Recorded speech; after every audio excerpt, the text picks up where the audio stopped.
the new Department of Government Efficiency, headed by a gentleman named Elon Musk, who's here someplace. I don't know where the hell he is. He's here someplace.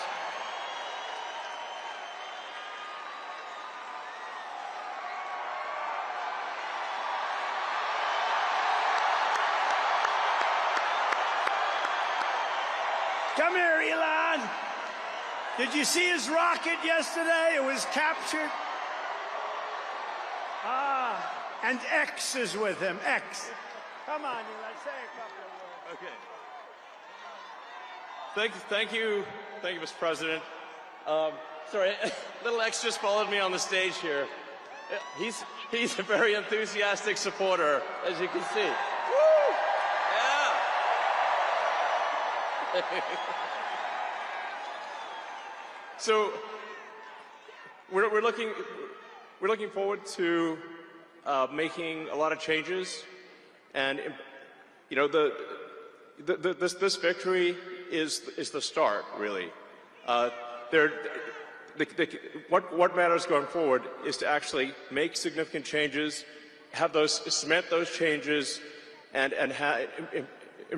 set the foundation for America to be strong for a century, for centuries, forever. So.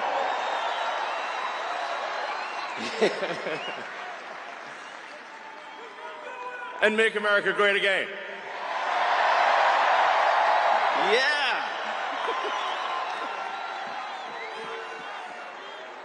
So, yeah. So anyway, we're gonna do great things here. Thank you.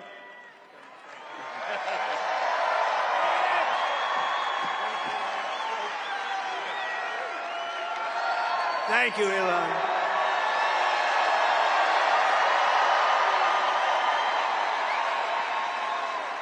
You know, I always say we have to be protective of our geniuses because we don't have too many, but that one is a good one. Now, I watched his rocket come down about 3 months ago, and I thought it was crashing. I was talking to somebody on the phone. By the way, same thing happened yesterday. It came down, and it was captured so beautifully. It came down, it's tumbling, it's a mess, it's going down. I say, oh, look at that thing, that's a disaster.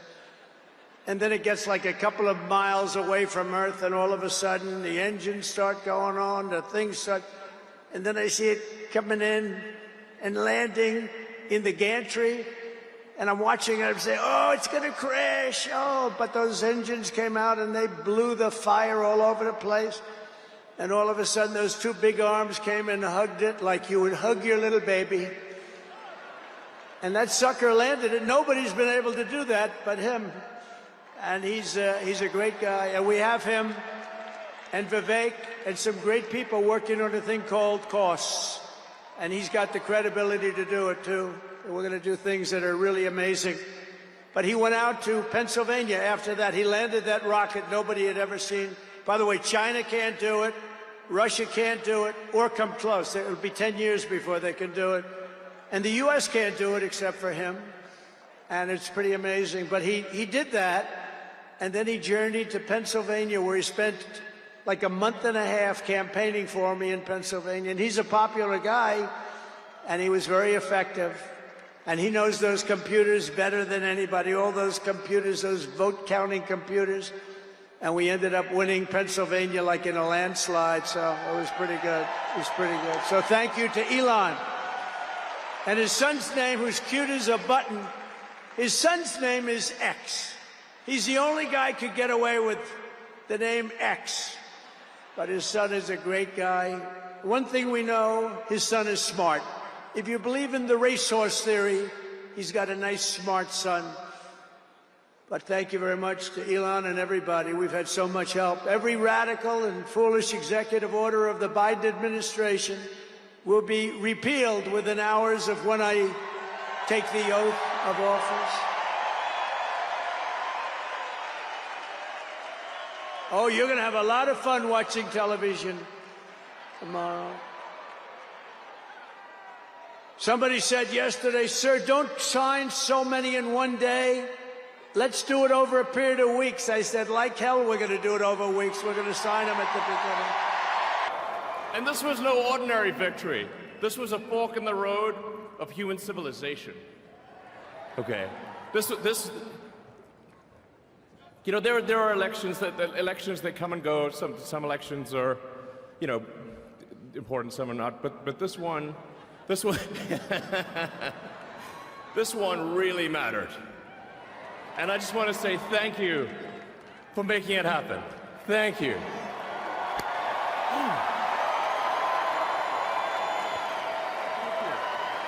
My heart goes out to you.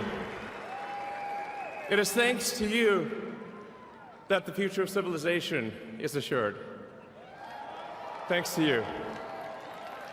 We're going to have safe cities, finally, safe cities. Secure borders, sensible spending, basic stuff. And we're going to take Doge to Mars.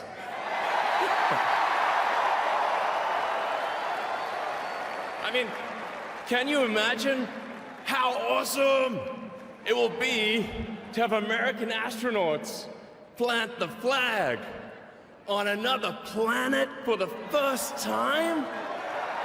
Bam! Bam! Yeah! How inspiring would that be? You know, there's always problems in life. You know, there's this problem, solve that problem. But you know, there need to be things that inspire you. There need to be things that make you glad to wake up in the morning and say, I'm looking forward to the future. Yeah. And I love you guys.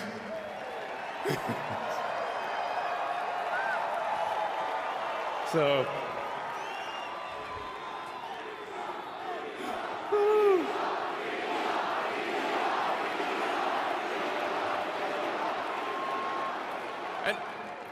and let me tell you, I'm gonna work my ass off for you guys. So, I really will. So, and yeah, but I'm super fired up. For the future. It's going to be very exciting. As the president said, we're going to have a golden age. It's going to be fantastic. And one of the fundamental things, one of the most American values that I love is optimism. And this feeling like we're gonna make the future good. We're gonna make it good. So, man, I can't wait. This is gonna be fantastic. So thank you again, and yeah, I'm just so excited about the future. Thank you guys. Thank you.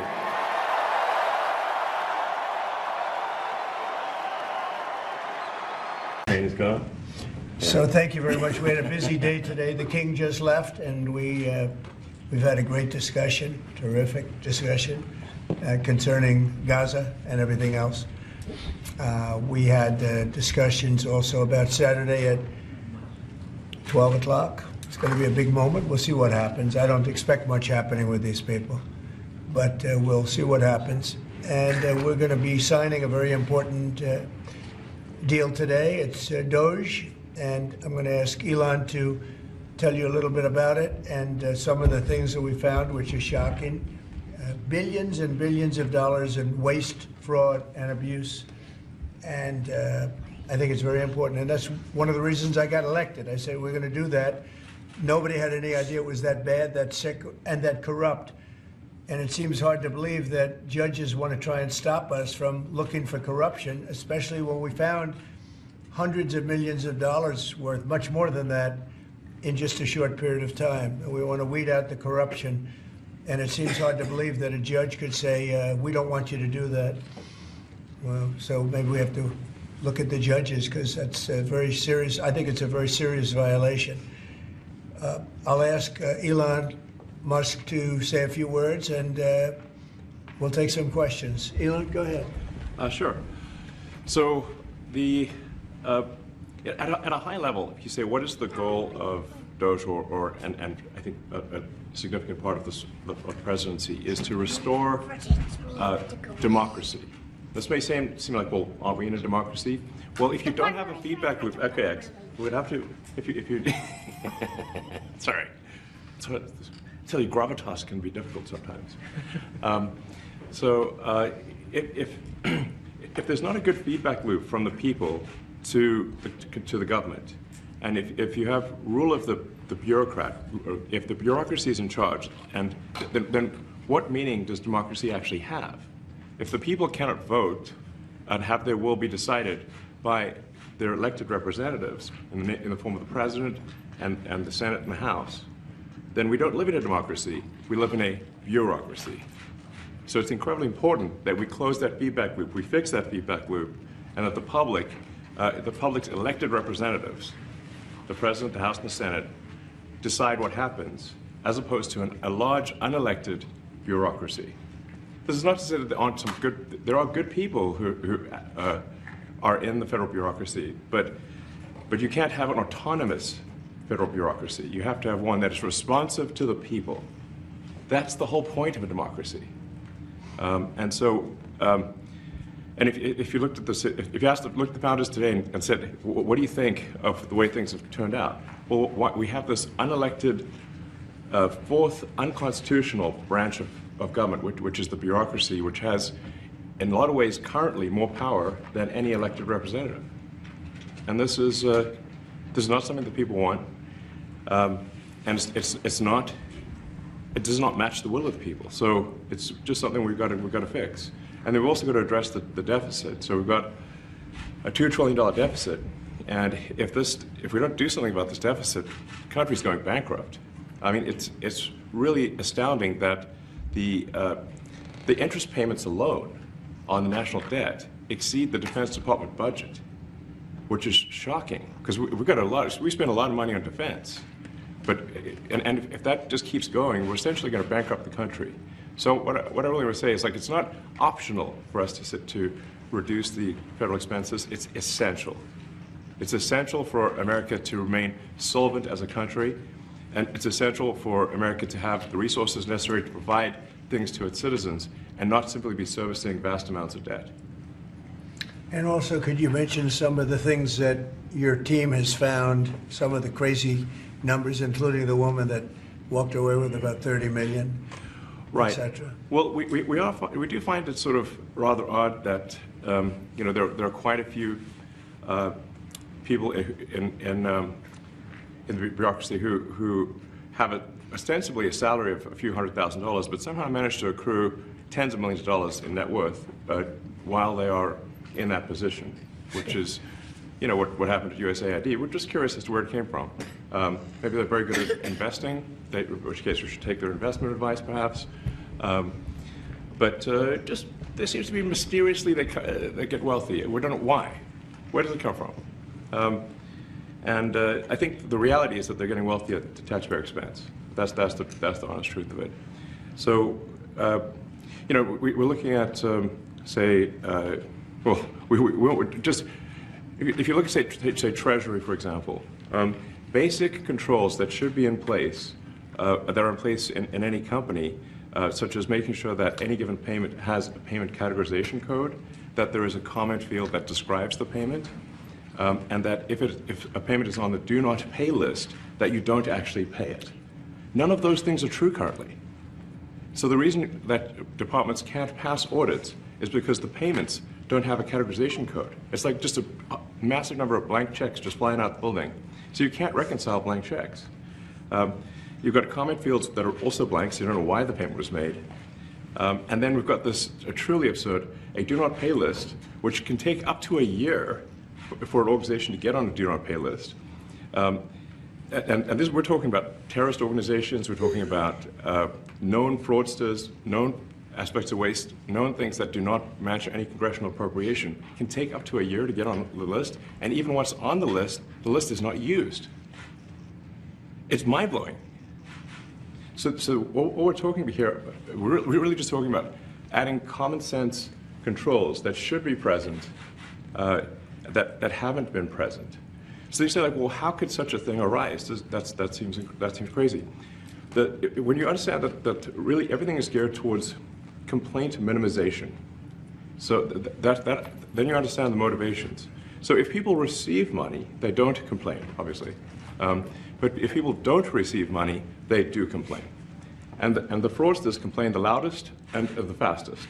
So then when you understand that, then it makes sense. Oh, that's why everything just, they approve all the payments at Treasury. Because if you approve all the payments, you don't get complaints. But now we're saying that, no, actually, we are going to complain. If money is spent badly, if your taxpayer dollars are not spent in a sensible and frugal manner, then that's not okay. Your tax dollars need to be spent wisely on things that matter to the people. I mean, these things, like, it's just common sense. It's not draconian or radical, I think. It's really just saying, let's look at each of these expenditures and say, is this actually in the best interest of the people? And if it is, it's approved. If it's not, we should think about it. So, there's crazy things like just cursory examination of Social Security, and we've got people in there that are 150 years old. Now, do you know anyone who's 150? I don't. Okay. They should be on the Guinness Book of World Records. They're missing out. So, that's a case where, like, I think they're probably dead. It's my guess. Or they should be very famous, one of the two. And then there's a whole bunch of Social Security payments where there's no identifying information. Well, like, why is there no identifying information? Obviously, we want to make sure that people who deserve to receive Social Security do receive it, and that they receive it quickly and accurately. I'll tell you another crazy thing. So, one of the things is, like, we are trying to sort of right-size the federal bureaucracy, just make sure that this. Obviously, there need to be a lot of people working for the federal government, but not as many as currently. So we're saying, well, okay, let's, if people can retire, with full benefits and everything, that would be good. They can retire, get their retirement payments, everything. And then we were told, this is actually, I think, a great anecdote, because we were told the most number of people that could retire possibly in a month is 10,000. We're like, well, why is that? Well, because all the retirement paperwork is manual on paper. It's manually calculated, then written down on a piece of paper.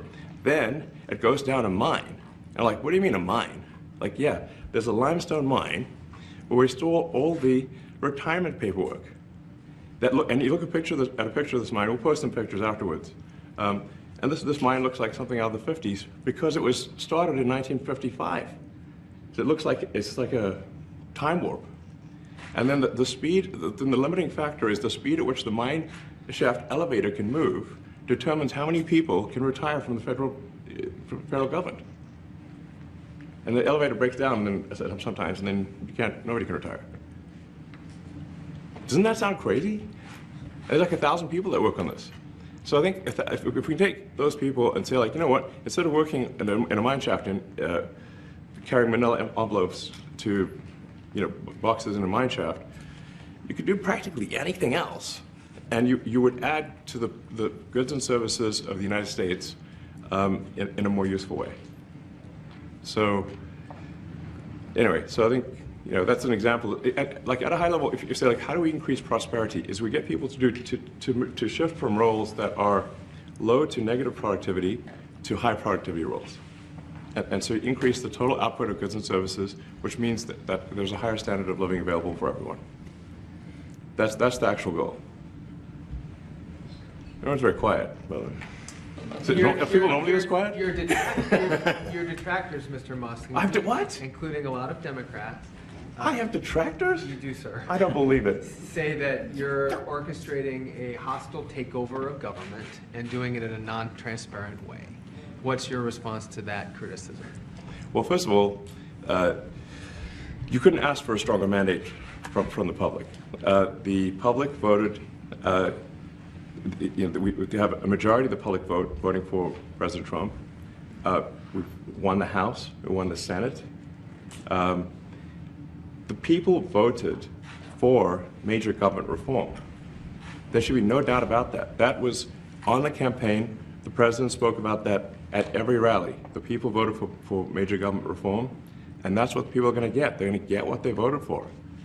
And a lot of times, people that don't get what they voted for. But in this presidency, they are going to get what they voted for. And that's what democracy is all about. Mr. Musk, the White House says that you will identify and excuse yourself from any conflicts of interest that you may have. Does that mean that you are in effect policing yourself? What are the checks and balances that are in place to ensure that there is accountability and transparency? Well, we actually are trying to be as transparent as possible. In fact, our actions, we post our actions to the Doge handle on X and to the Doge website.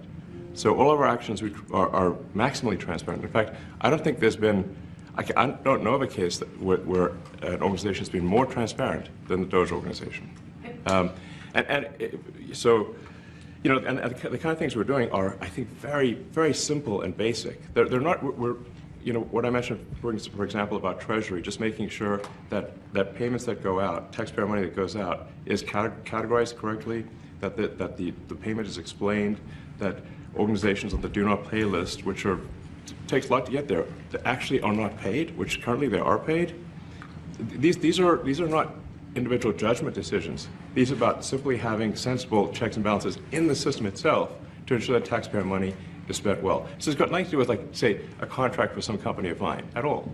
But if there is a conflict of interest when it comes to you yourself, for instance, you've received billions of dollars in federal contracts, when it comes to the Pentagon, for instance, which the president, I know, has directed you to look into. Yeah. Are you policing yourself in that? Is there any sort of accountability check and balance in place that would provide any transparency for the American people? Well, all of our actions are fully public.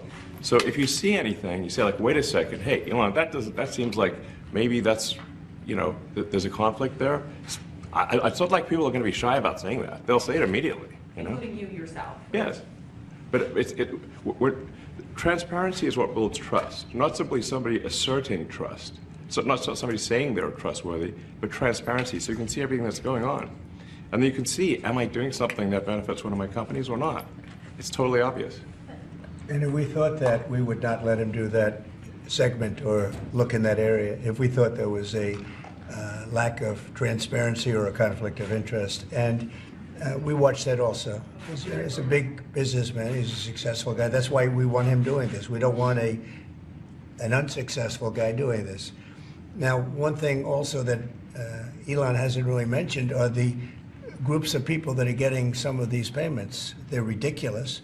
And we're talking about billions of dollars that we've already found. We found fraud and abuse. I would say those two words as opposed to the third word that I usually use, but in this case, fraud and abuse. It's abusive because most of these things are virtually made up, or certainly money shouldn't be sent to them. And you know what I'm talking about. It's crazy. So, but we're talking about tens of billions of dollars that we've already found. And now a judge who's an activist judge wants to try and stop us from doing this. Why? Why would they want to do that? I campaigned on this. I campaigned on the fact that I said government is corrupt. And it is very corrupt. It's very, very, it's also foolish. As an example, a man has a contract for 3 months and the contract ends, but they keep paying him for the next 20 years, you know, because nobody ends a contract. You get a lot of that. You have a contract that's a 3-month contract. Now, normally, if you're in a small, in all fairness, it's the size of this thing is so big. Yeah. But if you have a contract and you're in a regular business, you end the contract in 3 months. You know, it's a consultant. Here's a contract for 3 months, but it goes on for 20 years. And the guy doesn't say that he got money for 20 years, you know? They don't say it. They just keep getting checks month after month. And you have various things like that, and even much worse than that, actually, much worse. And I guess you call that incompetence, maybe. Yeah. It could be corruption. It could be deals made on both sides, you know, where the guy gets the money, he kicks. I think there's a lot of kickback here. I see a lot of kickback here. There's a lot of kickbacks. Tremendous kickback, because nobody could be so stupid to give out some of these contracts, so he has to get a kickback. So that's what I got elected for, that and borders and military and a lot of things, but this is a big part of it. And I hope that the court system is going to allow us to do what we have to do. We got elected to among other things, find all of this fraud, abuse, all of this horrible stuff going on. And we've already found billions of dollars, not like a little bit, billions, many billions of dollars. And when you get down to it, it's going to be probably close to $1 trillion. It could be close to $1 trillion that we're going to find. That will have quite an impact on the budget. And you'll go to a judge where they handpick a judge, and he has certain leanings. I'm not knocking anybody for that, but he has certain leanings, and he wants us to stop looking. How do you stop looking? I mean, we've already found it. We have a case in New York where a hotel has paid $59 million, $59 million because it's housing migrants, illegal migrants, all illegal, I believe. And they were being paid twice the normal room rate at 100% occupancy. Unbelievable. So it's a racket. Yeah. Mr. Musk, can I ask you a question? You Well, said if I may sort of just going for the president's comments, at a high level, you say, well, what are the two ingredients that are really necessary in order to cut the budget deficit in half from 2 trillion to 1 trillion? And it's really two things: competence and caring. And if you add competence and caring, you'll cut the budget deficit in half.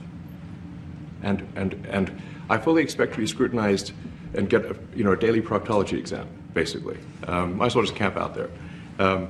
So it's not like I think I can get away with something. I'll be scrutinized nonstop. But with the support of the president, we can cut the budget deficit in half from 2 trillion to 1, and then with deregulation, because there's a lot of sort of regulations that don't ultimately serve the public good. We need to free the builders of America to build. And if we do that, that means I think we can get the economic growth to be maybe 3-4%, maybe 5%. And that means if you can get $1 trillion of economic growth and you can cut the budget deficit by $1 trillion, between now and next year, there is no inflation. There's no inflation in 26. And if the government is not borrowing as much, it means that interest costs decline. So everyone's, the mortgage, their car payment, their credit card bills, anything, their student debt, the monthly payments drop. That's a fantastic scenario for the average American. I mean, imagine they're going down the grocery aisle and the prices from one year to the next are the same, and their mortgage, all their debt payments dropped. How great is that for the average American?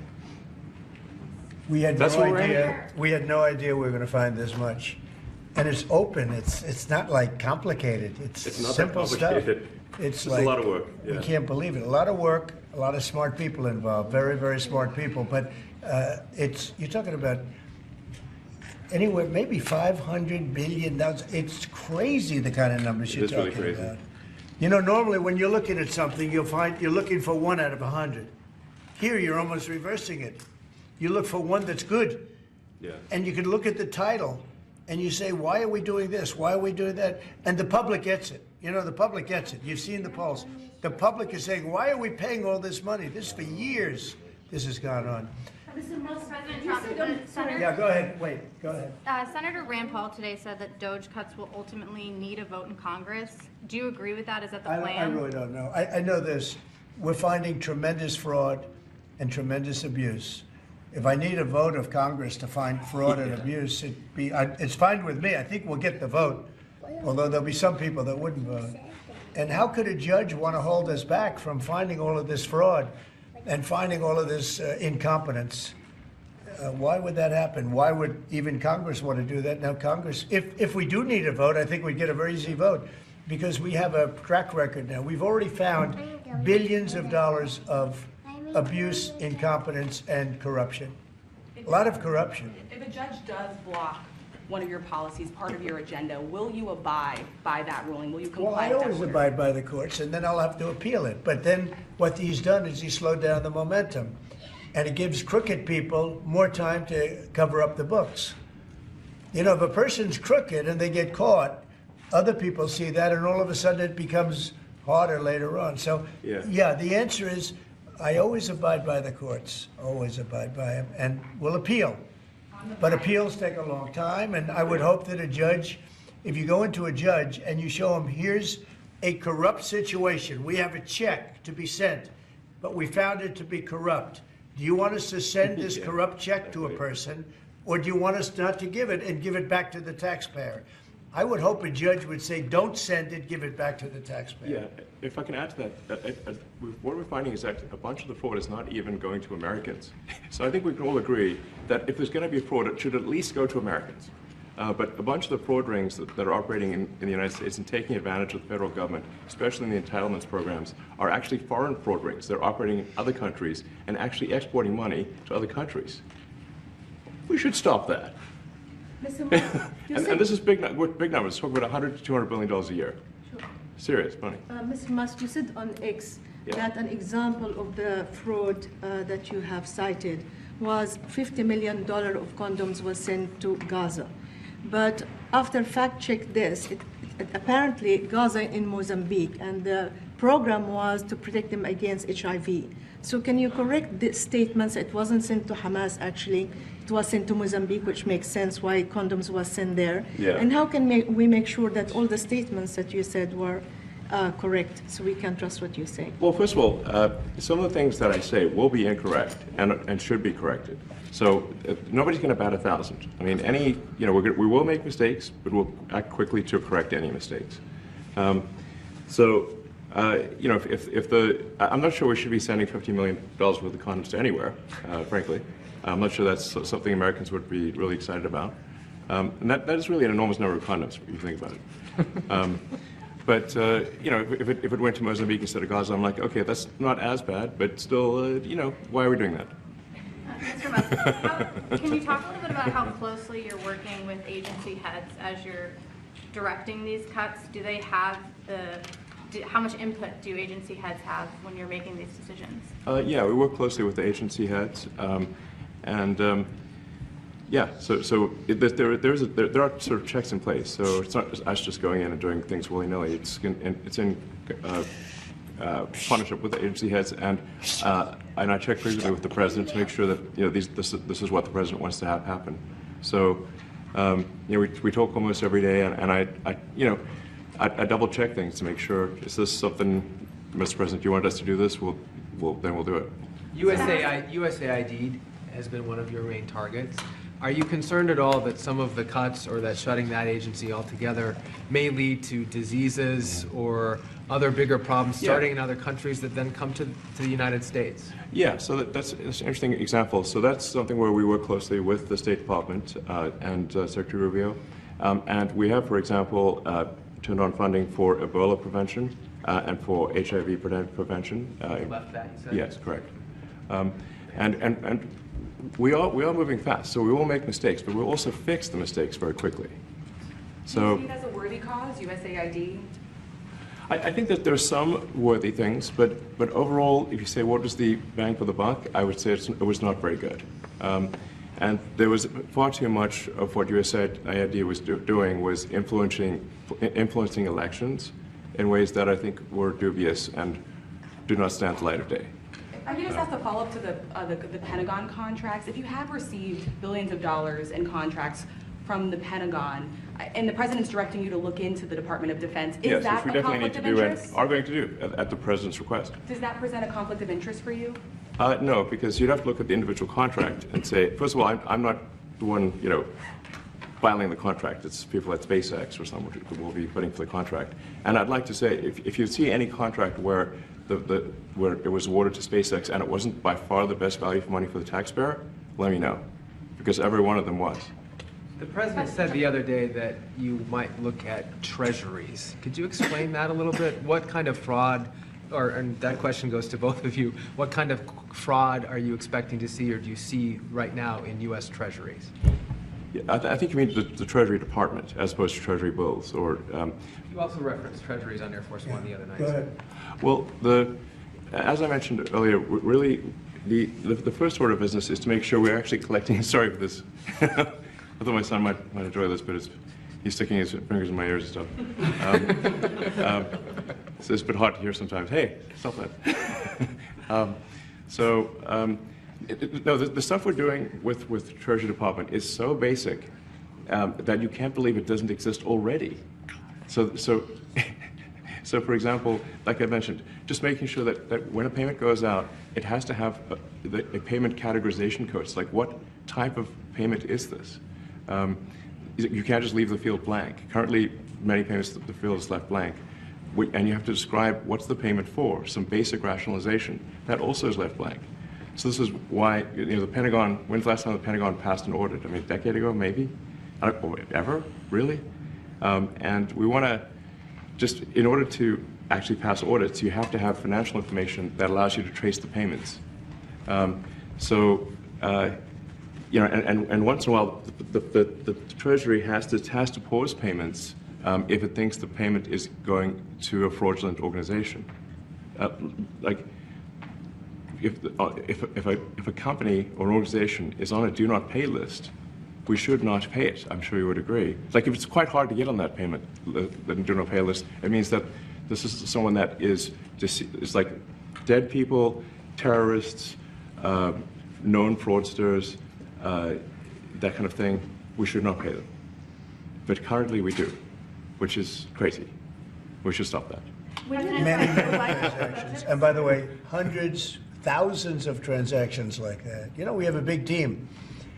And for the sake of the country, I hope that the person that's in charge and the other people that report to me that are in charge are allowed to do the right thing, namely make sure everything's honest, legitimate, and competent. But we're looking at just, when you look at USAID, that's one. We're going to look at the military. We're going to look at education. They're much bigger areas. But the USAID is really corrupt. I'll tell you, it's corrupt. It's incompetent, and it's really corrupt. And I can't imagine a judge saying, well, it may be corrupt, but you don't have the right. You got elected to look over the country and to, as we say, make America great again, but you don't have the right to go and look and see whether or not things are right that they're paying or that things are honest that they're paying. And nobody can even believe this. Other people, law professors, they've been saying, how can you take that person's right away? You're supposed to be running the country, but we're not allowed to look at who they're paying it to and what they're paying. We have massive amounts of fraud that we caught. I think we probably caught way over a lot of billions of dollars already in, 2 weeks? Yes. And it's going to go to numbers that you're not going to believe. And much, as I said, much is incompetence and much is dishonesty. We have to catch it. And the only way we're going to catch it is to look for it. And if a judge is going to say you're not allowed to look for it, that's pretty sad for our country. I don't understand how it could even work. On the buyout program, can you personally guarantee that? Which one? The buyout program, the operative federal workers. Can you personally guarantee that the workers who opt in to resign now will be paid through September? Well, they'll get their money, but they're getting a good deal. They're getting a big buyout. And what we're trying to do is reduce government. We have too many people. We have office space. It's occupied by 4%. Nobody's showing up to work because they were told not to. And then Biden gave them a 5-year pass, some of them, 48,000 of them, gave them a 5-year pass, that for 5 years you don't have to show up to work. And let me tell you, this is largely, much of this stuff is because of Biden. It's his fault. He allowed this country, what he did on our border. What he did on our border is almost not as bad as what he did with all of these contracts that have come out. It's a very sad day when we look at it. I can't even believe it. But many contracts just extend, and they just keep extending, and there was nobody there to correct it. And that cannot be, I can't imagine that could be held up by the court. Any court that would say that the president or his representatives, like Secretary of the Treasury, Secretary of State, whatever, doesn't have the right to go over their books and make sure everything's honest. I mean, how can you have a country? You can't have anything that way. You can't have a business that way. You can't have a country that way. Hey, thank you very much, everybody. Thank you. Thank you, press. Thank you, press. Head out. Coming back tonight. Mark Fogel will be at the White House tonight at about 10 o'clock. If you want to come over, you can say hello to him. Did you guys give anything in return? Not much. No, they were very nice. We were treated very nicely by Russia, actually. I hope that's the beginning of a relationship where we can end that war and millions of people can stop being killed. They've lost millions of people. They lost, in terms of soldiers, probably 1.5 million soldiers in a short period of time. We got to stop that war. And I'm interested primarily from the standpoint of death. We're losing all those soldiers. And they're not American soldiers, they're Ukrainian and Russian soldiers. But you're probably talking about 1.5 million. I think we got to bring that one to an end. Okay? Thank you. Thank you very much. Thank you, we're moving. Let's go. Thank Quickly, you, guys. we're moving. 10 o'clock, 10 o'clock Thank you. tonight at the White House. All right, guys. Thanks, everybody. Let's head out. Thank you. See you later. Yeah, I mean, it's a lot, you know. So Thank you, guys. Thanks, guys, right behind the stills. it's like, I think they're like less than a month. Man, that is a big crowd. And they are not here for me. How you guys doing? Nice vibe this year, right? After the best month we've ever had. Nice to see you all. Thanks for coming out. Good to see you. I'm not going to kill any more time. Let's bring out Elon Musk.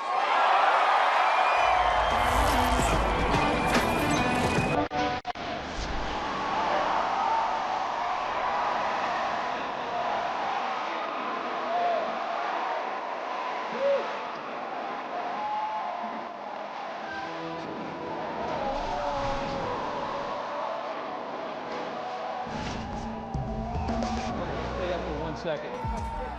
Hey guys.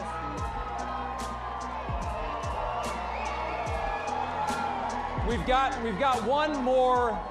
got one more surprise in case this wasn't enough. I'm gonna let Elon do it. Who else is here? Well, President Milei has a gift for me. Javier Milei from Argentina. You guys know who that is, right? Why don't we bring him out? Yeah.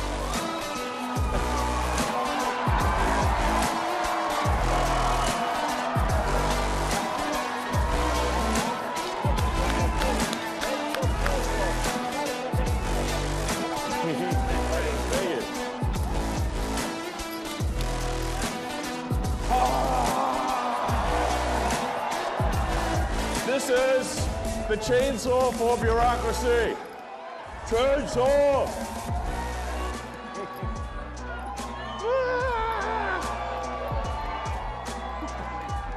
That's perfect. All right. I love it. Mr. President, thank you so much. All right. Thank you. Thank you, sir. Nice to meet you. I love it. We love it. We love it. All right. They told me to put this right. Where should we put it? They want it right here. All right, great. A little stage prop. All of you guys too. Thanks, guys. Have a seat. So, That was something. I am become meme. Yeah, pretty much. I'm living the meme. It's like there's living the dream and there's living the meme, and it's pretty much what's happening, you know. You're like, I think you're bigger. I mean, Doge started out as a meme. Think about it. And now it's real. Isn't that crazy? It is crazy. But it's cool. Let me ask you this. A year ago, if someone had told you you'd be at CPAC and working with the president to absolutely shred the government, the swamp, whatever you want to call Right. it, would you have ever believed that? No. No? Me neither. But it's cool. This is awesome. And I just want to say, thanks for your support. I mean, you guys are,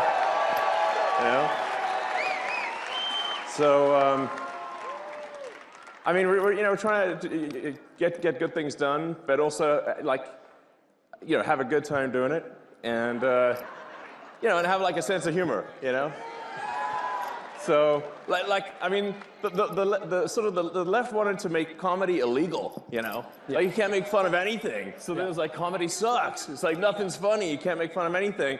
It's like, legalize comedy. Yeah.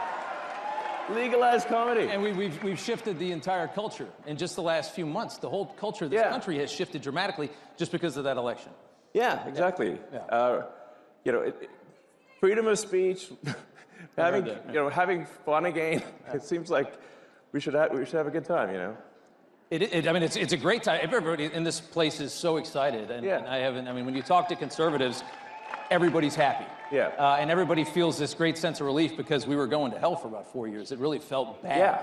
Especially toward the end, it felt really bad. Yeah, I mean, I thought I thought we were sort of heading for a point of no return, really. Yeah. You know, that's why it was so essential that President Trump win the election, and that there be a Republican majority in the House and Senate, which, thanks to you, that has been accomplished. Yeah. Yeah. Well, I want to ask you, one of the biggest questions I have for you is, you've been, politically, you weren't really on one side or the other for a long time. You're a businessman. A lot of people, they stay away from it. Now you're on a side, and you've chosen a side. You're sitting here in a MAGA hat. What's it, how did that happen? What was the moment Dark Gothic MAGA. That's a good one. Was there a specific moment? Was there a moment that it all changed? Yeah, when I realized I was a fool. But no, I was, I guess, yeah, I mean, I'd say I was politically neutral for quite a while. Leaning a little Democrat. How do you go from that to this? Yeah, no. How does that happen? Well, did they go crazy? Yeah, they did go crazy. Yeah, they went crazy. No, I mean, the whole cancel culture and it's trying to stop freedom of speech and infringe upon, just in general, infringe upon people's personal freedoms. They just want state control of what you say. They want to, take away your guns. And the reason they want to take away your guns, so there's nothing you do to oppose them. So it's sort of like, I just like, we just need to restore the fundamental elements of what made America great, which is freedom and opportunity. Yeah. We're seeing a lot of these freedoms disappearing in the West. It's not just about America. We're all watching Europe and knowing that they're about 50, 100 years ahead of us, right? Because they got an early start. And we're watching how they're devolving. And you're trying to save it from happening here. No, I mean, in Europe, they put people in prison for memes. Yeah. I'm like, that's insane. And they're collapsing. I mean, this society it's a collapsing society. It feels that way. It feels like France was nicer 50 years ago than it is today. Yeah. I don't think you can question that. Yeah. But yeah, I mean, really. Thanks. I love you too. They do love I mean, I really just wanted to do useful things, like basically build products, provide products and services that are good, and I wasn't really like that interested in being political. It just there was at a certain point no choice. Yeah. Yeah. Well, can I ask you on the same side of that coin, what's it like from going neutral to being vilified, largely vilified by the media? Like What? No. Really? I mean, you turn on some of these channels, brother. I mean, they're angry at you. Does it bother you at all? Does it get to you? Yeah. I mean, when they're chanting for my death, I suppose that's a little, not good. But then, the song's not even that good, and it's like you call that a death chant? That's nothing. Please. They've been singing a lot lately. It's not even good music. Yeah. There's a lot of music lately. It's not good music either. Yeah. Yes. I would say that watching what you're doing with Doge is just people love it. I mean, I've always looked at the government, and I've always looked at the government. And I've seen this big machine and you just know that they waste because they don't care. There's more money coming. They don't care. Yeah. You're cutting all this out. Everybody in this country knows that the government is full of waste, fraud, and abuse. And you're doing the work, and the Americans love it. Watching their reaction politically to this, I can't believe how bad they are at responding to this. I don't know how you're going to sit there and scream and complain because they're cutting waste out of the government and try to win another election. How do you try to win on that? Well, at this point, I'm not sure how much of the left is even real. Yeah. How much was propped up by our money? Yeah. Literally, you see these sort of fake rallies where there's hardly any people, and the media will frame it and get all 6 people in the frame, but there's nobody else is there. It doesn't have popular support. But there's but then you learn that like there's hundreds of billions of dollars going to these so-called NGOs. Yeah. And it's your tax dollars that are funding things that are fundamentally anti-American. And they're propping up their narrative. Yes. A lot of that government money has been propping up a left that I don't think is as strong as they made it seem. In fact, a massive amount of your tax dollars is going to legacy media companies. Yes. Directly from the government. The government wants to take over media. Yeah, it's terrible. Yeah. That's why we have X. Yeah, and That's why you spent $44 billion. I mean, that's a lot of money. I mean, more than it was probably worth. But there was a message. Freedom is priceless. Priceless. Yeah. Probably one of the most important investments this country's ever seen. If you got to protect the First Amendment, it's not much more important than that. Yeah, I mean, I got a lot of criticism, and people said, well, that proves he's a huge idiot from a, look, he bought it for whatever, $44 billion, and now it's worth like 8 cents. And it's not worth 8 cents. But it was essentially to buy freedom of expression,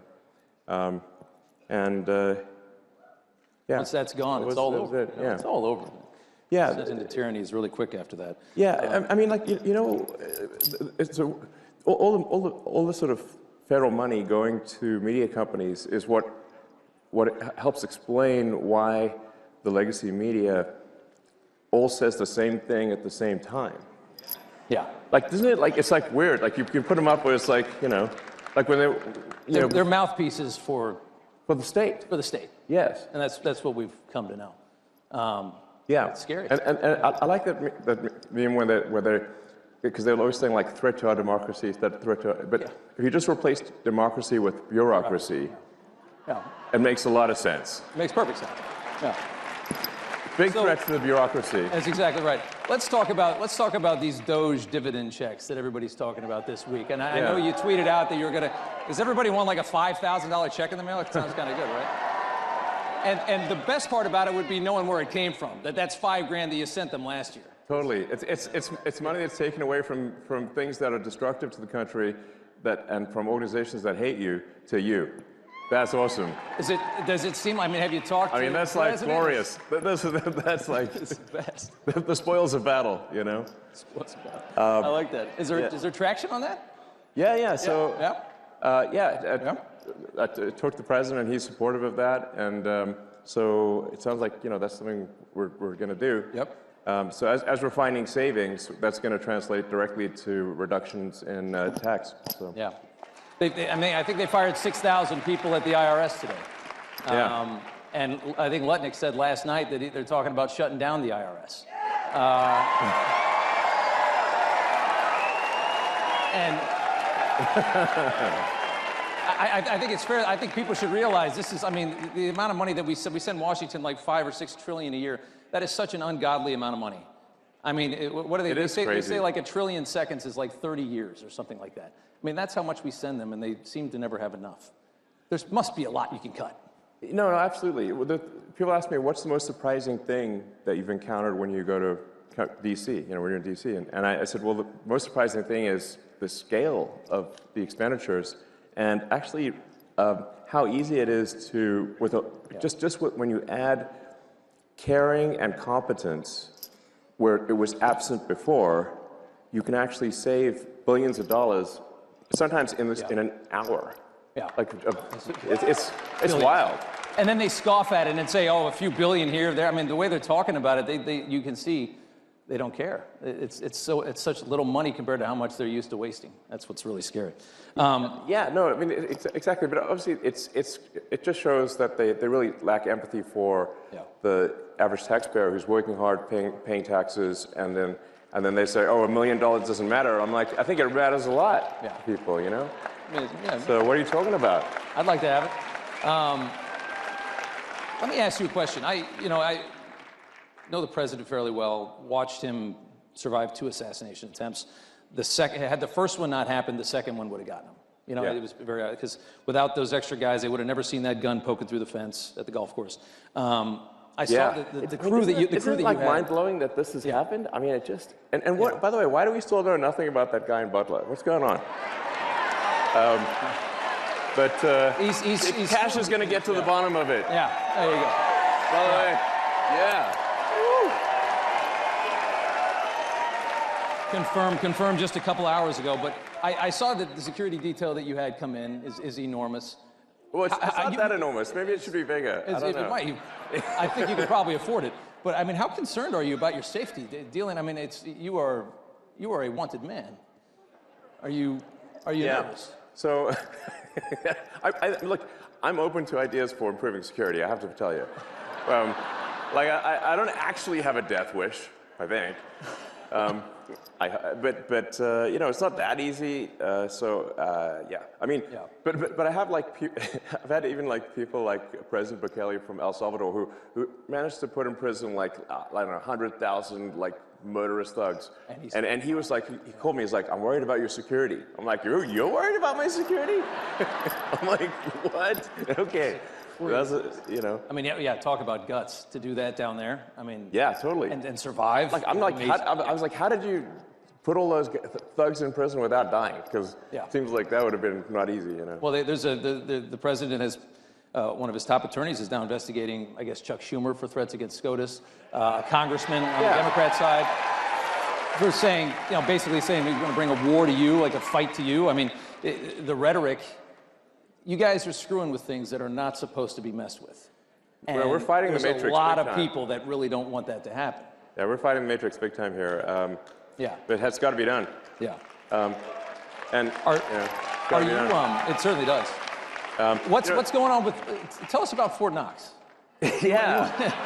It's Kentucky. It's a military base. It's a ton of gold, tons and tons and tons like of gold. 5,000 tons of gold or something? 5,000 tons take, of gold you know? are there in the ground and like this. I mean, it's a very secure I think thing. we all want to see it. You know? I'd love to see it. Like, this is your gold, by the way. It's the public's gold. Do you think it's not there? I don't know. But I think you just want to see it. Yeah, we want to go see it and just make sure, like, somebody did a spray paint some lead or something, you know? Yeah. Like, is this real gold? Fight at the bar, you know? Didn't dent. But I think, honestly, you know, part of this also is just like, let's have some fun and you know, like I said, all this gold at Fort Knox, it's the public's gold. It's your gold.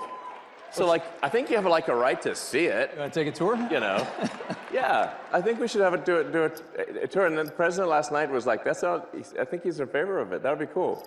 And then it should be like a live tour. Like, you can see what's going on. Open the door. Like, what's behind it. Well, and there's, you know, I think I'd watch that. Oh, are you kidding? Yeah. I mean, what does 5,000 tons of gold look like? What does How it big look is like? that? Is it the size of this? It's got to be pretty big, I mean, you know. It's got to be a lot of Maybe gold. there's some other stuff in there. Like, just walk around. Like, I don't know. Maybe they got some other stuff in there. Are you thinking about auditing the Federal Reserve as well, which is obviously yeah, sure. Regulates our economy. I imagine you think the waste has got to be everywhere. Yeah, no, waste is pretty much everywhere. People ask, like, how can you find waste in D.C.? I'm like, look, it's like being in a room, you know, and this target, the wall, the roofs, and the floor are all targets. So it's like you're gonna close your eyes and go shoot in any direction, because you can't miss, you know. So it's pretty wild. Like you just push on things a little bit and you save billions of dollars. Like, just a little bit, you know. It's wild. It's scary, isn't it?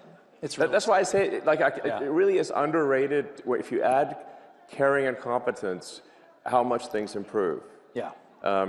And you know, and we just find so many totally crazy things, which, you know, we're sharing with the public. We post everything we learn.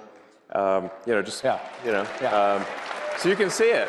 You know. What do you? I mean, and like, it's like, isn't it like it's totally wild? Like, we just did like a check the database on Social Security. Like, it says how many alive Americans eligible for Social Security are there? And according to the database, it's over 400 million. And we're like, wait a second. And how many are getting? How old are they again? Yeah. And then like we found like one person in there is like 360 years 360. old. I'm like, what, did they know Ben More than 100 Franklin or years before the something? I revolution. mean, Yeah. you know, America didn't exist before that time. Like, so. Yeah, we were colonies. You know, maybe it's just me, but I think it's a red flag. I don't know. But are there indications that there were checks going to those people or any of those people? Well, yeah. That's, I guess, the question, right? I mean, I get the Social Security Administration is dumb, but are they paying these people? Are they that dumb? I don't know. A bunch of money is going out from the Social Security Administration, and in fact, from all entitlements programs. $72 billion in waste in like 7 years. That's $10 billion a year. Well, I think the fraudulent payments. The rough estimate from General Government Accountability Office is over $500 billion of fraud a year. $500 billion. And how long of a time? Per year. Per year? On Social Security? No, on all... on all government. On all entitlements. All entitlements. All Okay, entitlements, yeah. It sort of actually makes sense when you look at the thing from a top level and say, like, okay, there's $7 trillion of spending by the government. What percentage do you think is fraudulent? Okay, exactly. Like a conservative estimate of the $7 trillion would be 10%. Conservative. Probably a little higher than that, yeah. Exactly. Feels like a quarter out of every dollar, right? But if the fraud's only 10% of $7 trillion, you've got $700 billion of fraud. Yeah.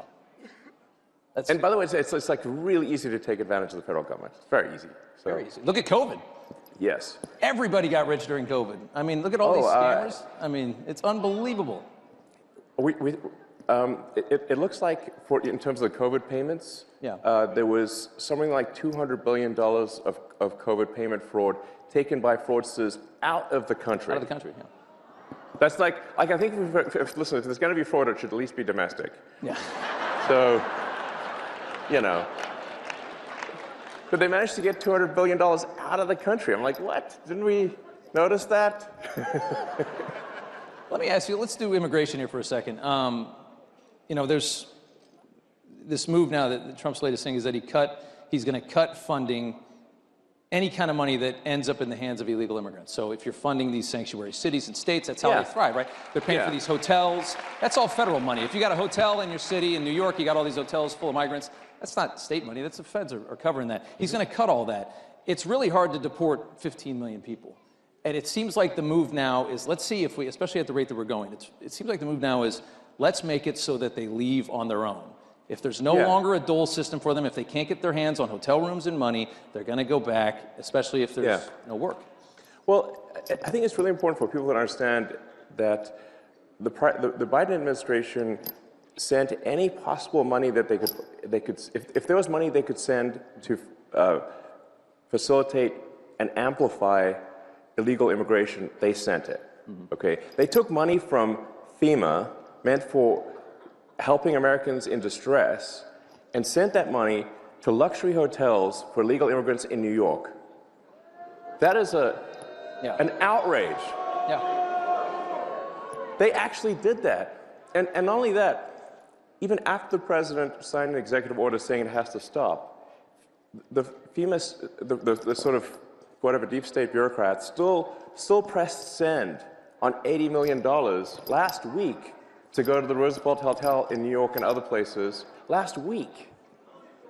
And now they're mad that it got stopped, and they're like trying to sue to have it be restored. It's like the gumption is You think they're creating a new voter class? Would you think that was the goal when they open up the borders for 4 years? Create a new voter class, get them citizenship, get them in, green cards, vote.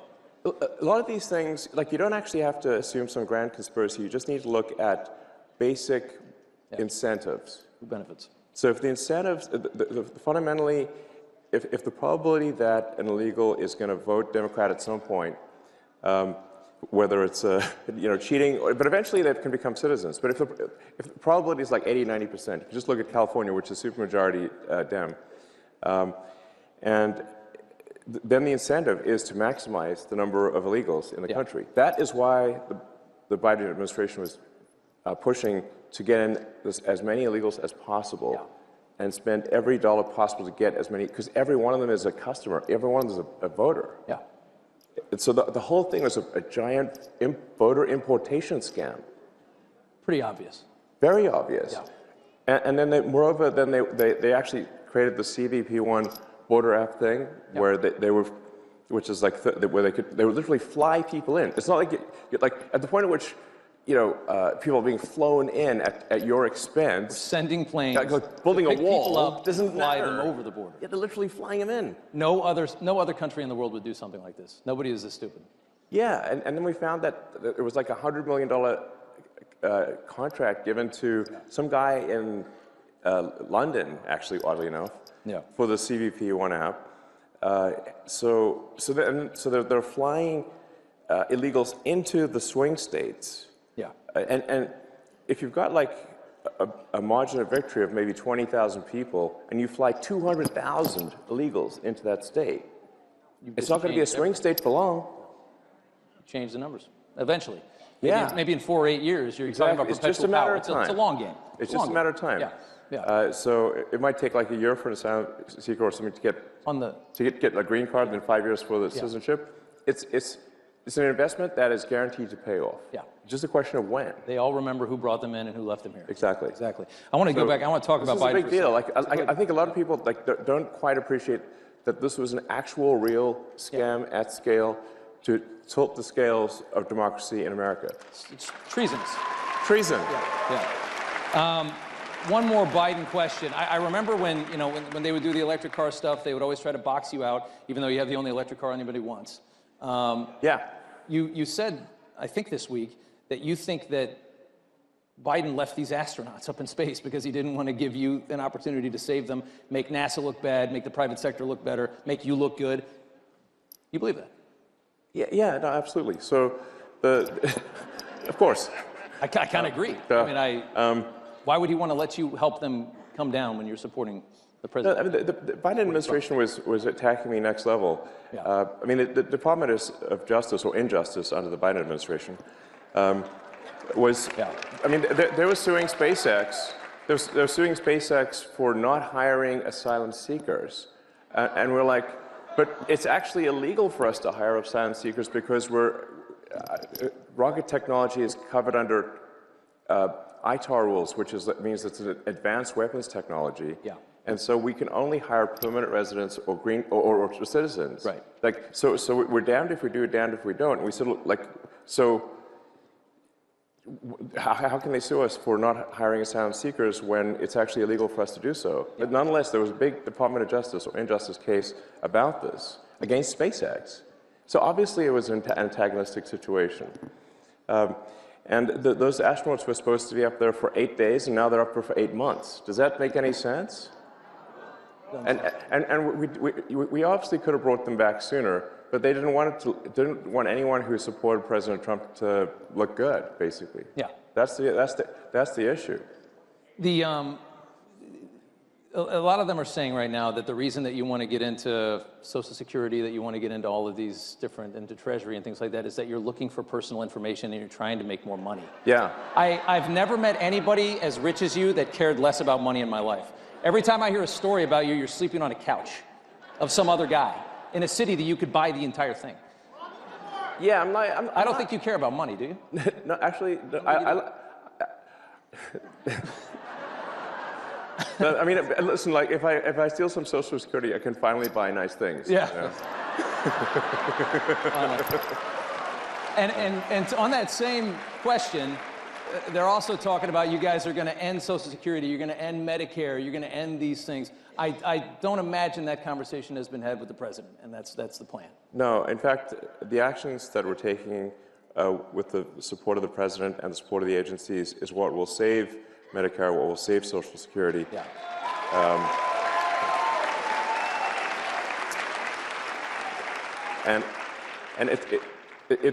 Because if the country goes insolvent, if all the money is just spent on paying interest on debt, there's no money left for anything. Yeah.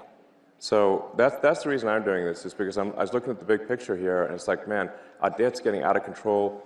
The interest payments, the interest on the national debt now exceeds the entire Defense Department budget. It's $1 trillion a year in Yes. interest. Just to carry the money that we owe is $1 trillion a year. Yes. That is unbelievable. And rising rapidly. I mean, a country is no different from a person. Country overspends, country goes bankrupt. Same as a person who overspends goes bankrupt. So it's not like optional to solve these things. It's essential. So We're going to go bankrupt. yes, We are. Couple minutes left here. Russia. There's a huge push from this administration. yeah. People like sometimes like to end this war. say like, Yeah. you know, I'm a bought asset of Putin. Yeah. I'm like, he can't afford me. Yeah. I think you're worth more than Russia. Think about it. So, you're trying to end a war. Ending a war always means you have to compromise, you have to negotiate with an enemy or an adversary. That's just what it is. And right now, they are lambasting the president for trying a different method to a war that they haven't been able to end for 3.5 years or 3 years. Yeah. They're saying Trump's blaming Zelensky for the invasion. How do you process all of the negativity toward him for trying to end this war? Well, first of all, I think we should have empathy for the people dying at the front lines. That's the most important thing. And people have been dying, you know, it's like, how many more years is this supposed to go on? Yeah. And imagine if that was your son, your father, you know, what are they dying for? Yeah. What exactly are they dying for? That line the line of engagement has barely moved for 2 years. Yeah. There's a whole bunch of people dead in trenches for what? And I'll tell you what for what. It's like for the biggest graft machine that I've ever seen in my life, that's for what. It's unreal. Like the amount of money that is being taken in graft and bribery is disgusting. And so what's actually happening is that those you know, those poor guys are getting sent into a meat grinder for money. That's what's actually going on. Yeah. And it needs to stop. And it seems, Trump is so pragmatic on this. He's just looking at it and he's saying, it's Ukraine, it's not our country, it's not a NATO ally. I just want to see people not dying. I want to see on both sides. Think about how so many young men have died in Ukraine that the army is starting to age out. The military is aging out. You got 40 and 50-year-old guys fighting in a war because there's nobody left that's not killed or maimed in their 20s. Yeah. That's the reality of it. Think about how many people that is. If you're a humanitarian at all, you just got to end the war. No matter what. Just get it over with. Yes, they need to stop dying. Yeah. And the grift machine's got to stop, you know. So, and I think people, a lot of people out there don't realize, like, the president has a lot of empathy. He really cares, you know. He's a good man. So. I got one more for you. I've been fascinated by you for a very long time. Thanks. I've never seen anybody that can, do so many things at the same time. You've got the rockets, you got the cars. I've always wanted to ask you, what is it like inside your mind? Like, is it just 1,000 miles an hour? Are you? Yeah. Is it just not? Does it ever stop? Do you sleep? How much do you sleep? What's? Paint us a picture of inside of the mind of a genius. Like, how do you do all this? Can you answer that question? It's not an easy question. Yeah. My mind is a storm. Yeah. So, yeah. It's a storm. But let me maybe tell you something. Like, you didn't ask the question, but I think it's worth kind of nonetheless maybe just elaborating on something, which is, I grew up in South Africa, but my morality was informed by America. I read comic books, played Dungeons and Dragons, and I watched American TV shows, and it seemed like America cared about being the good guys, about doing the right thing, and that's actually pretty unusual, by the way. Yeah. It's like in the world, it's very unusual. Yeah, it's not like actually. Most countries don't do that. No, they don't. No. And so I was like, yeah, you want to be this good. You want to be on the side of good. You want to care about what's right, and yeah. So that's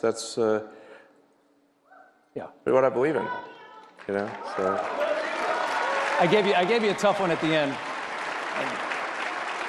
Yeah. So, yeah. That's great. That's great. Elon Musk. All right, you're the thank man. you. Thank you so much. All right. I appreciate it. Thank you so much. All right.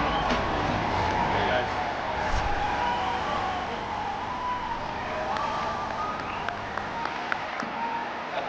Thanks.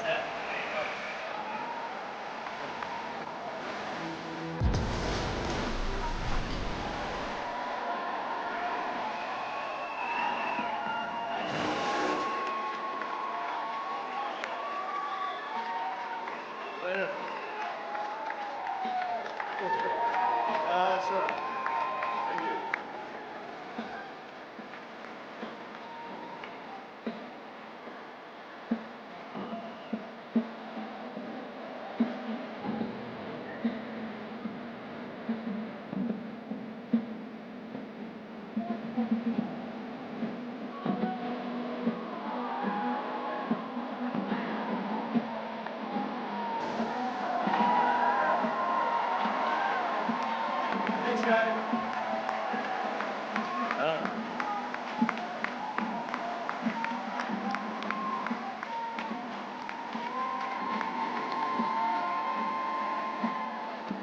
So I'd like to have Elon Musk please say a few words. Thank you, Elon. Thank you, Mr. President. I actually just call myself a humble tech support here because this is actually, as crazy as it sounds, that is almost a literal description of the work that the Doge team is doing, is helping fix the government computer systems. Many of these systems are extremely old. They don't communicate. There are a lot of mistakes in the systems. The software doesn't work. So we are actually tech support. It's ironic, but it's true. The overall goal here with the Doge team is to help address the enormous deficit. We simply cannot sustain as a country $2 trillion deficits. The interest rates, just the interest on the national debt, now exceeds the Defense Department spending. We spend a lot on the Defense Department, but we're spending like over $1 trillion on interest. If this continues, the country will become de facto bankrupt. It's not an optional thing, it is an essential thing. That's the reason I'm here. And taking a lot of flack, and getting a lot of death threats, by the way. I mean, I'd like to stack them up, you know. But if we don't do this, America will go bankrupt. That's why it has to be done. And I'm confident at this point, knock on wood, you know, knock on my wooden head, there's got a lot of wood up there, that we can actually find $1 trillion in savings. That would be roughly 15% of the $7 trillion budget. And obviously that can only be done with the support of everyone in this room. And I'd like to thank everyone for your support. Thank you very much. This can only be done with your support. So it's really, Doge is a support function for the President and for the agencies and departments to help achieve those savings and to effectively find 15% in reduction in fraud and waste. And we bring the receipts. So people say, like, well, is this real? Just go to doge.gov. We line item by line item, we specify each item. So, and I should say, we will make mistakes. We won't be perfect, but when we make a mistake, we'll fix it very quickly. So, for example, with USAID, one of the things we accidentally canceled very briefly was Ebola, Ebola prevention. I think we all want Ebola prevention. So we restored the Ebola prevention immediately, and there was no interruption. But we do need to move quickly if we're to achieve a $1 trillion deficit reduction in financial year 2026. It requires saving $4 billion per day, every day, from now through the end of September. But we can do it, and we will do it. We'll finish off with that. And if you would have any questions, please ask. You could ask me or Elon. Go ahead, please. Thank you, Mr. President. Thank you, Mr. Musk. I just wanted to ask you that President Trump put out a Truth Social today saying that everybody in the cabinet was happy with you. I just wondered if you had heard otherwise, and if you had heard anything about members of the cabinet who weren't happy with the way things were going, and if so, what are you doing to address those any dissatisfaction? to the best. Let the cabinet speak just for a second. Is anybody unhappy with Elon? If you are, we'll throw them out of here. Is everybody unhappy?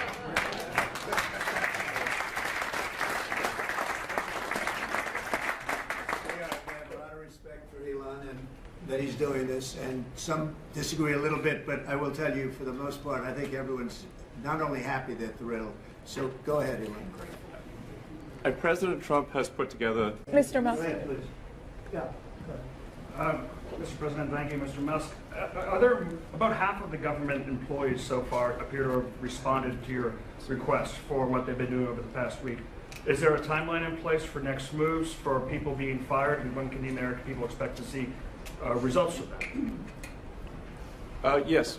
Well, to be clear, like I think that email perhaps was misinterpreted as a performance review, but actually it was a pulse check review. Do you have a pulse? Do you have a pulse and 2 neurons? So if you have a pulse and 2 neurons, you can reply to an email. This is, I think not a high bar, is what I'm saying. This is should be anyone could accomplish this. But what we are trying to get to the bottom of is we think there are a number of people on the government payroll who are dead, which is probably why they can't respond. And some people who are not real people, like they're literally fictional individuals that are collecting paychecks. Well, somebody's collecting paychecks on a fictional individual. So we're just literally trying to figure out, are these people real? Are they alive? And can they write an email? Which I think is a reasonable expectation for the American public would have at least that expectation of someone in the public sector. Mr. Musk, roughly 1 million employees. Roughly 1 million employees have responded so far to this email. Does that mean that the remaining 1 million or so federal employees now risk being terminated? And is it your understanding and expectation when you post a directive on X that the cabinet secretaries will follow that order? Because several agencies have instructed employees that this is voluntary or not to respond. Yeah, well, I mean, I guess it was like last week, the president encouraged me via Truth Social and also via phone call to be more aggressive. And I was like, okay, yes, sir, Mr. President, we will indeed do that. The president is the commander-in-chief. I do what the president asks. And I said, can we send out an email to everyone just saying, what did you get done last week? And the president said yes, so it did that. We got a partial response. We're going to send another email. But our goal is not to be capricious or unfair. We want to give people every opportunity to send an email. And the email could simply be, what I'm working on is too sensitive or classified to describe. Like literally just, that would be sufficient. I think this is just common sense. And what is your target number for how many workers, employees you're looking to cut total? We wish to keep everyone who is doing a job that is essential and doing that job well. But if the job is not essential or they're not doing the job well, they obviously should not be on the public payroll. Mr. President, I'd like to add, wait a minute. I'd like to add that those million people that haven't responded, though, Elon, they are on the bubble. I wouldn't say that we're thrilled about it. They haven't responded. Now, maybe they don't exist. Maybe we're paying people that don't exist. Don't forget, we just got here. This group just got here. But those people are on the bubble, as they say. Maybe they're going to be gone. Maybe they're not around. Maybe they have other jobs. Maybe they moved and they're not where they're supposed to be. A lot of things could have happened. I wouldn't say that Biden ran a very tight administration. They spent money like nobody's ever spent money before, wasted money. The Green New Scam, all of the different things they spent money on. And you've seen that. You've seen that with some of the things that I read at speeches. I read them and people can't believe when I read them. 20 million here, 30 million here for, a little educational course on something. Circumcision, right? Circumcision. $20 million to inform the people of such and such a country on other things and other things other than that. So, those people are, right now we're trying to find out who those people are that haven't responded. Now, there'll be some agencies, like Marco has people within state that are right now doing very classified, very confidential work, and we understand that. We've talked, and we're being a little more surgical. And Marco's doing a lot of things himself. And some of the secretaries, we're going to be going to them. We're going to be talking about it today. We're going to ask them to do their own Doge. In other words, they'll look in their group, and I spoke with Lee Zeldin, and he thinks he's going to be cutting 65% or so of the people from environmental. And we're going to speed up the process, too, at the same time. You had a lot of people that weren't doing their job. They were just obstructionists, and a lot of people that didn't exist, I guess, Lee, too. You found a lot of empty spots. The people weren't there. They didn't exist. I think education is going to be one of those. You go around Washington, you see all these buildings with the Department of Education. We want to move education back to the states where it belongs. Iowa should have education. Indiana should run their own education. You're going to see education go way up. Right now, we're ranked at the very bottom of the list, but we're at the top of the list in one thing: the cost per pupil. We spend more money per pupil than any other country in the world, and yet it's Denmark and Norway, Sweden, and I hate to say this, and we're going to get along very well with China, but it's a competitor. They're at the top of the list. They're among the top 10 usually, and they're a very big country, so we can't use that as an excuse, right? Because we're a very big country too, but we were ranked last time under Biden. We were ranked 40 out of 40. They do the 40 certain nations that they've done for a long time. It seems to be 40 for whatever reason, and we were ranked number 40. A year ago we were 38, then we were 30. Now we hit 40. And so we're last in that, and we're first in cost per pupil. So I would say that's unacceptable. Lawrence, you have something? Further combat inflation, we will not only be reducing the cost of energy, but we'll be ending the flagrant waste of taxpayer dollars.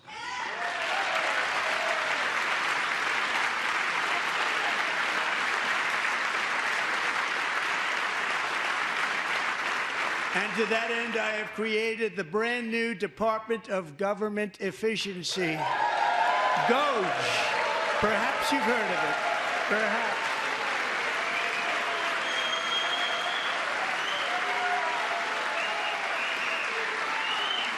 Which is headed by Elon Musk, who is in the gallery tonight.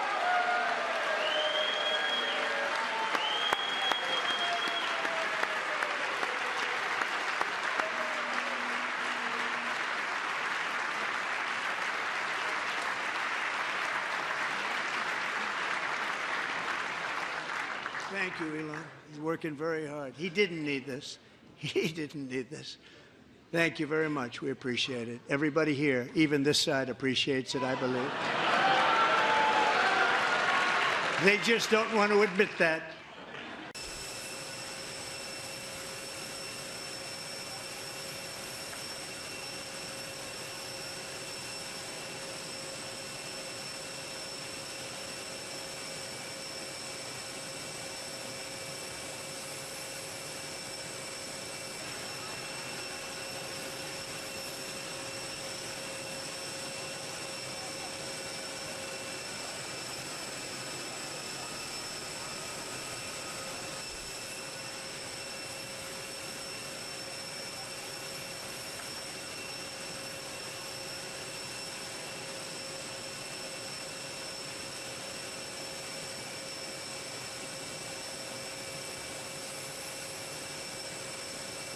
What is this one, Elon? That's a bottle wine.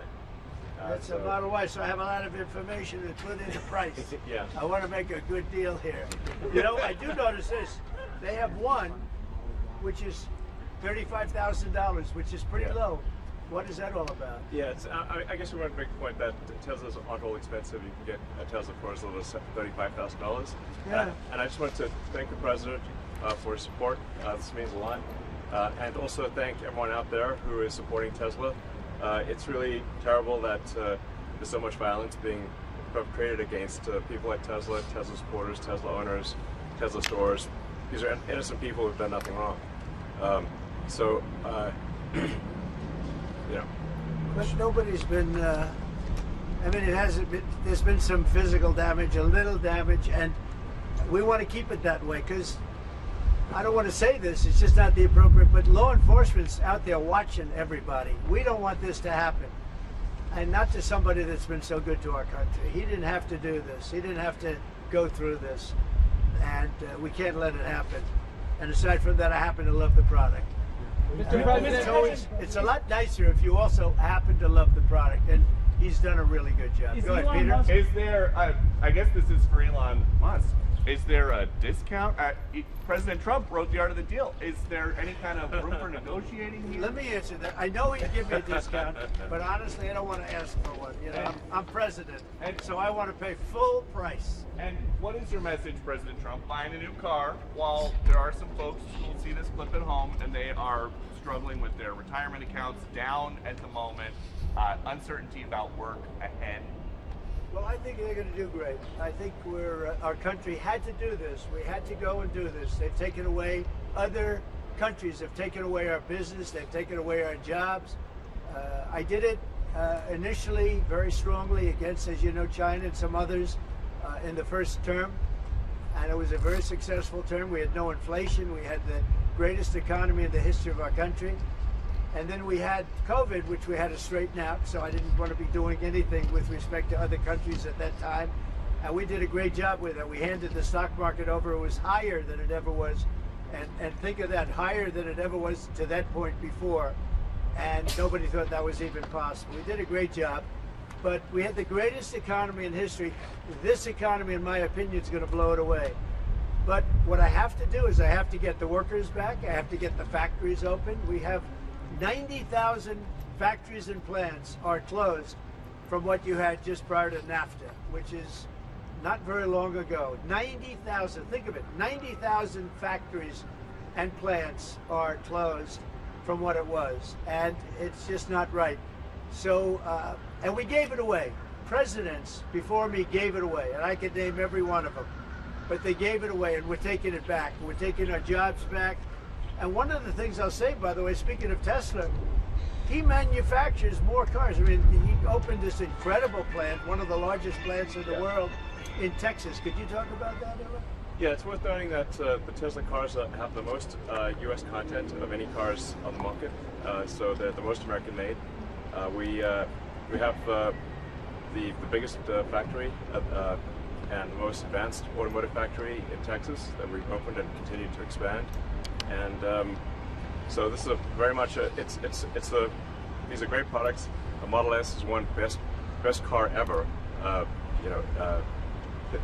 So all these cars have won incredible awards. So they're great cars and they're American made. And I think, try it. You'll like it. Yeah. And I'm just saying, beyond the cars, they're great. But we have to celebrate somebody that has the courage to do this. He could have said, I'm not doing anything. I'm not going to get involved.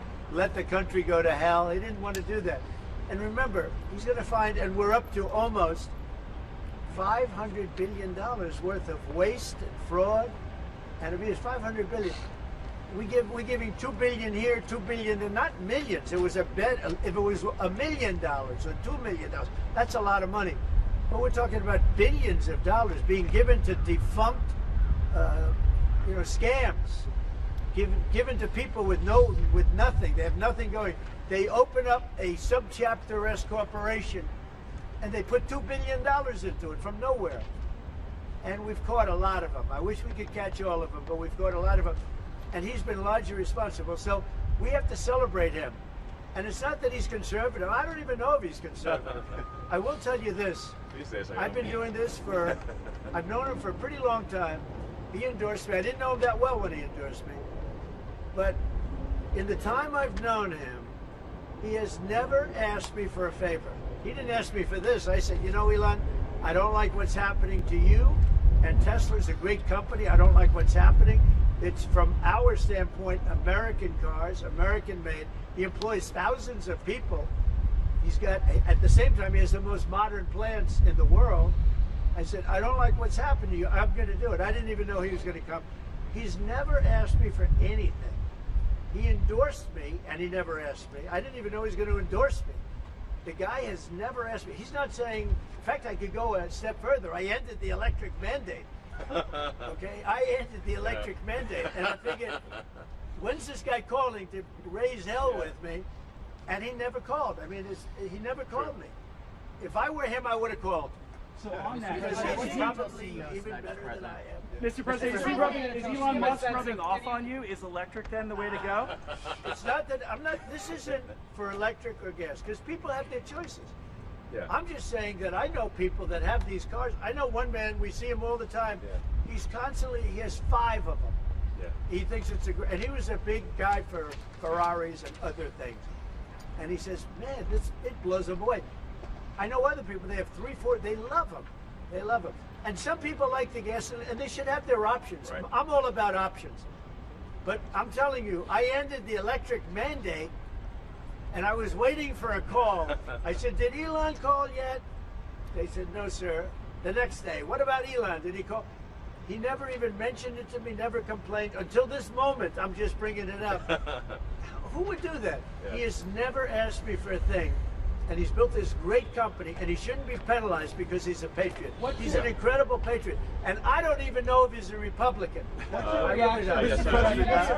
reaction to the stock market drop today? Well, I'm not sure if it was. Tesla stock is also... have drops, and markets are going to go up, and they're going to go down. But you know what? We have to rebuild our country. Our country has been stripped of its jobs, of its factories. And I'm tired of seeing where they build apartments, cheap apartments in an old broken down factory. But you have factories all over the place that are empty from many decades ago. And we're going to change it around. And it's all taxing policy. You know, it's really a policy because we have great workers, great people. It's really a policy of taxing and incentives. And I'm bringing the incentives back.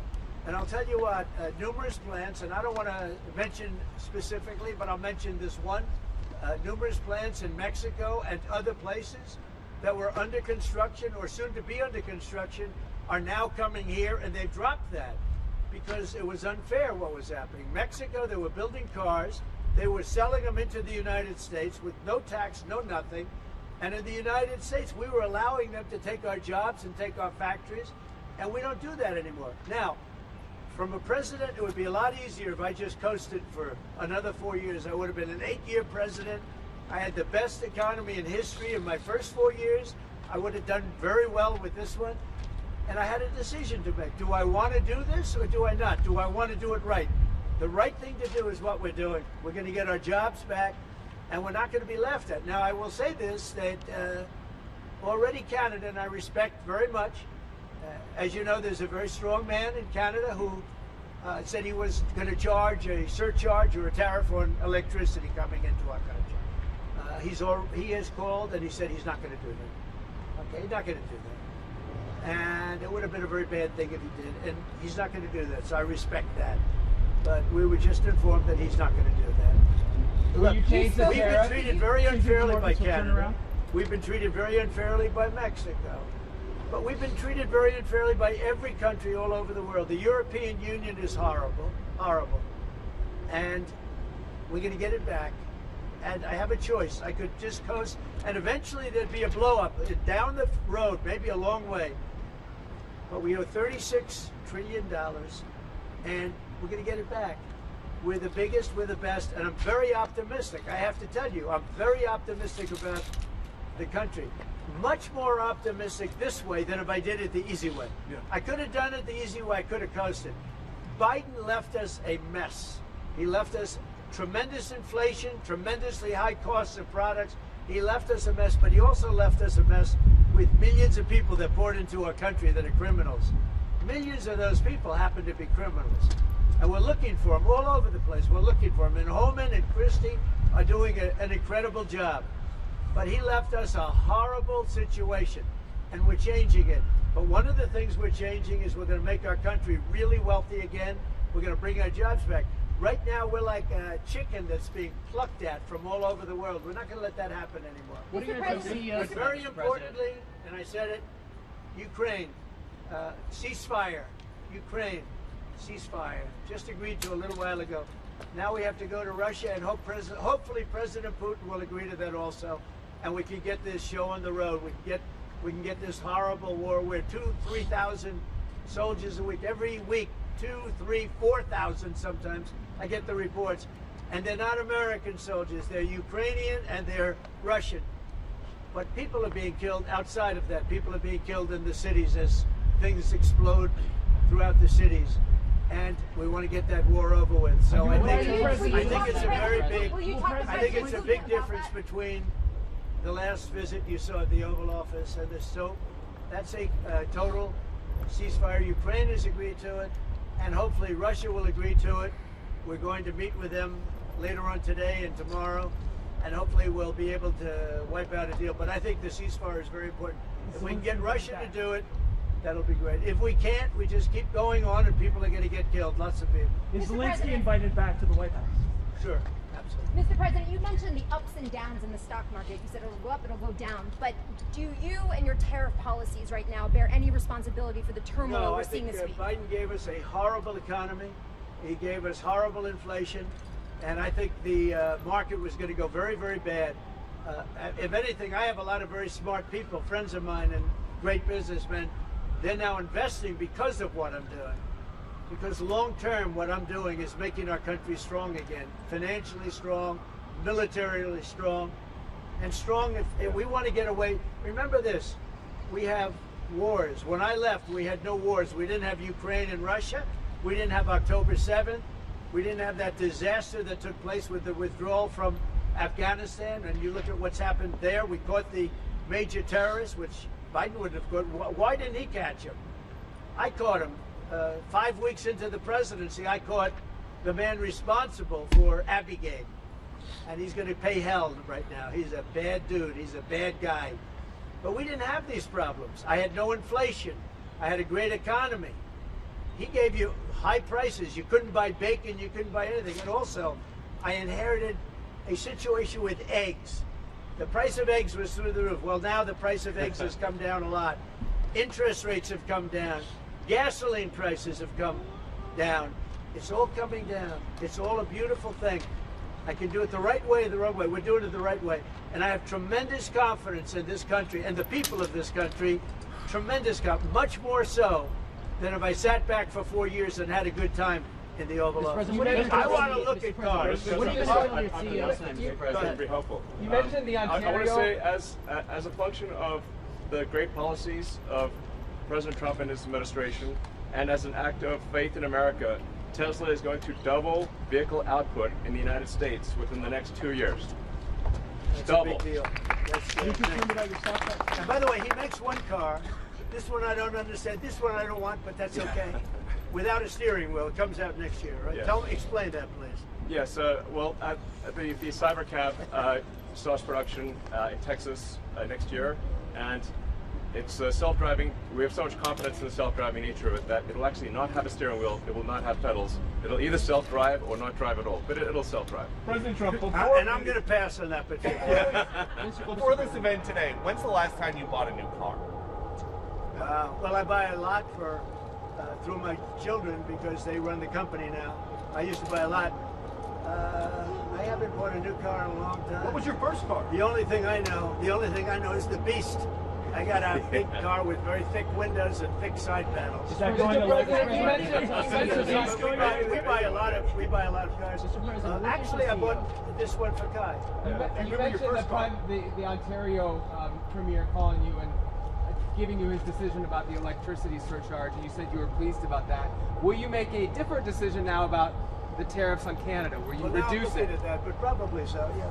You're looking He was a gentleman. Will you reduce it back? He was a gentleman. Look, I said it before. We give Canada $200 billion a year. We subsidize Canada between all of the things we give them and trade. We give them. We don't have to have cars made in Canada. We don't have to have lumber from Canada. We have tremendous lumber. We have tremendous trees. All I have to do is unfreeze them from some of the restrictions that were put on. I can do that with an executive order. We don't need energy. We have more energy than anybody else in the world.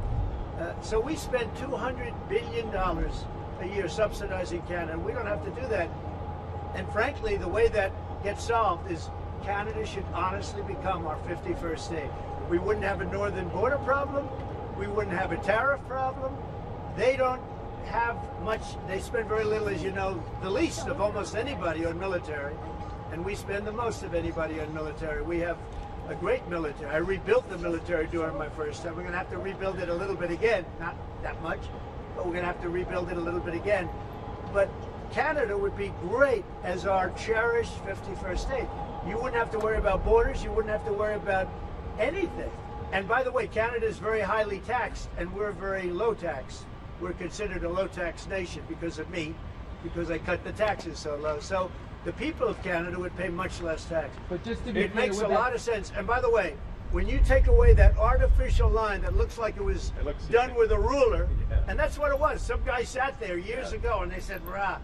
Well, when you take away that and you look at that beautiful formation of Canada and the United States, there is no place anywhere in the world that looks like that. Mr. President, any updates on Greenland? And then if you add Greenland, that's even. I mean, that's Mr. pretty President, what are you good. going to tell the CEOs tonight, Mr. President? Okay? What are you going to tell the CEOs I'm going to tonight? look at this. I'm going to make a decision. Do you want to hear what my decision Let's is? see it. Okay. What's your best of these cars? What do you think? Well, the car that I drive is the Model S Class Which is C. that one? That red one in the middle. I like that. Yeah. Yeah.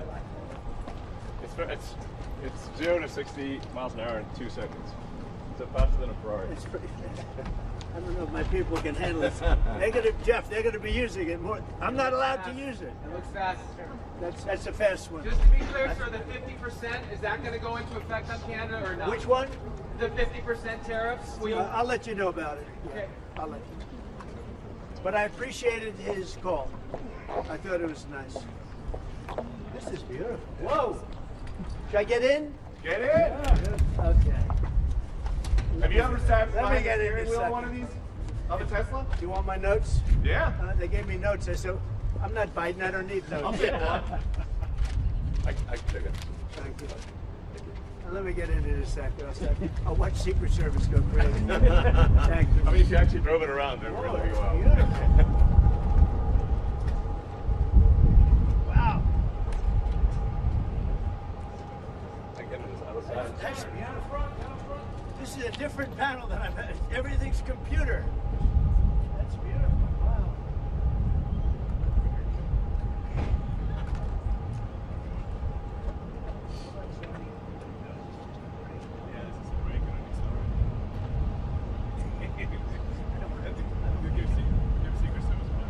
That's beautiful. Can you start it?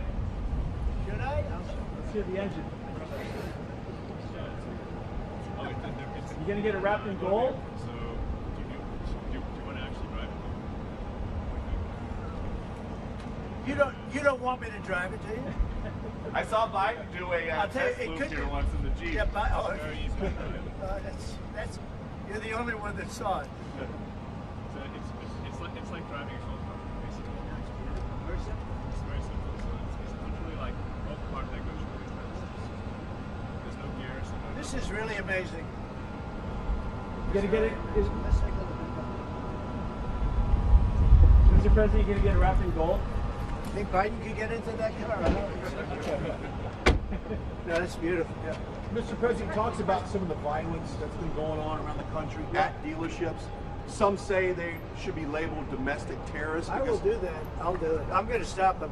We catch anybody doing it because they're harming a great American company. You know, I've stuck up for the NFL. I've stuck up for a lot of American companies and other companies, but American companies. I did a very big favor for the NFL. I do favors for all. When you heard an American company, especially a company like this, supplies so many jobs that others are unable to do, when you do that, those people are going to go through a big problem when we catch them. And we have you got a lot of cameras up. We already know who some of them are. We're going to catch them. And they're bad guys. They're the same guys that screw around with our schools and universities, the same garbage.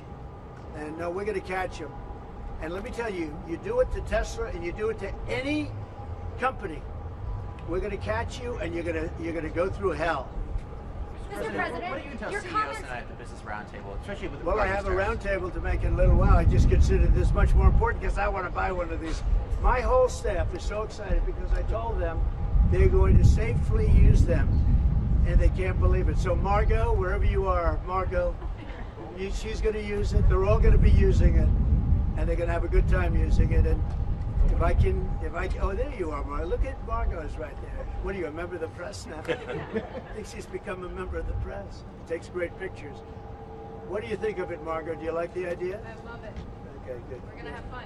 They're very happy. Mr. President, your comments the other day not ruling out a potential recession seemed to rattle the stock markets. The Commerce Secretary said there wouldn't be one. Boom. Just so you know. Just specifically on the recession. Yeah. Do you think there will be a recession? I don't see it at all. I think this country is going to boom. But as I said, I can do it the easy way or the hard way. The hard way to do it is exactly what I'm doing, but the results are going to be 20 times greater. Mr. President, And remember, Trump is always right. And what do you say to Americans? If you look at what I've said over the last 10 years, Trump has been right all the time. This is the way to do it. We're going to make America great again. You know, to make it great, you have to have jobs, you have to have factories, you have to have. I look at some of the things that, like this last administration, he was the worst president in the history of our country. Nothing was happening. Nothing. He had no idea what was going on. Our country went to hell. And then to allow millions of people to come in that are prisoners and mental institution patients and all of the things, that are gang members, drug lords, we're searching them all down now, trying to get them out of our country. And we're going to do that. But on the financial end and the economic end, what we're doing is, to me, it's the most exciting. Our country will be greater than ever before, and it won't take too long. And what's your message to Americans right now, sir, who are worried about the stock market? What's your message to them as they watch it? Let's go see this average. I did buy one of these. This is bulletproof. I mean, look, in terms of imagination, I think I have a great imagination. Who else but this guy would design this, and everybody on the road is looking at it? It's amazing, actually. As soon as I saw it, I said, that is the coolest design. It's. Do you agree with that, Brian? I mean, I do. It's amazing. It's very cool. Yeah. You got to give him credit. We want the future to look like the future, and it's kind of, what kind of truck would Blade Runner drive? That was the design idea. It's really amazing. Yeah.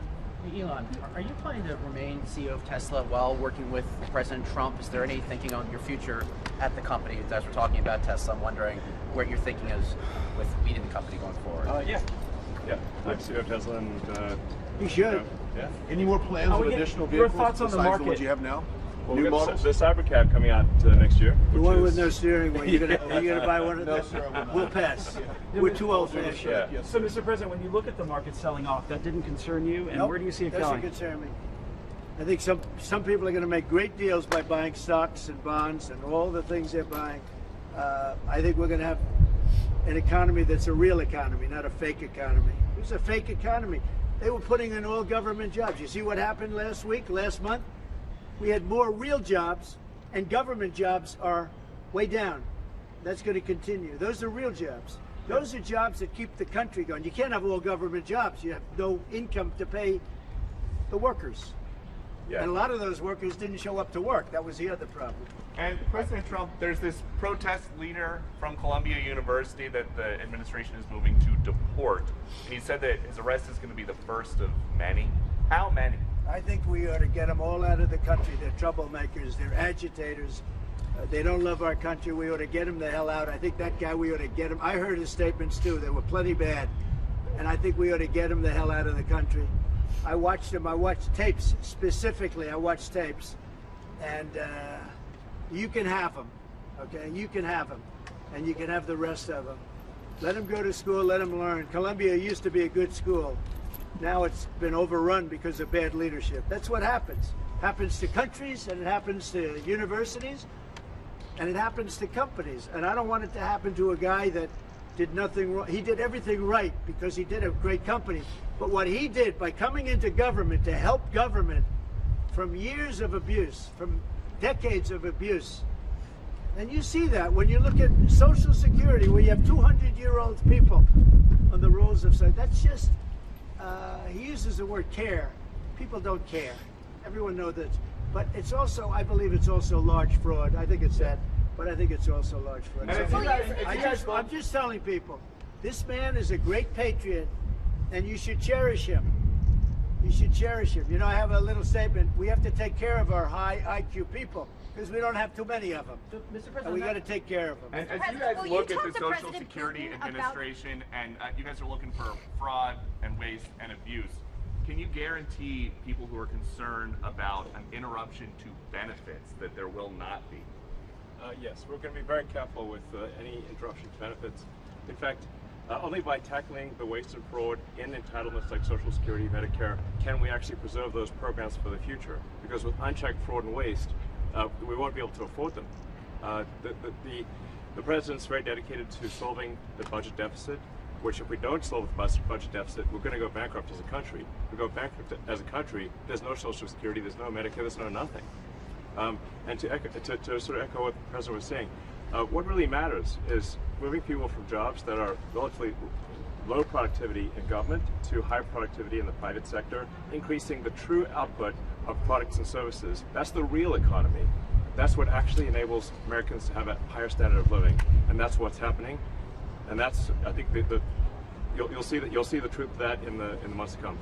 And we're going to make it really much stronger by taking people that don't exist or taking people that shouldn't be there out, by taking illegal aliens that are on Social Security or Medicaid and Medicare. By taking them out, we're making it much stronger. The country will be much stronger, but it's going to really be stronger economically. And when you look at what we're doing, I've been called by so many companies. Yesterday, as you know, I had a meeting with some of the biggest tech companies in the world. And all they're talking about, IBM was there. We had a lot of them. Dell, Michael Dell was there. We had a lot of great companies, Hewlett Packard. And all they're talking about is investing in this country. They want to be sure, don't forget, they're looking down the road 10 years and 15 years. They want to make sure we have a strong country. They're all coming in. As you know, Apple, Tim Cook, he said that he's going to invest $500 billion in the United States. He never did that before. He invested in China. He's got his plants in China. And now he's got them, going to be building them in the United States. And if I didn't have victory in that election, he wouldn't be doing it. And if I didn't say what I'm saying, and I'm being very honest, and it's much more difficult than just sitting around and having a great time. It's a very glamorous position if you want to do that. We could have kept it, but eventually bad things would have happened. This way, good things. I'm very optimistic about the country. I think we're going to have the greatest markets we've ever had, and it's going to be really fueled by what we're doing. You had to see these companies yesterday. They're investing billions and trillions. They're investing trillions of dollars here. They wouldn't have invested 10 cents. Mr. President, will you talk to Vladimir Putin about this ceasefire deal? Do you think you need to have a conversation with him to get the Russians to agree? I'll talk to Vladimir Putin, yeah. When will I you want to talk get, to look, that's the other, it takes two to tango, as they say, right? So hopefully he'll also agree, and I really think that would be 75% of the way. The rest is getting it documented and, you know, negotiating land positions, etc. So you'll talk to him this week about the deal? I think so, yeah. So And then when you you have a anticipate meeting ceasefire him in person? in place on the Ukrainian side. How close do you think then you are to a total ceasefire with Well, I hope it'll be over the next few days. I'd like to see. I know we have a big meeting with Russia tomorrow, and some great conversations hopefully will ensue. The people have done a great job. Marco Rubio's been great. Steve Witkoff's been great. Michael Waltz. They're all, every one of them, they've really stepped up. They are into it. They want to see two things. By far, number one is death of people that aren't citizens of our country, but they're people, just like you. They're people, and we want to stop. And we also don't want to give billions and hundreds of billions of dollars away. We're in there for $350 billion, and there was no reason this war would have never happened if I was president. So it's a very sad thing. Thank you all very much. I love Tesla. Which one did you buy? Yeah. Wait, Mr. President. Which one did you buy? Mr. President, which car are you going to buy? The one I like is that one. And how does this work? And I want that same color. Are you going to put down a credit card? Elon, would you take a personal check from the president? I do it the old I give checks. Sure.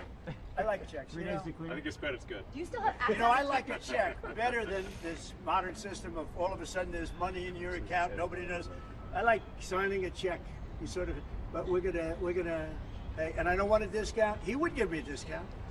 But if I do a discount, they're going to say, "Oh, he got benefits." I don't want any discount. What about a vanity plate?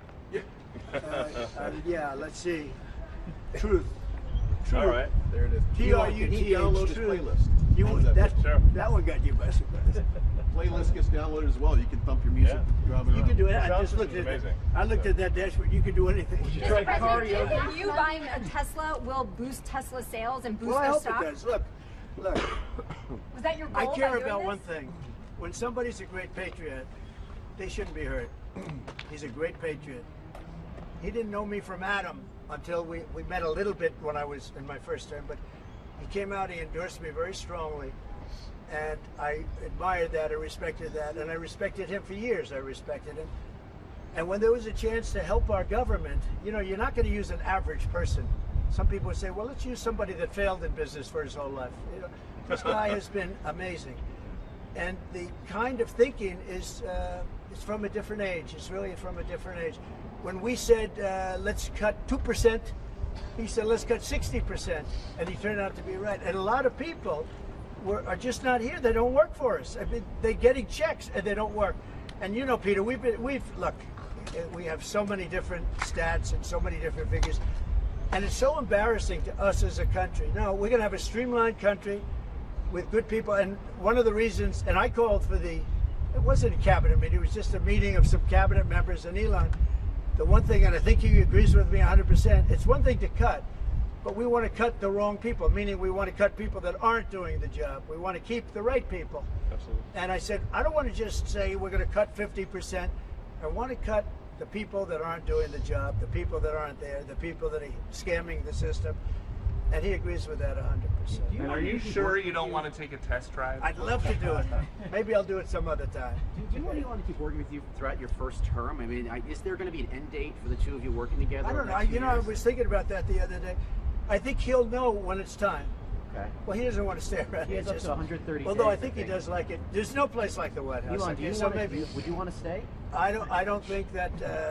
I think he wants to get the job done, get back to his businesses. That's what I think. I just want to. I'll stay as long as it's useful and productive, and if I can help the country, I'll stay and do so. Okay. Thank you, everybody. Thanks, President Trump. President Trump. Good-looking guy. Elon. Thank you, everybody. Thanks, guys. Thank you, everybody. Pulitzer Prize.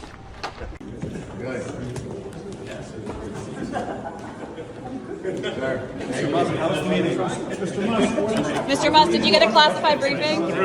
Conversation. Was your briefing about China? Yes, put the Space Force on the roof.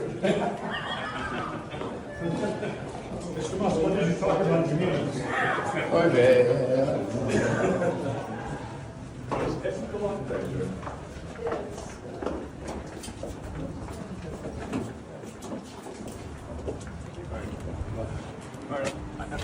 Anything I can do to be helpful, I just would like us to have a good outcome here. You got it. All right. All right, Elon, thanks a lot. All right. Thank you. Thank you. All right.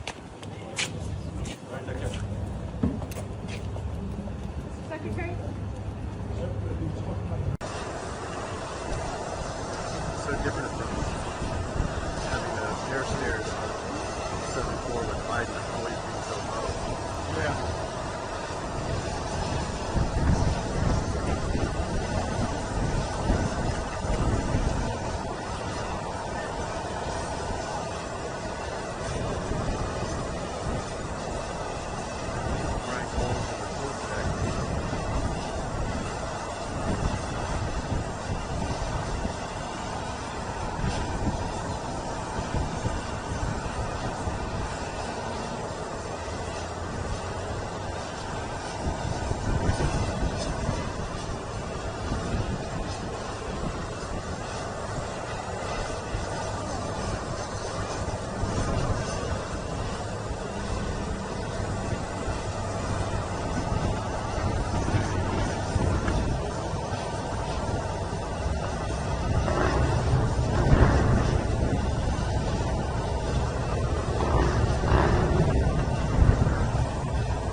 Thanks for coming. What do you think of my hat? All right, I'm gonna sign the hat and I'm gonna throw it out.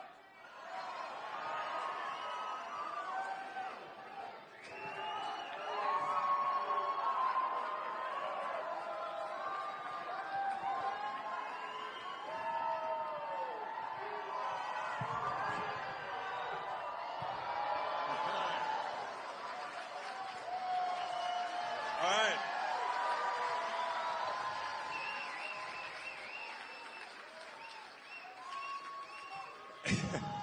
All right, I love you guys too.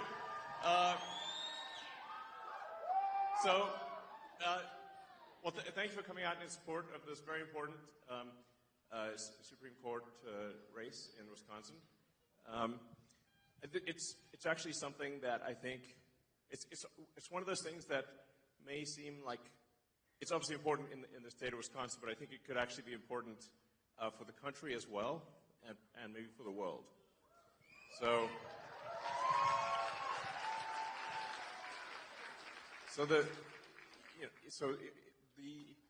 The House majority right now is razor thin. It's really just a few seats, and if the Supreme Court is able to redraw the districts, they will gerrymander the districts and deprive Wisconsin of 2 House seats on the Republican side. Yeah, exactly. The result of that could be that the House switches to a Democratic House. Yes, indeed. And then they will try to stop all of the government reforms that we're doing, and we're getting done for you, the American people. So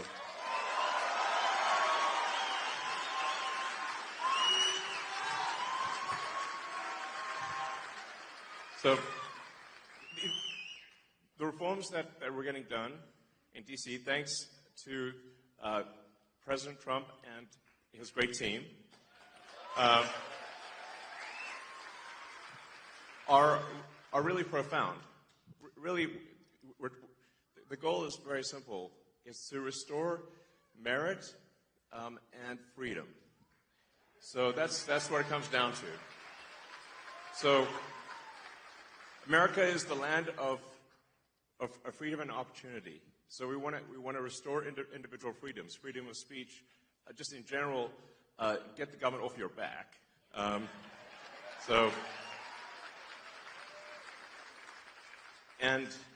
And then make sure that you succeed in the United States as a function of your hard work and your talent, and nothing else.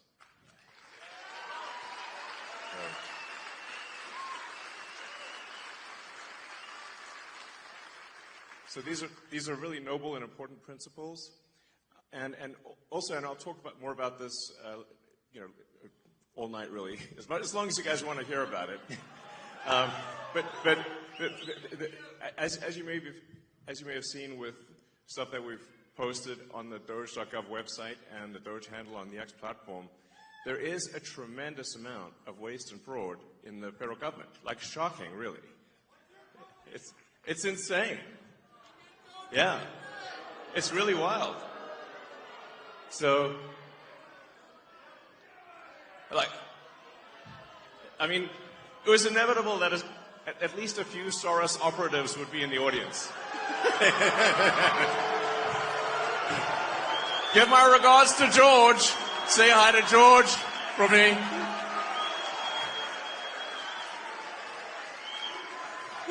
USA, USA, USA, USA.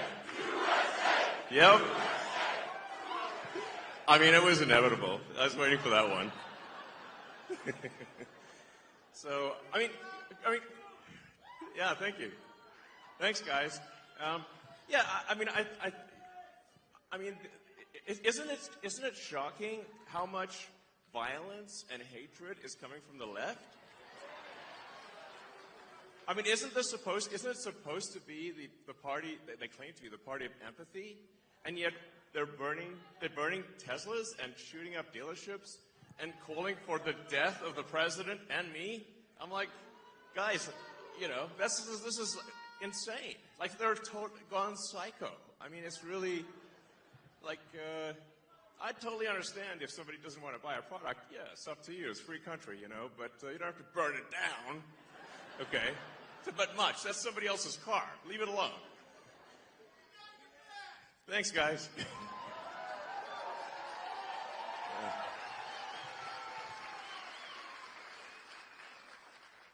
Yeah, so, man, the derangement level on the left is just like blown my mind, frankly. I mean, I'm like, what is going on? They've just lost it next level. I'm like, it's like, whoa. And I sort of wonder what's, you know, the legacy media is in part to blame for this, and maybe primarily to blame for this, because, you know, it's really terrible. It's like, if they keep calling, you know, they've obviously called President Trump every name in the book. You know, I think there was one article that called the president worse than Hitler, Mussolini, and Stalin combined. And I'm like, actually, President Trump's not killed anyone. In fact, he's very good at stopping wars, not starting them.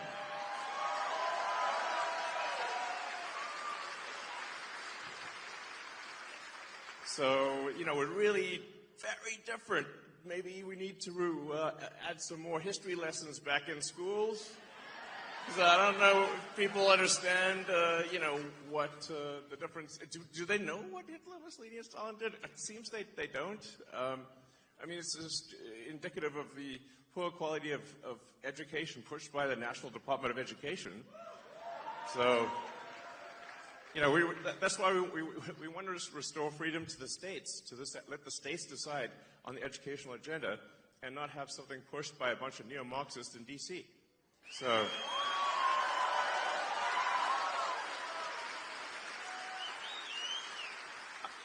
I mean, it is astounding how much anti-American propaganda is pushed on kids today in schools. It's mind-blowing.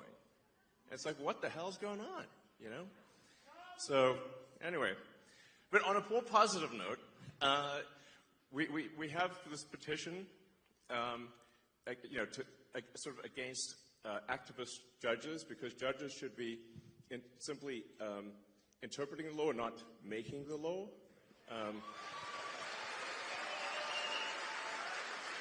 So, in appreciation for the support of people in signing this petition against activist judges, we just want judges to be judges, you know, which is a reasonable thing to ask for.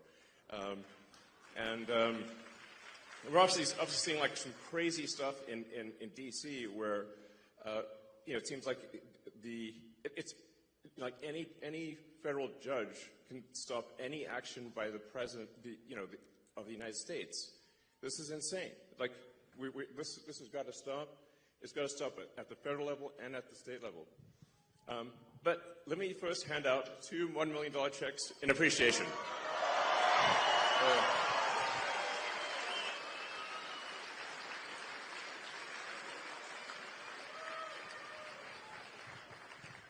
Okay, so the first check goes to Nicholas Jacobs.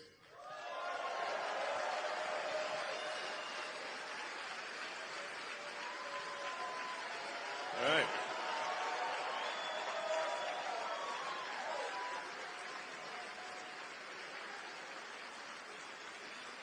Now, I should say that the reason, the reason for the checks is that it's really just to get attention.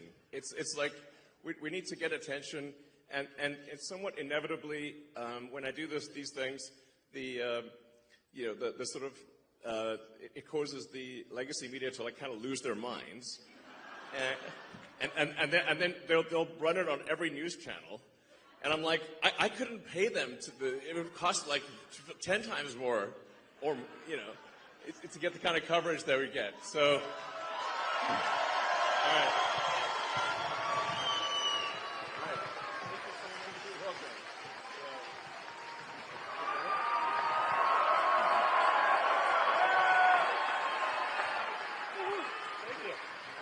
right.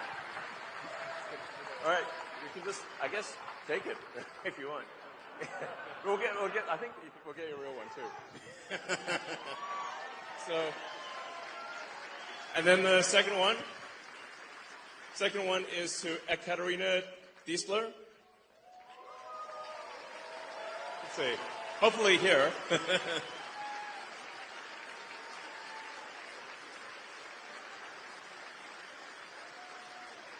So, well, and like I said, this is just helpful for getting attention, and then it's kind of fun to see the legacy media lose their minds over it too. So, love you too. So, yeah. So, let's see. Hello. Thank you. Congratulations. All right.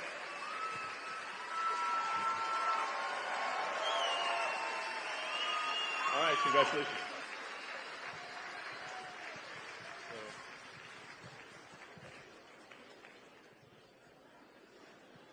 All right, so we're also going to be announcing, or we are announcing now, a program, sort of a Get Out the Vote program. That's the webpage should be going live, I think around now, which is at the America PAC website, or just go to the America PAC X account. And the single biggest challenge, I think, is actually just making people aware that there is this very important election. And there's both the very important election for Judge Schimmel, as well as the deciding on adding voter ID to the Wisconsin Constitution, which is very, very important. So it's quite shocking that I mean, you can sort of tell where voter fraud is happening, where they ban ID, Like, why would you ban ID? Like, in New York and California, it's, like, illegal to show ID at an election. Well, I can't imagine why that would be the case. So, two really important things is really just ensure judicial integrity on Tuesday, and then the voter ID thing. And, it's April Fool's Day. And it's like, I think most people aren't aware, like I said, most people aren't aware that there is this important election. Most people don't even know that there's an election at all. Or if they do, they aren't sure exactly when and where it is, and they aren't sure yet or they don't realize just how important it is.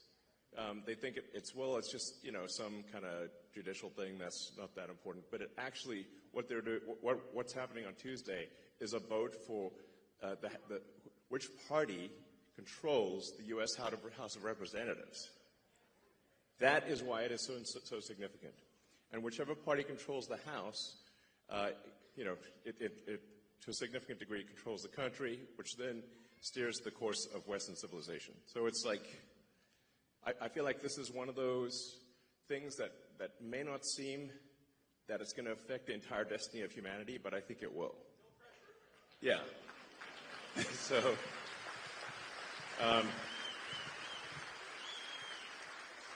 it's a super big deal, and the fact that I'm here in person, like, I'm not phoning it in. I'm here in person. Yeah. So.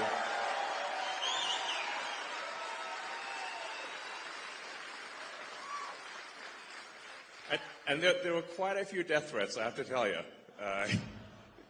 I was like, my security team said, well, it's actually gone down from yesterday to today. It went down from 18,000 to 17,000. So I'm like, well, maybe it's getting better,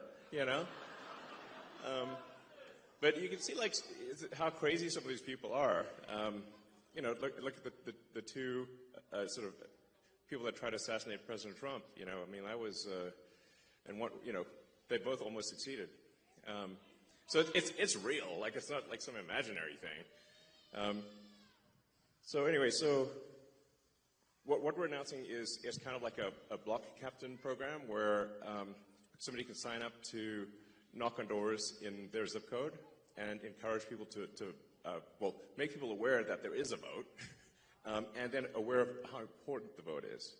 So you can sign up to be kind of a block captain for your zip code on the America PAC website right now. Yeah, and if you do, it's like basically $20 for just taking a photo with somebody. It's pretty straightforward. You just knock on doors in your neighborhood, and give them either a digital or a paper, picture of, Justice Brad Schimmel. It can be an approximation. It doesn't have to be exact, but they just have to say thumbs up and hold a picture of Judge Schimmel, and that's it, and you get $20. It's pretty easy. It's easy money. So, but the whole point of it is just to make people aware of the election, and say that there is an election. It's on Tuesday, and it's super important. Please vote. So.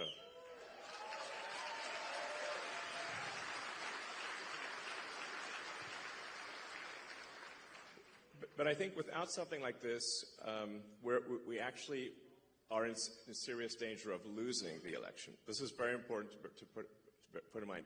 If you look at the betting market odds, so if you look at sort of the Poly market or Kalshi, like the betting markets, it varies between 85% and 90% probability of loss for Justice Schimmel. That's the current situation. So we got to pull a rabbit out of the hat next level.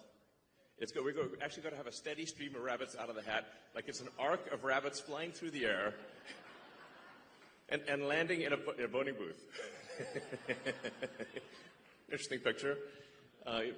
Grok could probably make that picture. That's basically what's needed. We need to generate an anomaly in the matrix, and because I think there's currently the Dems are 100,000 votes ahead. But if the people that voted for President Trump simply vote on Tuesday, we will win. That's actually all it takes. Just vote. Boom. Done. Victory. So.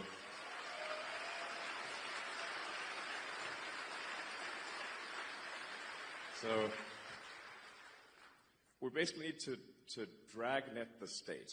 It's like everybody's got to mobilize everywhere like crazy for the next 48 hours. And I think this will be important for the future of civilization. It's that significant. So you don't hear me saying that very often. It's a big deal.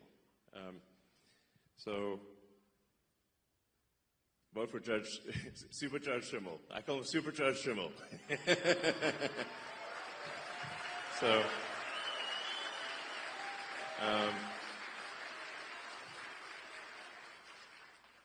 let's see. So with that, I think we can do Q&A if you guys would like to do some Q&A. And I'm happy to answer any questions. It could be, about Doge or whatever you'd like to hear about. Because I think if you ask questions that the public would be interested in hearing, then those snippets will go all over the place, and it will be helpful to the public, at large, and maybe even beyond our country.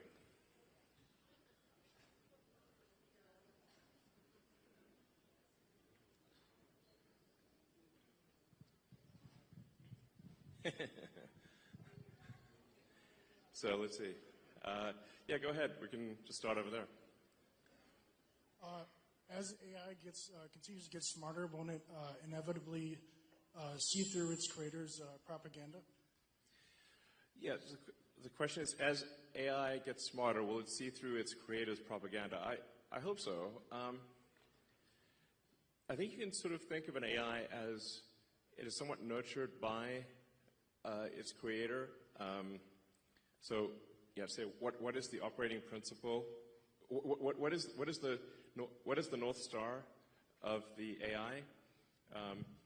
If it's a somewhat corporate AI, it could be like it's just trying to make corporations happy, or it could be, if it's particularly some of the AIs that are trained in, like the city of San Francisco, it's going to have kind of a San Francisco bias to it. Because you can think of like smart people as well as there are big differences in sort of beliefs among smart people, and so you can expect that there will be big differences in beliefs among AIs as well. With Grok, our aspiration is a maximally truth-seeking AI, which is like you always want to try to get as close to the truth as possible, even if the truth is unpopular. And that's our goal, which I think is a very important goal.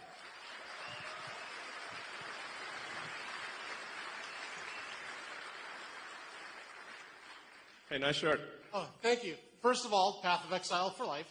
But more importantly, as we see the whole world has turned to a fear-based mobilization effort. And we've seen that translate into violence. And the right's not immune to it because it can hit everybody's psychology. Sure. How do we beat that with optimism? Because that's going to be crucial to avoid mass eruption of conflict. Yeah, I mean, there does seem to be... you're right that the right is not immune from sort of hate and violence. It's not like nothing, but it does seem weirdly heavily weighted towards the left. I mean, like, I haven't seen anyone tearing off like a Biden-Harris hat. Like, we're just like, you feel a bit sorry for them, like, oh, maybe they're wrong there, you know. But you see people tearing off MAGA hats. And someone just, you know, I saw a video just today where somebody was just on an escalator, a woman was on an escalator wearing a MAGA hat, and someone going the other direction tore the hat off her head. And I'm like, what? That's rude, you know. In fact, I sort of find myself in a strange position because I didn't think of myself as right. I thought of myself as centrist. But then the left went all the other way in the other direction, and now everyone's a Nazi, you know. Before you know it. And I'm like, wait a second, do you know what that means? Obviously not. So,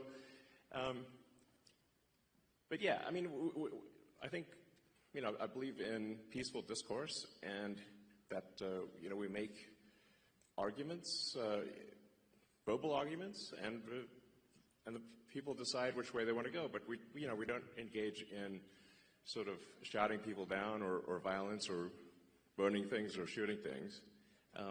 That's how democracy is supposed to work. It's peaceful discourse.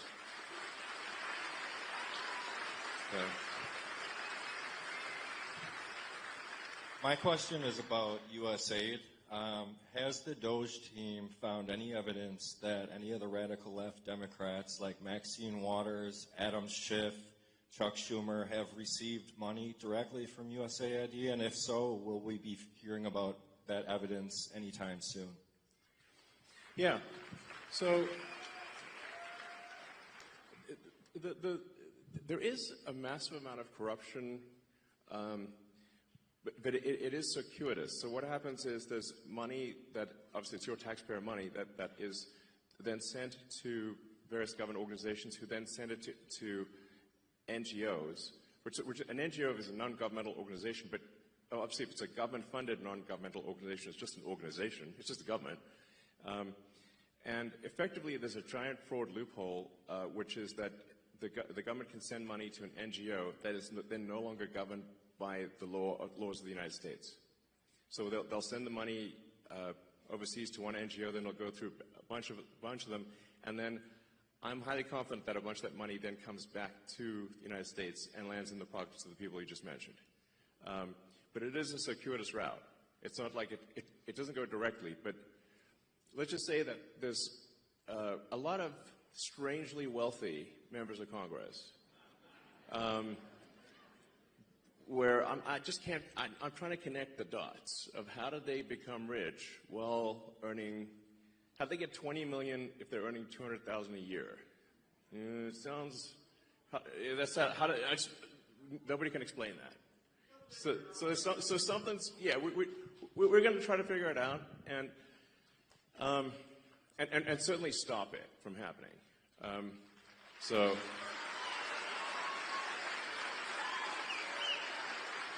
Yeah. I mean, just in general, the whole NGO scam is just crazy, yeah, it's blown my mind really. Yeah. Most of us here are aware of social media censorship, and I know you're keenly aware of it. Thank you for turning around X. Awesome. Okay.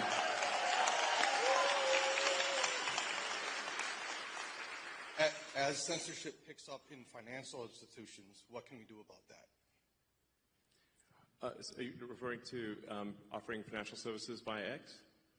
No, sorry. being kicked off of financial yeah. institutions for beliefs. Yeah. Well, certainly that won't happen during the Trump administration. Hopefully that can be enshrined in law, which is part of the reason why we need a Republican Congress. So you didn't see any Republicans kicking Democrats out and debanking Democrats, but there were a lot of Republicans that were debanked, thousands, which is really outrageous. So I think it does seem kind of one-sided, you know, this like trying to ruin people's lives and financially and violent protests overwhelmingly comes from the left these days. You know, it's like, and whereas the right is polite, you know, and fair as far as I can tell. So, yeah.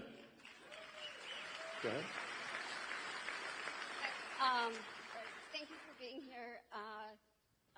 Your comment kind of about the Matrix is kind of ironic because my husband and I watched the first Matrix and the sequel yesterday. My question is, when so much of social media nowadays, you know, whether it be X or YouTube or whatever, is kind of curated to like a person's particular beliefs, or even where we have protesters that show up to town halls or potentially are paid, how does America kind of come together? And it used to be where you could have a conversation and have discourse like you discussed, right, and still be friends even if you disagreed with kind of some of their statements. When you talk about knocking on doors, like to different people's house, like one kind of fear that I have is like, even if you talk to somebody, everybody has their own sets of beliefs and their own truths. So I guess how do you get through that? Yeah, well, I think what we saw there for quite a while was that all of the legacy media and all of the new social media were in lockstep together. And they were all parroting the same left-wing talking points. And they were suppressing any dissent and any so-called right-wing or frankly even centrist views. And with that's why I felt it was critical to acquire Twitter, now X, in order to enable that dialogue. So it's certainly a step in the right direction, and I think you're seeing now once X was willing to break ranks and not censor Republicans, then you saw others also start to move in that direction. You know, it looks like, for example, Facebook and Meta, you know, yeah, they have certainly, Mark Zuckerberg has stated that they will be doing sort of community notes based on the community notes of the X platform, and as opposed to having sort of far left censorship bureau, the sort of, you know, the woke Stasi essentially reviewing things. So that's a step in the right direction. You know, there's maybe some hope for the CNNs of the world. There's like with Scott being on there, he's great. You know, he's like. I'm sort of hopeful that things are moving in the direction where different points of view are espoused on or you know, heard on legacy media and social media. So I guess maybe I'm actually a little bit optimistic about the future. You know, on the X platform, you know, we don't prioritize you know, one side or the other. We try to be as fair as possible, and I will reply to, you know, prominent Democrats even if they sort of say terrible things about me. So, you know, it's like, yeah, we should have this discourse. And so I kind of think, at least on the media front, things are going in a good direction. But on the, but I am kind of perturbed by the sort of how aggressive these protests are.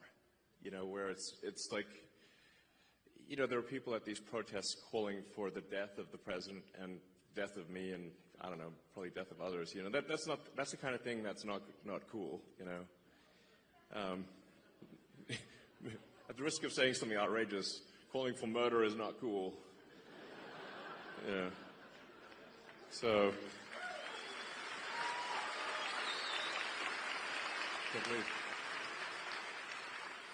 Thanks for coming, Elon. I'm a teacher by trade. I have gone through the 4-year bachelor degree to teach the nation's youth going forward.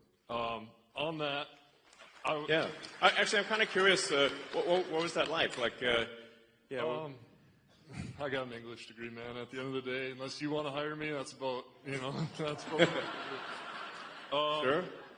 So during teacher college, they give us a heat map, and it says these are the cost per head on each student. The southeast is generally the worst, but they're also generally the lowest spent per capita on each student.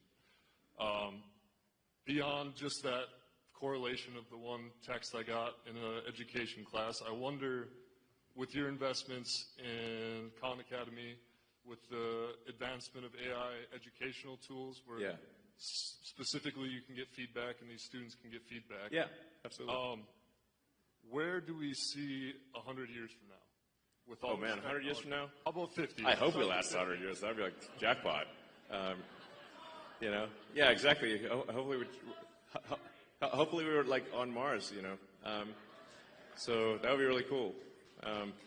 So I do think AI can be incredibly helpful in teaching, because you can essentially set up each kid with like a personalized AI, and that AI can then answer questions for each kid, and that actually can be very profound in learning, because obviously if you've got a classroom of say 25, 30 kids, you can't like spend, it's literally impossible to spend time with every kid individually, or at least you can spend a little bit of time, but not, obviously it's a 1 to 20, 1 to 30 ratio. So, but what you can do is you can set them up with the AI, and then you can, you know, if things get stuck or whatever, if you want to, you can essentially guide the orchestra that way, and I think it could be a very powerful learning tool. You know, I personally enjoyed my English classes in high school, actually. You know, sometimes I wondered, why am I reading Charles Dickens? But, you know, there's some merit to reading Dickens, and many of the, I actually think that we should have a great canon of English literature, that kids do at least, you know, some number of the significant works in the English language. So,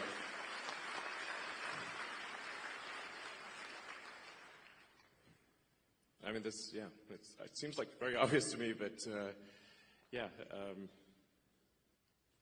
And another thing with regard to teaching is that I think teaching is a very important profession.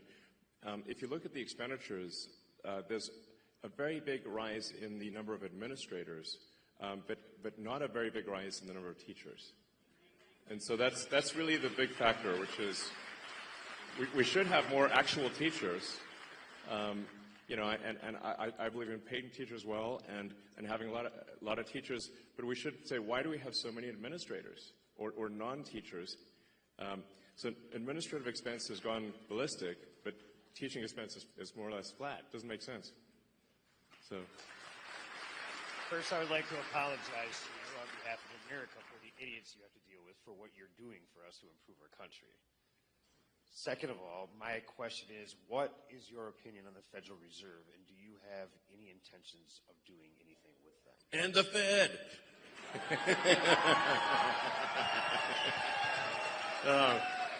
Yeah. I don't know. I always wanted to say that, you know. But I mean, I think there's like 20,000 people that work at the Fed. Seems pretty high. It's like there's a lot of people that work at the Fed, and it seems like, why do we have so many people at the Fed, and what do they do? And you know, sometimes I wonder which one would win. You know, the federal for interest rates, the board of the Federal Reserve, or a magic 8-ball. And I'm like, I think the magic 8-ball might win. You know. So then I'm like, well, Magic 8 Ball is a lot cheaper. So, you know, it's like you shake it, it says, check back again later. I'm like, okay. Same thing. But I think what really matters is that government spending is not far in excess of government revenue. That's a fundamental issue that we have, where we have a deficit of $2 trillion, and we have interest payments that now exceed the entire budget of the military. In fact, that was a big wake-up call for me, was when the amount of money that we pay in national debt interest exceeded the Defense Department budget. I'm like, the Defense Department budget is very big, and interest is higher than that and climbing. That's a disaster. You know, so the very simple, straightforward goal of the Doge team is to get rid of waste and fraud. It's mostly waste. It's or depending on how, you know, I'd say it's probably 80% waste, 20% fraud, something like that. But it's $1 trillion, so that's still a lot. And it's you know, it's got to be.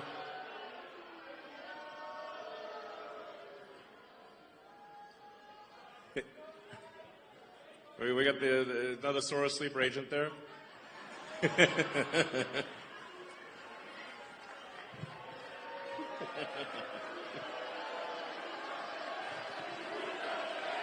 USA, USA, USA, USA.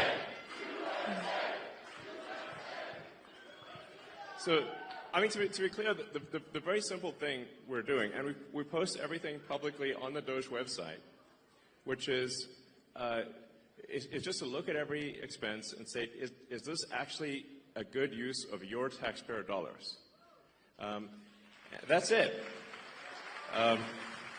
It's not super complicated.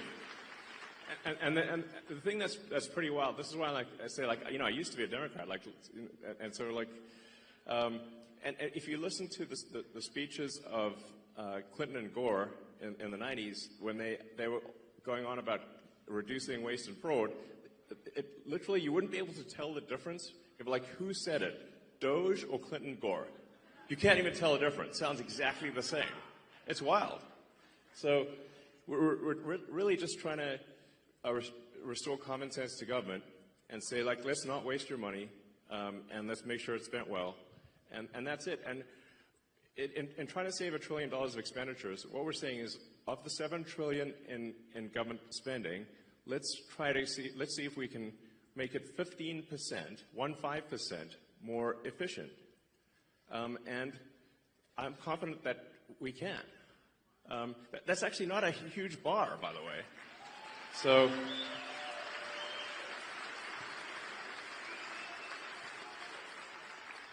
and when you see the crazy things that the government is spending money on, you can see a list of some of them. You know, so, like, I don't know if we should be spending money on transgender comic books in Peru. That doesn't seem like an ideal thing to spend your money on. You know, why would we do that? If somebody in Peru wants to do that of their own accord, that's fine, but it shouldn't be your money that does it. So it just, and you know, we shouldn't be paying rent on empty buildings. You know, if I do think there is a role for government, but we just need to make sure we're just going through and saying and doing what I would call like an excellent and necessary and reasonably trusted review of organizations and personnel. So is this person doing a good job? Great. Is the role necessary? If so, that's good. And are they reasonably trusted, meaning they're not a psycho?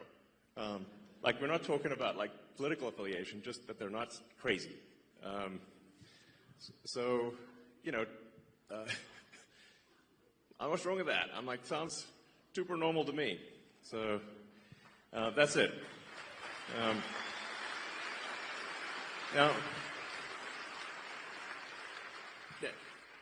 in this process, one of the things that we've discovered, which is, I think, on the fraud side, which is a really big deal, is that the Democrat administration, the Biden administration, has basically taken every arm of the of the U.S. government and bent it towards creating a financial incentive for illegal immigrants to come to the United States. Now, this is every part of the government. So like Social Security, Medicaid, unemployment insurance, disability, even the IRS. So you can like fill out a fake tax return and say you need a tax, maybe I shouldn't tell people this, but it'll actually work. I mean, mostly. There's some chance you'll get caught, but if you fill out a fake tax return, you can just get a tax refund, even though if you didn't pay taxes. So we're trying to stop all these things. Say like, okay, well, let's stop the waste and fraud, and we also need to turn off the massive financial incentive for illegals to come to the United States and stay in the United States. And this is really the thing that is causing the Democrats to lose their mind. You know, because they're actually spending at this point tens of billions to attract and retain illegals in the United States. It's really on that scale. It's a gigantic number. And the goal is to turn all the swing states blue. That means Wisconsin. So that's the goal. So with the asylum program, if they can get a green card within a year, and then they can get citizenship as quickly as 4 years after getting a green card, because the first year of being an asylum counts for the 5-year citizenship waiting period. So this is a very big deal. A number of friends of mine have actually joined the government in order to help with this process. And I'd like to welcome my friend Antonio Gracias to the stage.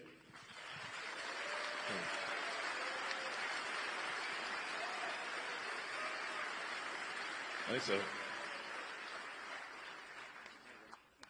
Does it work? I can give you mine. Does it work? It'll be okay. I mean, Buzz Aldrin's still alive, and he went past the belts. Is this working? Yeah, it's not. Yeah, there you go. So, Antonio, can you tell us what you... Antonio is helping out with the Social Security. So just trying to review Social Security, where you may have heard that we found 20 million dead people marked as alive in the Social Security database. This is so crazy. And then you'll notice there's a strange trend here where how many Social Security numbers were issued. Do you want to? Yeah. So let me tell you what happened here. We started at the top of the system. You want to talk about a lot of it? We started at the top of the system, mapping the whole system of Social Security to understand where all the fraud was. And there's a lot of great people there that showed us really a lot of waste. And so that came up with a big list of stuff they're working on. You've heard some of that already. But this is what jumped out at us. When we saw these numbers, we were like, what is this? In 21, you see 270,000 people, goes all the way to 2.1 million in 24. These are non-citizens that are getting Social Security numbers. Yeah, this is a mind-blowing chart. Yeah, just this literally blew us away. Like, we went there to find fraud, and we found this by accident. And this isn't political, by the way. My parents are immigrants. Yeah, this country's been great to us. My brother and sister are all born in Spain. I'm pro-legal immigration. This is not political. This is not political. This is about America and the future of America. And there are a lot of good people in the system that pointed us in this direction. I want to honor them right now, that work in the government today, who took risks to show us these numbers and tell us what's going on. Yeah. So I want to stop for a minute. I want to honor those people today. Very good people. Very good people. I have been from D.C. to Social Security offices to the border to track this down, and very good people have helped us along the way. I want to thank them. Yeah. This number, what this is when you come in the country, if you're an illegal, there's a couple ways to come in. You come in through a port of entry, and you can tell them you're afraid, and they'll give you an asylum case. You'll get an interview, then you get in. That's one way to do it. Another way to do it is to just go to the border. Literally, this happened. I talked to Border Patrol myself. Elon was there too. I went to Laredo, and I went to Bronzeville. Elon went to Eagle Pass. You walk up to a Border Patrol officer, and you tell them you want to come in. They have a couple of choices. They could charge you with a misdemeanor or a felony under 1325, or they can make it an administrative offense, like a parking ticket, basically. They were told to do that, make it an administrative offense under the last administration. and then you go walk across the border, they do what's called a release your own recognizance, and they give you an NTA, notice to appear, which to appear at a judge. The wait times on judges are like average 6 years. Look at Grok, you'll see it on immigration judges. There's only 700 of them. This is 5.5 million people, okay? So what happens then? Once you're in the country and you got asylum through one of these pathways, and we've mapped the whole thing out, you can apply for a work document. You file a 765, it's the work form. You get this form called the 766, that's the authorization, and then Social Security Administration automatically sends you in the mail your Social Security number. No interview, no ID. This is worth, just reiterating. It's not, people sometimes think that under the Biden administration that he was simply asleep at the switch. He wasn't asleep, they weren't asleep at the switch. It was a massive, large-scale program to import as many illegals as possible, ultimately to change the entire voting map of the United States and disenfranchise the American people and make it a permanent, deep blue, one-party state from which there would be no escape. Look, if I hadn't seen this myself, I'm not sure I'd have believed it. I went through it myself and mapped it, and Elon is right. This is true. The defaults in the system from Social Security to all of the benefit programs have been set to max inclusion, max pay for these people, and minimum collection. That's what's happening. We found 1.3 million of them already on Medicaid, as an example. We've gone through, on every benefit program we went through, we found groups from this particular group of people, this 5.5 million people, in those benefit programs. And then what was really, really disturbing us was why. We're asking ourselves why. And so we actually just took a sample and looked at voter registration records. And we found people here registered to vote in this population, yes. And who did vote. And we found some by sampling that actually did vote. And we have referred them to prosecution at the Homeland Security Investigation Service. Yeah. Already. That is already happening. Right now. Yeah. And the truly disturbing thing, though, I just want you to know this, the truly disturbing thing to me, and the darkest thing about this to me, the voter fraud is terrible, but the human tragedy this created is extraordinary, because what you don't understand, and people don't know, and Americans need to know, that's why I'm here, is that human traffickers made $13 to $15 billion off of this, okay? That's the money that's going around the world, moving people around the world to our borders because of these incentives. How does it work? What happens? Hey, if you're in Africa and you're in Central America, you got to walk up through Mexico, through Central America. Who do you pay? You pay the narcos, you pay the traffickers, right? And we were told by ICE, it's between $20,000 and $500, depends where they pick you up, to walk across all those countries and get all the way up to the border. Where's that money goes? It goes to the cartels. It goes to human traffickers, right? There are 30,000 children that have not appeared on the notice to appear already. ICE knows this. 30,000 children, 270,000 children didn't even get notices to appear. ICE told us that kids are being trafficked back and forth across the border to complete families to make this easier. This is a human tragedy. It's not just the money, it's the people and the kids. And how many of these people died on the way up here that didn't make it in? What happened to them? We created a system here that created a incentive for people to come and be taken advantage of by these traffickers. And how do you think they get paid? Well, you're in Africa, Central America, you got $20,000 or $10,000 or $5,000 to pay these traffickers? No, you don't. What happens? You come in, then you owe them the money. You're an indentured servant. If you don't pay them, what happens? What do? They kill your mother, they kill your brother, they kill your family. What happens next? That's what we discovered. And I have to tell you, it's tragic to me. The tragedy, the human tragedy this created is extraordinary. That's the real problem. This is America. We don't do this here in America. Yeah. We don't do this here in America. People come here legally, and that's great. Elon came here legally. My parents came here legally. That's the way to do it. This is outrageous. Yeah, it's pretty wild. I mean, you can see, because there's still actually a lot of people out there, especially in the sort of center third of the country, that somehow think this is made up by the right, or it's like some fiction. It's not, that it's somehow not true, but it is absolutely true. And you can see that if you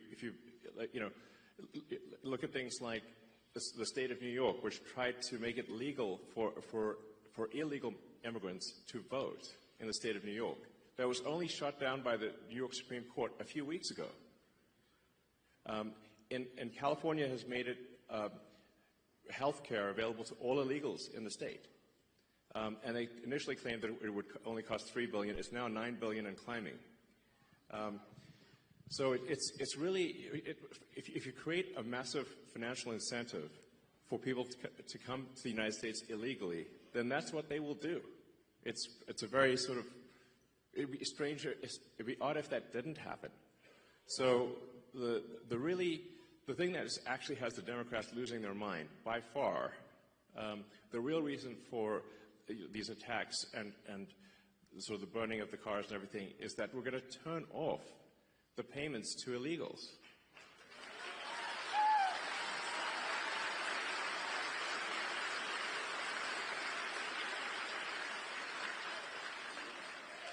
Because, yeah, I mean, because that's not the deal. You know, it's simply not right. You know, if you look at that thing with the Roosevelt Hotel and, like, you know, the luxury hotels in New York, where the Federal Emergency Management Agency funds were being used to house illegals in luxury hotels in New York that the average American can't afford. And they were giving a welcome package and $10,000 debit cards and everything else. Like, it's super real. I mean, it's like, I think it's the biggest voter fraud thing in history by far. And moreover, if left unchecked, it would have succeeded. As Antonio mentioned, the time frame for going from asylum to citizen is roughly 5 years. Yep. And so all of the people that came in on that chart that you saw, if the machine behind the Kamala puppet had won, then, you know, they change out the puppet, but it's the same machine. Then they would have actually legalized all those people, and there would be no swing states. And they added more. Remember, it was doubling every year. Yes. It went from 1 million to 2 It was million. going ballistic. It was going ballistic. And it is just, these people are just entering the benefit programs now, by the way. Right. We're seeing the ramp happen too. And these are just the ones that are in the system. This doesn't count the other, 7.5, 8 million that ICE thinks are out there. Yeah. We don't know if they have numbers. The number is totally uncontrolled. The voter ID requirement in this state is super important because of this. Yes. Because the Social Security number, it's not supposed to be a federal ID number, but it basically is. That's how you access all the benefits. This is why we need voter ID, because this thing is not secure. You could walk into a Social Security office today as an adult in America, and get a Social Security number enumerated with simply answering 6 or 7 simple questions and showing some forms of ID that are not federal ID. Well, you could just actually make it up. Basically, you can show basically like a fake utility bill, or show a medical bill and a school ID. Yeah, medical bill and a school ID, and you can get a Social Security number. Yes. And then from there you get on the voter rolls, and then basically Dem operatives will farm the vote. Yes. The problem with this obviously is that if you turn the swing states blue, then there are no swing states, and then we're in a permanent one-party system. And as soon as they win that, they'll have the House, the Senate, the presidency, they'll pack the Supreme Court, then they'll double down on the illegals, just like California. So we've already seen this happen in California. California is supermajority Dem. So, but at least California is held back by the fact that people can move out of state. Once you can no longer leave America, they'll be far worse than California. So the gravity of the situation is severe. Help us clean up Wisconsin border wall. Yes. Yes. Absolutely. So, I mean, it's really simple stuff. Just having photo ID to vote is like, you can't like buy something at the liquor store, but voting is more important than buying a beer. So you're gonna need real ID to get on an airplane. You can't fly anywhere. Yeah, and like the same people who are saying that there should be no voter ID at voting stations demanded vaccine ID from everyone. Yeah. I'm like, that's weird, you know. So it's really about just restoring integrity to the voting system, which really should not be a right or left cause, but a cause for all. Do we not all want integrity in the voting system? Of course we do. Yes, of course. Yes.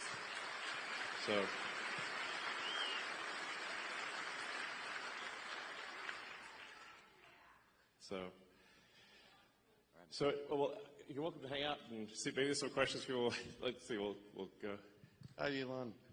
I also am a teacher. I was a teacher in Colorado for 8 years, high school Spanish.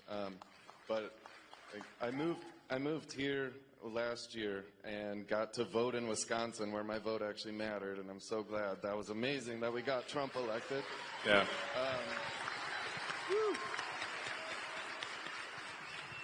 And I was listening to, I believe it was Patrick Bet-David. He called this perfectly, where he said, when Trump gets elected, he's going to go from enemy number one to Elon's going to be number one. And for the reason, I mean, he only has a couple years left, and we've all seen the left go after you and make you number one enemy. And just walking in here, we heard Nazis suck. There's all this horrible thing. And just on a serious note, I just want to let you know, my wife and I pray for you at night. Thank you. For your safety.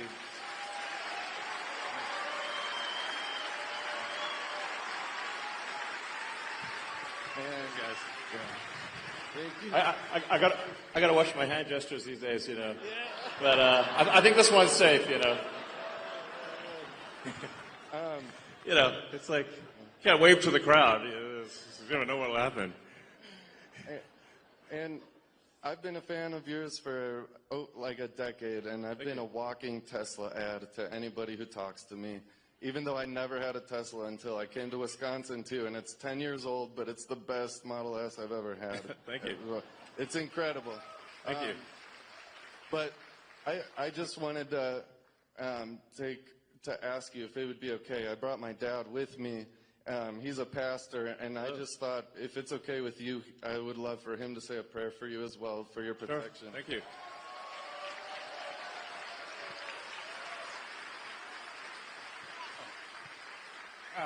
Elon, well, thank you so much for everything you've done for our country. We do love you very much. Thank you. And as a pastor, but just as a person, right? And even if I wasn't a Christian, and I know not everyone here is a Christian, but I think there's quite a few of you here and who are. Either way, we love all people. That's not the issue. The issue is fairness, what you're talking about. The issue being just, and the justice being a weapon instead of lawfare, instead of actually just, and all this corruption you're talking about. And that's a bad spirit, if you want to say it that way, putting it nicely. It's something evil that has come against our country, our morals, our families, etc. And then you and the president and others getting attacked with this outrage and this hate. So if you would, allow me to pray. Thank you. You'd all who want to, please join me, bow our heads and pray. Gracious Heavenly Father, we are thankful for our country. We are thankful that God does bless America, and that God is the source of all goodness, love, and provision, and that you, Lord God, have provided a great nation with a great history. And although we've gone through many rough times, you're still very present and active with us. Thank you for protecting President Trump from that fatal attack. And we ask that you envelop and protect all of those who are fighting for justice, for freedom, for order, for dignity, and to reward people according to merit, and especially put your hedge of protection around Elon Musk, around his children, around his whole entire family, and all of his team members, that all would do good and just by our country, and freedom truly and justice would reign once again. We ask this in the name of the blessed Savior, Jesus Christ, who we remember during this time of year, who suffered and died for our sins. May you wash away all that is wrong with our country and start with us. We ask this in Jesus' name. Amen. Amen. Thank you.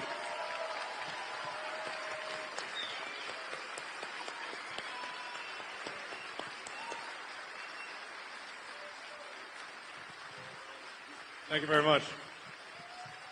Thank you. Okay. Up to you. You can hang out if you want.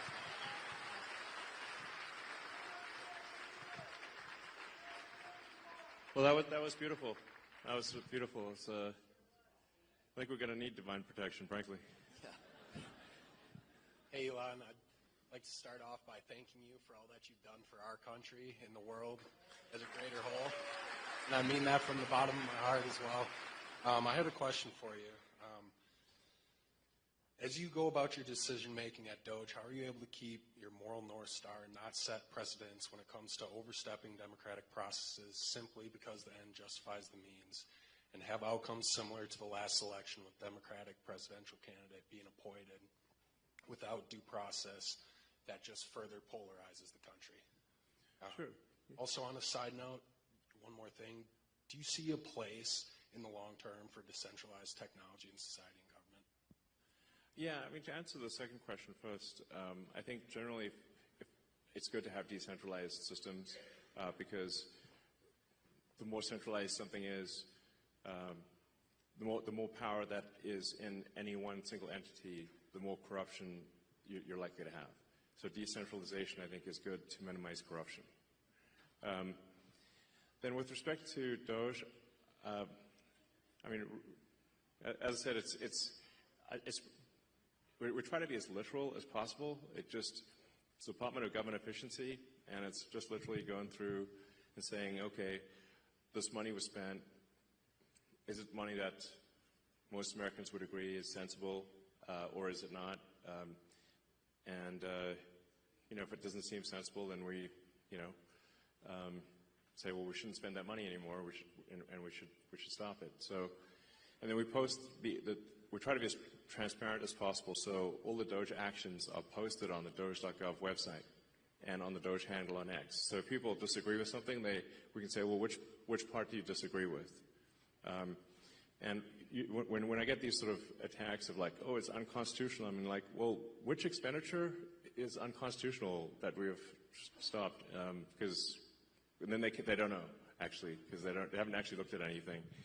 So now, obviously, a lot of this can be reversed with a new administration, but at least for some period of time, we're going to make sure that your taxpayer money is spent at least 15% better. It's not like I think it's a reasonable goal. It's a rational goal. It's a sensible goal, the net result, I should say, if we have the combination of a $1 trillion increase in economic output and a $1 trillion decrease in the budget deficit, then the outcome should be that there is no inflation or very little inflation from one year to the next.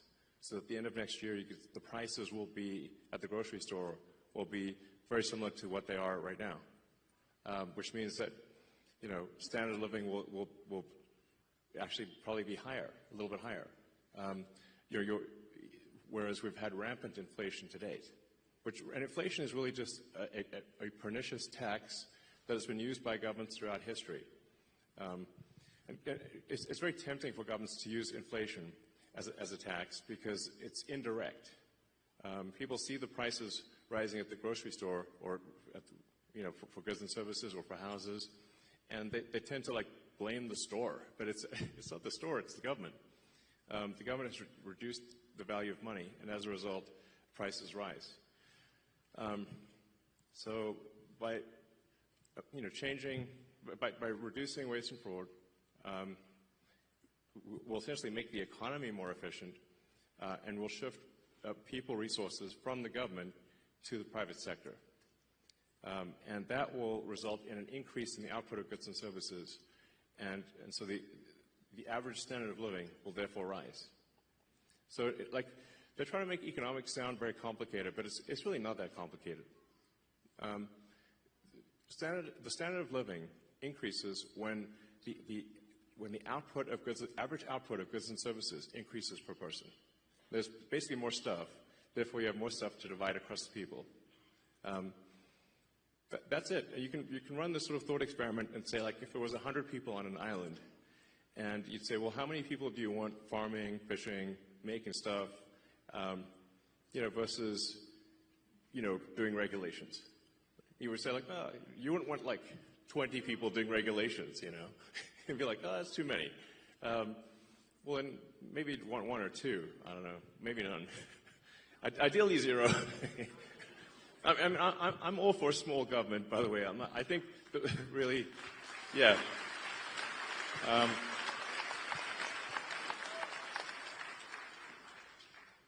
When the United States was formed, there were only you had the Secretary of State, the Secretary of War, which I think is a more accurate name than defense, but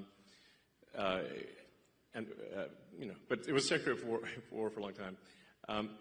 And you had the Secretary of the Treasury, and you had the Attorney General. That was it. And if it were entirely up to me, I'd be like, let's make it like that again. Yeah. Howdy, gentlemen. I've got a quick question regarding government and transparency. Do you think Dogecoin may ever be used, or the Dogecoin blockchain to be used for maximum transparency? Well, the names are similar, but they're doing two very different things. In fact, I was going to call it like the Government Efficiency Commission, but that's a super boring name. And then the internet said, no, it needs to be called the Department of Government Efficiency.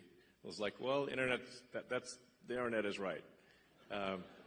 So we changed the name from Government Efficiency Commission to Department of Government Efficiency. But there are no plans for the government to use Dogecoin or anything, as far as I know. So that they happen to be similar names, but really we're just literally trying to make the government 15% more efficient. It's kind of like most of the work that's being done it's kind of like homework. It's not like it's just work, Frankly, it's like washing the dishes. It's not like, it's a lot of it's not super fun work. It's just, going through and looking at every expense and saying, why does this department have like 10 times more software licenses than people? That doesn't make sense. Why is the government spending $10 million a year on Politico subscriptions? That doesn't make sense. There's just one thing after another like that. It's like things that are just kind of boring. So it's like a ton of boring stuff. Like you do hear about like the sort of weird stuff that makes the headlines, but most of the costs that are being cut are just very basic, boring things. It's like homework at scale is what I'd call the Department of Government Efficiency. Can I add something? Yeah, I think this yeah. question about transparency. I'm really selling it here. Yeah, no. I would say the principles that Elon has set out for Doge they begin with truth. Truth. Find the truth. Number one, find the truth. Why? Because the government's gotten so big that actually the people don't even know what's there. They don't know the source of truth. So these licenses, it's not like people bought these licenses because they're bad people and they wanted to pay Microsoft. They just kept buying licenses because Microsoft kept selling them from it. I mean, it's that strange. And we don't want to pick on Microsoft. It's like every software company, by the way. Any software company. Pick software company X. They bought these licenses because they just thought they should buy more licenses. There's more people coming in and there's no one there. People aren't coming back to the office, right? It's just finding truth. The number one principle is truth. And then transparency is number 2, I think, on the list, right? So find the truth, make it public, make it transparent. And number 3 is, man, do it fast, make it efficient, and be urgent. Yeah. Those are the principles that Elon's put into Doge. Yeah, it's worth pointing out, it's actually difficult you have to recalibrate how dumb things can be because it's the government.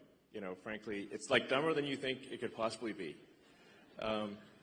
So, you know, like for example, we found there were a whole bunch of what I call ghost payments going out, where the government contracting officer had retired or changed jobs or were dead or I don't know, they were not around anymore, and they forgot to turn off the payment stream to some company, and it's like leaving the money faucet on and you know leave the house, you know, and it's just the money faucet keeps going, and it's a pretty rare organization that will complain about receiving money. So organizations, so then you're like, is that waste or fraud? I mean, the government did send them the money, but they didn't deserve it. So then, well, okay, we should turn off the money spigot if the contract is over, you know, type of thing. So one of the things that we made a recommendation to the Treasury that the payment classification codes and the explanation for the payment be mandatory fields. So just and have a name attached. So we could just ask the person who approved the payment, is this payment a good payment? Does this make sense? This is the kind of thing that is normal in, you know, for individuals and for companies, but that was not the case.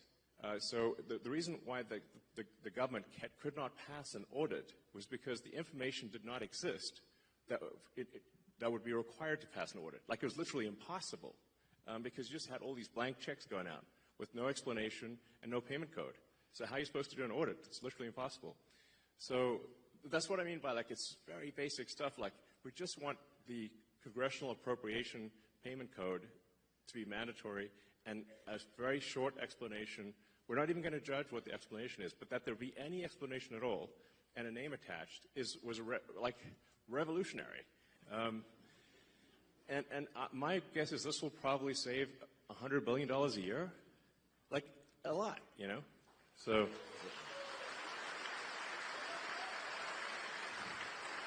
Maybe I could tell a little story from the Social Security Administration that people might like to hear too, which is at Social Security Administration, they have passed their audit actually. They've got, I don't know, about 100 material deficiencies, but they passed their audit. When we looked at the balance sheet, we found that $800 million had fallen off the balance sheet last year. $800 million. What do you mean fell off the balance sheet? It's exactly the question I asked, Elon. Thank you. Where did it fall to? Exactly. Where did it fall to? So I asked the auditors to come in. Like a comedy sketch, you know, exactly. Comedy routine here. Where did it go? Exactly. But wait, where did it go? Exactly. So here's what happened. I asked the auditors to come in. I won't give the name of the auditors. Come on in. And I asked the audit partner myself. Where did it go? What does fell off the balance sheet mean? Is that a gap term or non-gap term? I've never heard that. What does it mean? Well, the payment plans, because under the last administration, you could pay if you got overpaid on Social Security, like if you were getting SSI or a disability, and they paid you too much money. You got a job, but didn't tell them. They paid you too much money. They dropped that payment plan to $10 a month max. So the payment plans went out past the system date. So if I remember correctly, it was 2047. Payment plans out past system date. When it went past the system date, literally, it fell off the system. Okay. It disappeared. And the officers were supposed to, the technicians were supposed to put notes in the system that this was going to be collected. The notes were so bad, the auditors concluded this could not be collected, and we literally lost $800 million. Gone. Okay. And I said to the auditor, how could that possibly be? And she said, well, you know, it's not really material. It's a $1.5 trillion program. I said, well, it's material if it's your money. Is it in the computer? It's not in the computer. It fell off the computer. Is it in the computer? It like disappeared Zoolander, the computer. That's in the computer. Disappeared. $800 million just disappeared. I mean, it's crazy. So there's like, it's one like nutty thing after another like that. Yeah, it's, yeah, I mean. It's crazy. Anyway, we're just trying to basically fix the computers so that we know what the heck's going on. Yeah, it's like. Please. And you know, like I said, being fully transparent with the American people, so you know exactly what's going on, and just making sure that you know, yeah. Anyway, money is not wasteful or fraudulent. You know, one interesting statistic was that 40% of the calls into Social Security were fraudulent, like meaning that it was someone trying to get a Social Security payment that was going to a senior to go to instead to go to a fraud ring. So that was almost half of the phone calls were fraudulent. Probably the other half were people asking, what happened to my Social Security? This is true, actually. You know, like, hey, where did my, this is bananas. Yeah, I mean, we found this, actually, the people there at Social Security knew this was going on, and they had been complaining about it for a long time, and no one fixed it. And these were mostly criminal rings outside the country, in other places in the world that are jamming up the phone systems, calling in, using just these simple security questions, because you can actually, this was how crazy it was, you could change your direct deposit information at Social Security by simply answering 6 questions on the phone, like your mother's maiden name, your date of birth, etc. Like stuff you can find on the internet. Easily found on the dark web. That's why it was so easy. It was a huge, huge exploitation, super open door. I mean, the bank vault was open, and the criminals ran right in and took the money, and they took it away from our seniors. Mm-hmm. Right? So what happened is, if, like my dad's 84, he'd go get his check supposed to be in the bank account, it wasn't there, then he's got to go through a whole process to get the money back from the government, which takes a long time. It's the government, right? So we put in a very simple 2FA system. All this nonsense you see in the media about, we turned off the phone lines, that are not true. All they did actually, we recommended to Social Security that they put in a very simple 2FA system, and they will two-factor authentication. Two-factor authentication. They same kind of thing you do at the banks. Like, pretty simple. If you have a bank account, you do this, and you know what? They did it. They said, yeah, you're right. We should do that. They went and did it. Good for them. They did it. No one had the will to do it. They did it, and they're going to keep increasing security. We've given them a lot more recommendations, and they're on the road to increase security, stop all this nonsense, so our seniors and our people that are disabled don't get stolen from. Yeah, this is really worth emphasizing, because like the radical left are saying that like somehow we're stealing Social Security. Like, first of all, I don't need the money. Okay, in fact, it's costing me a lot to be in this job. You had like Tim Walz dancing on stage showing a chart of Tesla stock, which is a really awful thing for him to do, because what they're trying to do is put massive pressure on me and Tesla, I guess, to I don't know, stop doing this. It's my Tesla stock and the stock of everyone who holds Tesla went roughly in half. I mean, it's a big deal. So not only am I not getting I'm not getting paid. Definitely not stealing money, and would never get away with it. But the value of my Tesla stock is in half. So this is a very expensive job, is what I'm saying. But I think it's you're welcome.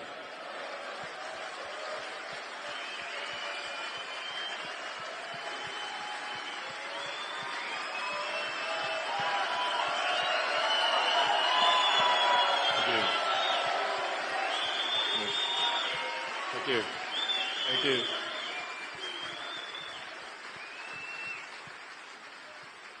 Thank you very much, guys. But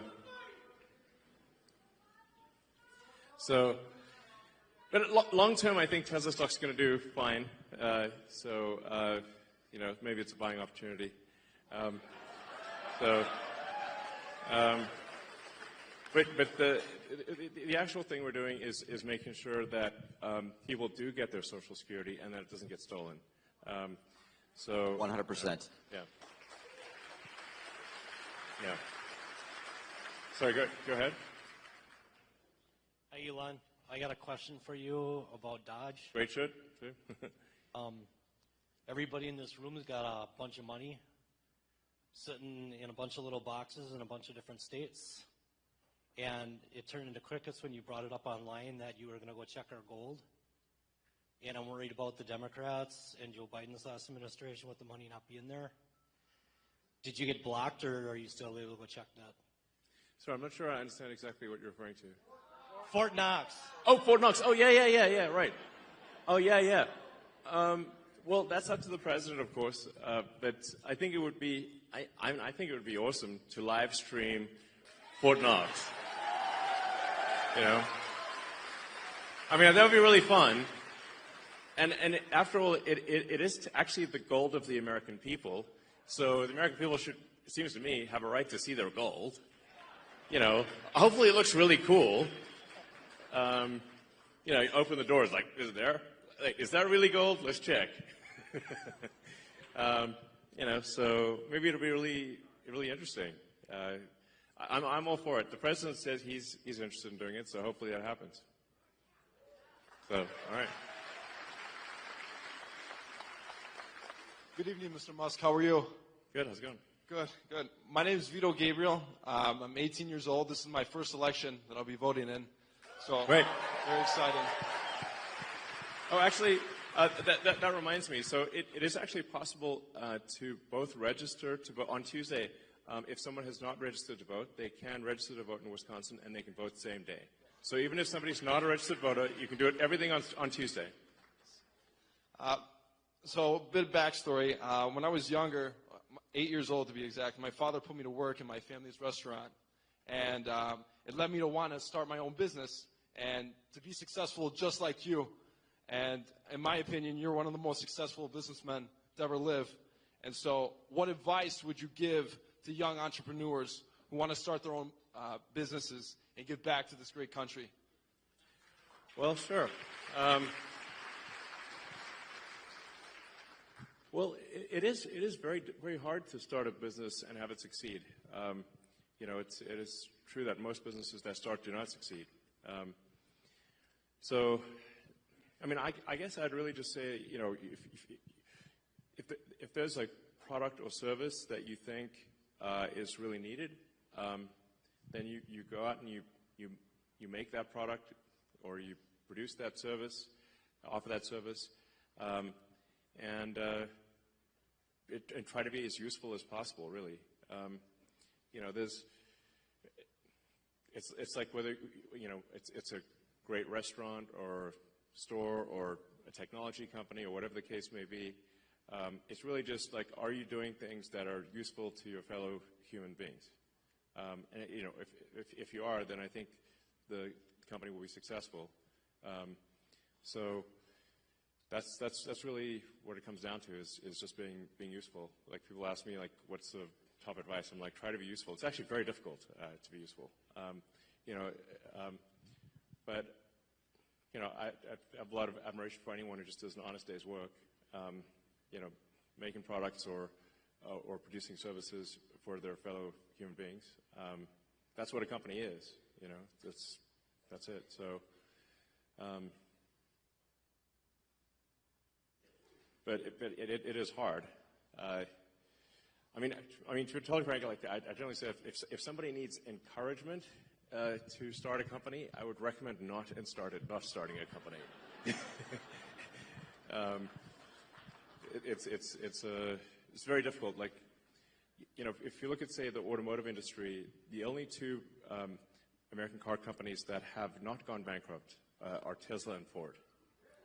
So it's a big cemetery, is what I'm saying. So that's a tough one, very, very tough industry.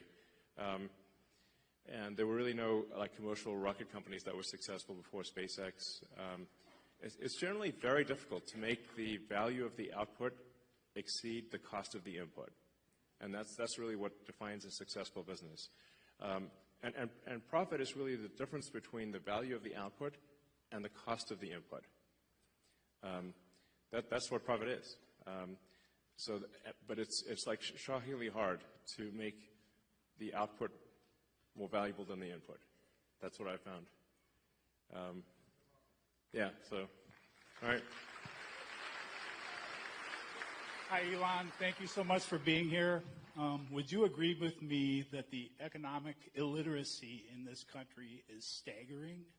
That people don't understand how close we are I would for say the that is ship true. of America to going over the fiscal cliff. Yeah.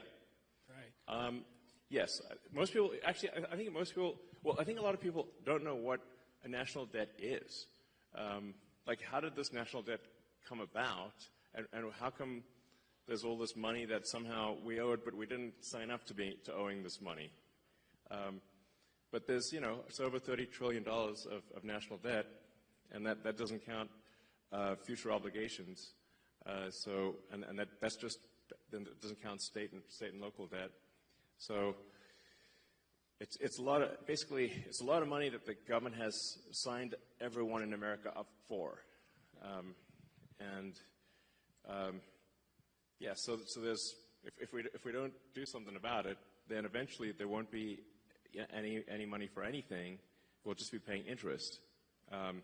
You know, a company, so I should say, a country is much like a person. It's just bigger. A country is a collection of people. But just like a person can go bankrupt, a country collectively can also go de facto bankrupt, essentially by diluting the currency to where it's worthless. And that's where we're headed unless we are, you know, take immediate and dramatic action with respect to government spending. We're in deep trouble, basically. You've seen this in places like Venezuela, Elon. Yeah, exactly. So you've seen it in a lot of countries where it's, I think things have gone to hell in a handbasket, and it's like we just need to not do that, you know. So if the ship of America sinks, we all sink with it. You know, this is something that I try to tell people in the sort of commercial sector, that like you're not going to, your company's not going to make it if the ship of America sinks. So we all got to, like, you know, work together here to make sure it does not.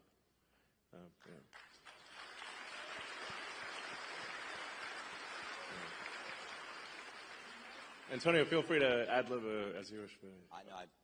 But this is the only place left to go. That's great. Right, exactly. I don't think we can run off to some other country and be okay. It's America, you know, I will die in America. I'm not going anywhere.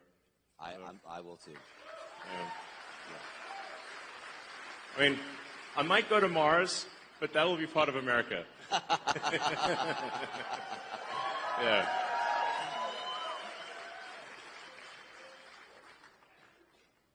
Hi, Elon.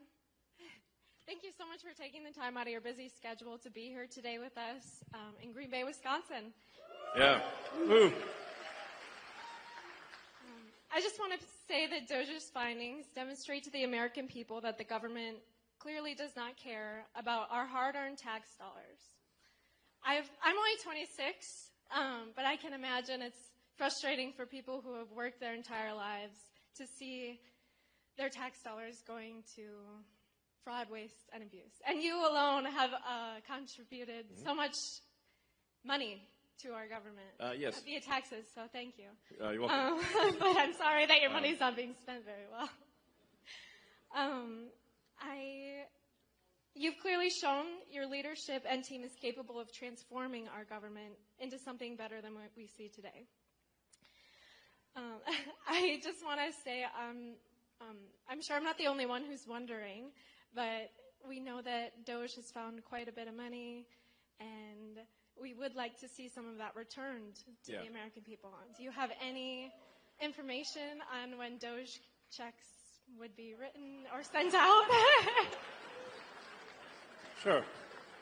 Well, I guess we need to be successful at scale. We've made a lot of progress, but there's still a tremendous amount of work to do. Effectively, as government spending is made more efficient and spending is reduced, the tax by inflation is reduced. One way or another, you will effectively be better off if resources in the United States are not wasted. And it's somewhat up to the Congress and maybe the President to as to whether specific checks are cut, but whether a check is cut or not, if you reduce wasteful spending, the economy is going to be better off. People will do more useful jobs than before. The total output of goods and services will increase, and then the average standard of living will increase. So that's yeah.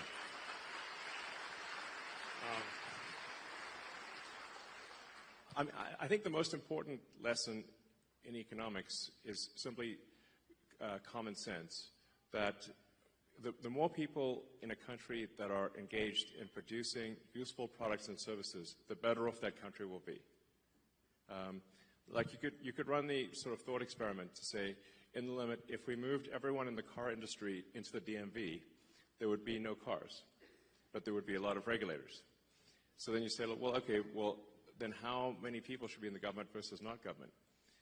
And generally, I think you want to minimize the number of people in government. There's still, be a lot of people in government, but you want to keep that to a minimum and move people from low to negative productivity roles to high productivity roles in the private sector. Yeah. Okay. Hey, Elon.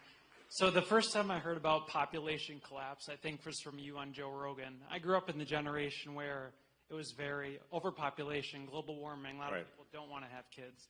My wife and I just had our first. She's a year. Hi, congratulations. Hi, John. Thank you. Amazing. And I'm finding out very quickly a lot of these things I was told about having kids, losing personal freedom, it's well worth it. I mean, I would recommend it to everybody, as I'm sure you would. And absolutely. I've been banging the baby drum for ages. Yes. So my question to you is, what's the most surprising and fulfilling thing you've learned from your kids? Especially we've seen you around X all the time with Trump. So what's your most fulfilling thing you've learned from having kids? Yeah, X is in the back there. So hopefully he's watching this. Hopefully, I think I think nothing makes you happier than kids. Really, is what is the truth of it. So, kids are my greatest source of happiness, and I really encourage, as Antonio knows, I've encouraged all my friends and everyone to have kids. It is concerning. The United States has been below replacement rate. The birth rate in the United States has been below replacement rate since roughly when I was born, around 1970, 71, thereabouts. And I think last year was the lowest birth rate on record. It was very low. And then we're seeing this trend in almost every country on Earth. This is worrying because it's like, well, if something doesn't happen, humanity is going to disappear. So it's, I think, very important to have kids.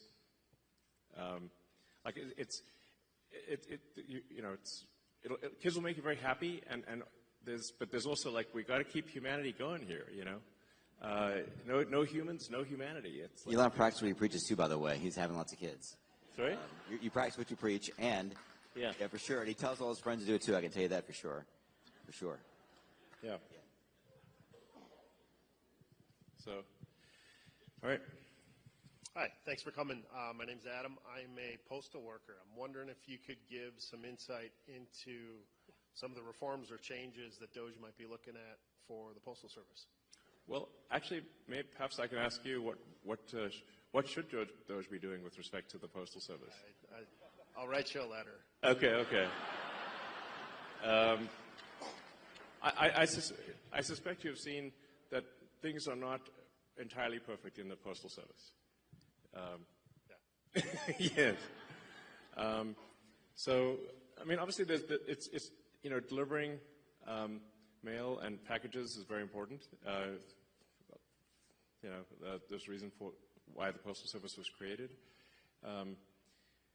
But I haven't really had a chance to look at the Postal Service yet. But okay. I have a little detail on the analysis if you want. You do? A little bit. Okay, sure. Yeah, I mean, I wouldn't say that. I want to be very general here, but there is this thing about you could tell us there's this thing about large volume users Postal Service versus small volume users, right? So some company, please. I've heard of that. Yeah. Yeah, I mean, you probably see it, right? You see, there are some companies in the world that use Postal Service a lot and pay the same rate as everybody in this room that uses it a little bit. Does that seem fair to you? You see it on the front line. I can't really say. Well, he can't say because he works there. You work there. Okay. Doesn't seem fair to me. I don't work there. So I mean, there's a bunch of questions about this people are asking that I think are interesting in the analysis. And when you look at the source of truth and the data and you make that transparent, I think it's going to be obvious what the right answers are. Yeah, it seems like some companies are not being charged the right amount for package delivery. And there's probably more administrative overhead than there should be, would be some safe guesses, I suspect.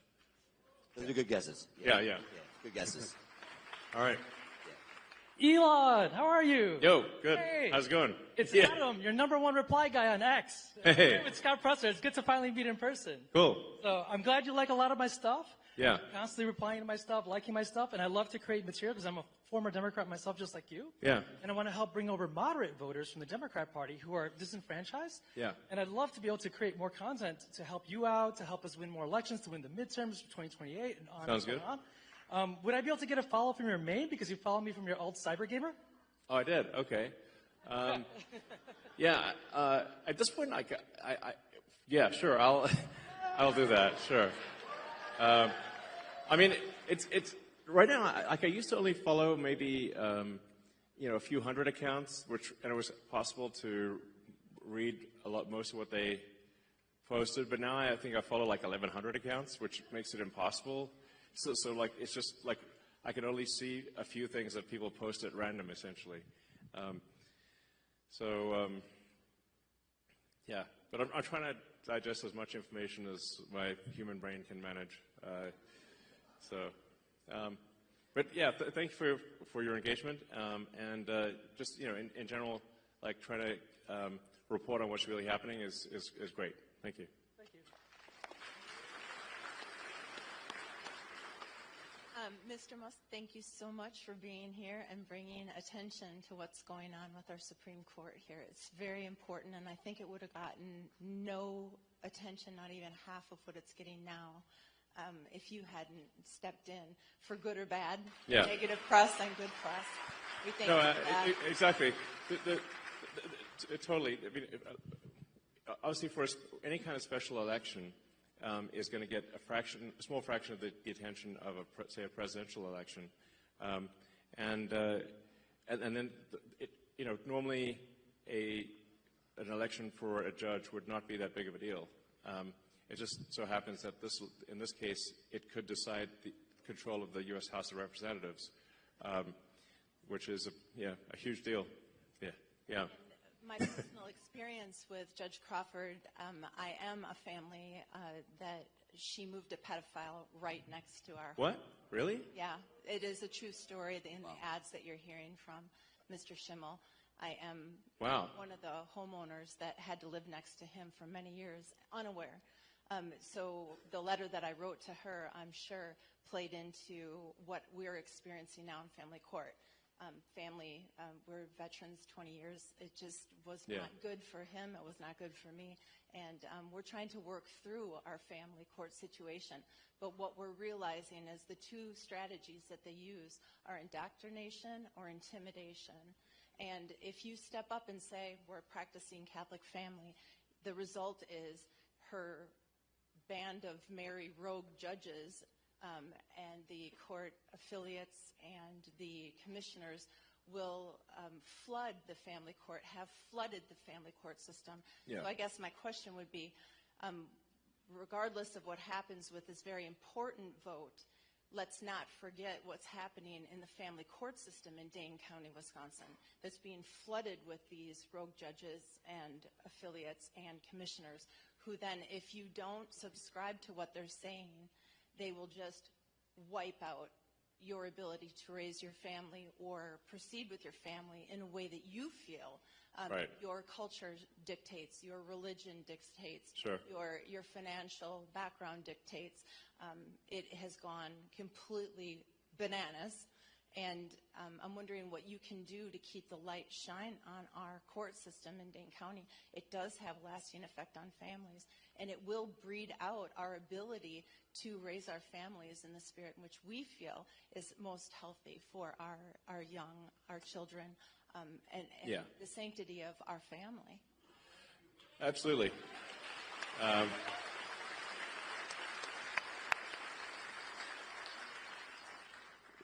I think that's fundamental to life, liberty, and the pursuit of happiness, which is the foundation of America. That you should have control over your family, not the state. The state should not have control over your family. It's insane that people would think that. So we've had friends have to escape California because of this. Yeah. I mean, it's literally had to leave because the state tried to take their kids because they were imposing the state's values on the kids, and they literally had to leave overnight. more than one friend we've had the story. Really? Really? Yeah, no, there's a thing, a change the law in California where if the teachers determine that it's in the kid's interest, like if you don't respect, like, you know, I don't know, 10-year-old's pronouns or something, the state can take your kid in California. So it's insane. You know, it's state forced indoctrination, and if you don't match their, you know, whatever the state wants, then they can take your kid in California. It's a big deal. Yeah, exactly. So it should just be, you know, families should have control over their own circumstances, and it should not be the government that decides how your children should be raised.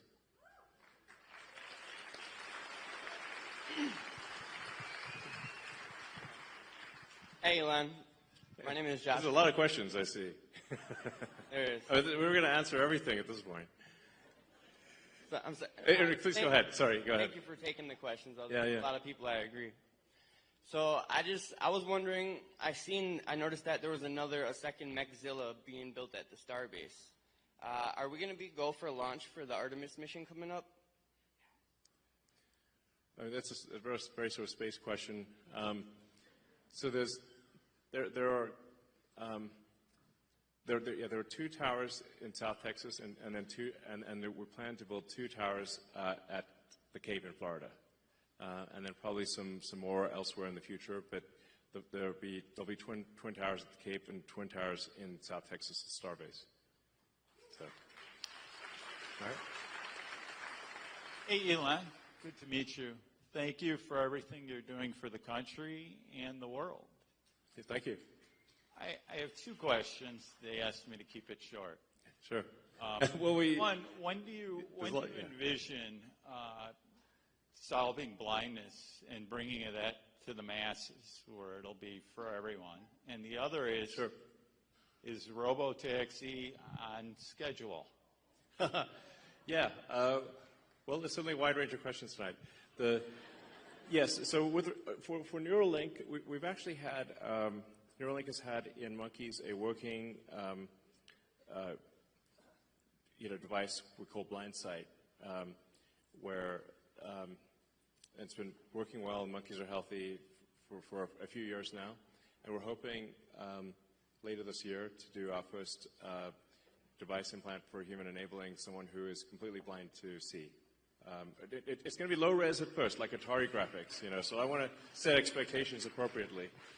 So it'll start off with like very low res, but then over time, I think eventually the implant would enable vision that is like superhuman. So that'd be pretty cool. And then I think so. Currently on track to do unsupervised full self-driving in Austin in June.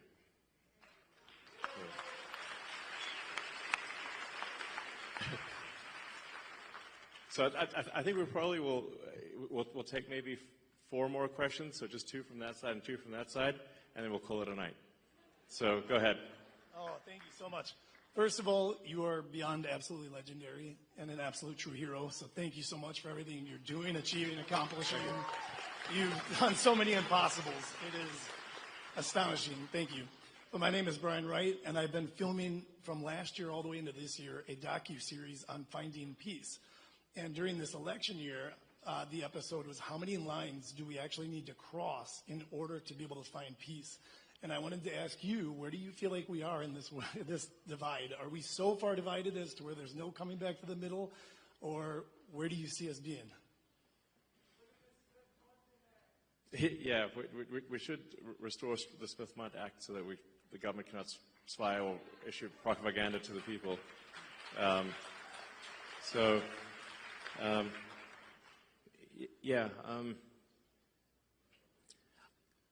don't know. I mean, I kind of thought that we were headed in a good direction for a while there, and then the last month or so, there've been these like crazy violent things happening against Tesla and protesting me and whatnot, and I'm like, this is just nuts, and a lot of people sort of parading signs around saying that that President Trump and Elon Musk should die type of thing, and I'm like, this is really nuts, But I think the real issue is who's organizing and funding that? Like the same people that organized and funded the infiltrators, who are the hecklers earlier tonight. So it's whoever they are, And I guess we know some of their names, but it's really, yeah, Soros and a bunch of others.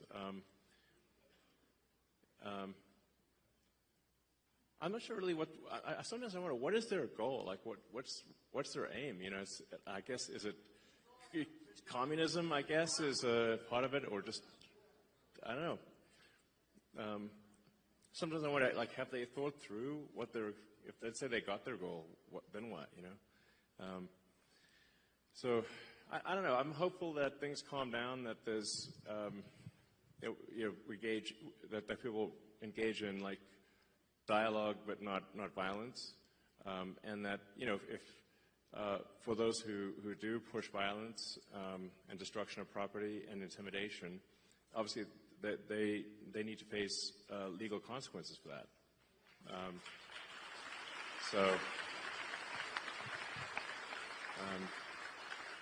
And the president has said that needs to happen. Obviously, if people are pushing violence and destruction of property, that is against the law, and they need to face the consequences of that. So, thank you. Yeah. Thank you, Elon. I constantly hear that the Doge efforts are going to do things like take away Social Security payments and reduce other government payments like that. You've touched on it tonight, but can you you've discussed this at length over the last few months. Yeah. Can you talk again about how the Doge efforts are actually going to affect things like the payments and other programs like that? Yeah, I guess it would be helpful because, so I just stated as crisply and clearly as possible that Doge will absolutely ensure that people get their Social Security, make sure they get their Social Security, make sure they get their Medicaid, and will not be cutting any legitimate payments whatsoever. Crystal clear.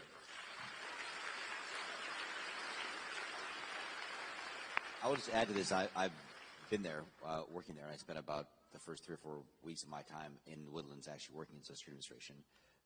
100% what Elon's saying is true. Nothing has happened on the ground that would impact the level of payments going to people that legitimately are owed those payments, period. A lot is going to happen to people that are stealing from the system. Yeah. Yeah. They're not getting the payments. And you know who's screaming? They are. Because they're committing fraud. And we should take that away from them. Because they're stealing from all of us in this room and our parents. And they're going to scream loud. And it's going to get louder. But thank you for asking that question, because it is something that, as obvious as it sounds, it's a great question, because we just need to be very crisp and clear. Doge will make sure you get your Social Security. Doge will make sure you get your Medicaid. There will be no cuts to legitimate payments whatsoever.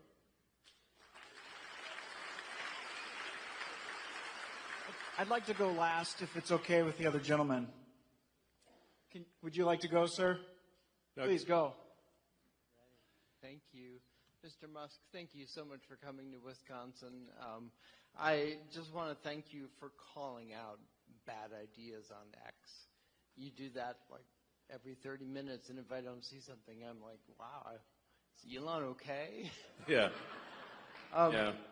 And we all know that ideas have consequences, and bad ideas have victims. And thank you for speaking up for victims. And a few nights ago, when you spoke with Brett Baer, when you were being interviewed, and he asked you, what keeps you up at night?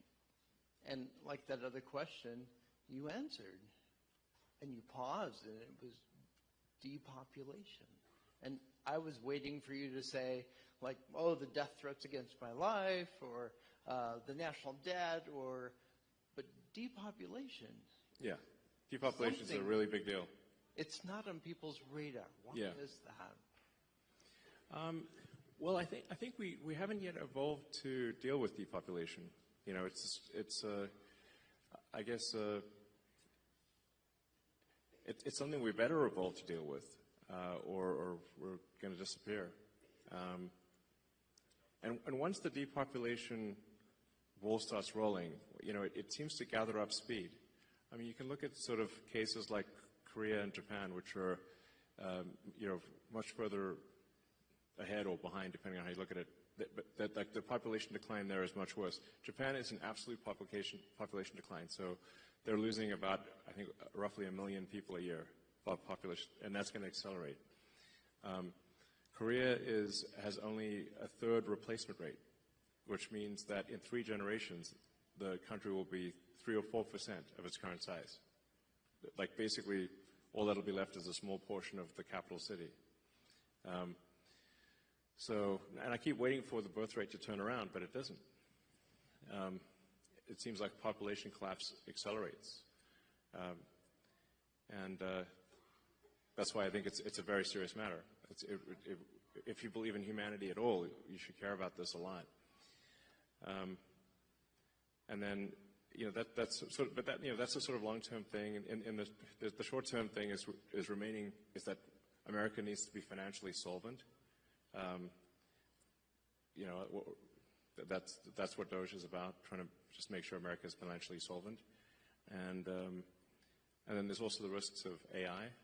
So we want to make sure that AI is maximally truth-seeking, and ideally has sort of values that most Americans would agree with. That it's a pro-human AI, that it wants to foster the future of humanity. Those are the things that I think about. So, thanks. Elon, my name is Matt Haas, like Bonanza, Big Haas. I own and operate a small business here in the Fox Valley. And tomorrow I actually get the honor and the privilege to host Brad Schimmel at our shop, Springhetti Landscaping. Great. If anyone's in the valley, sounds good.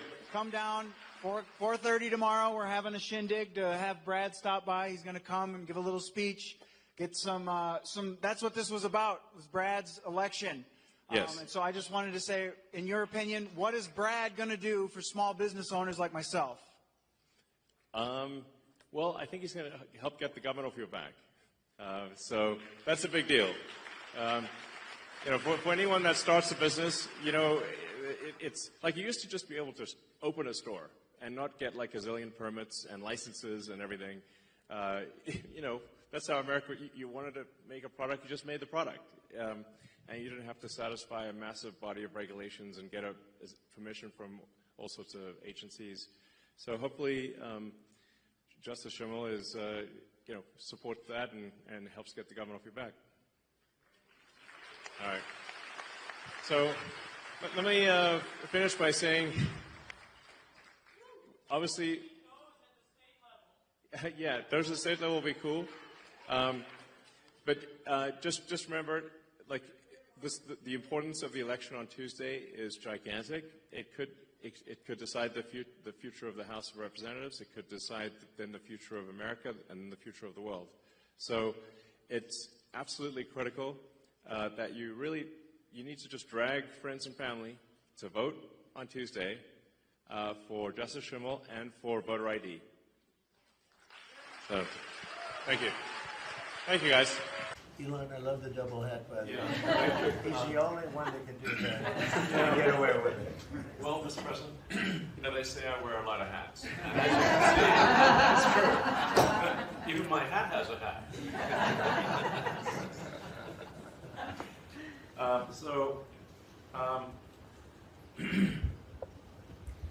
The American people voted for secure borders, safe cities, and sensible spending. And that's what they've gotten. A tremendous amount has been accomplished in the first 100 days. As everyone has said, it's more than has been accomplished in any administration before, ever, period. This portends very well for what will happen for the rest of the administration. I think this could be the greatest administration since the founding of the country. Well, we all want to thank you for your help. You really have sacrificed a lot. Been treated very unfairly. Well, they do like to burn my cars, which is not great. You know, could be better.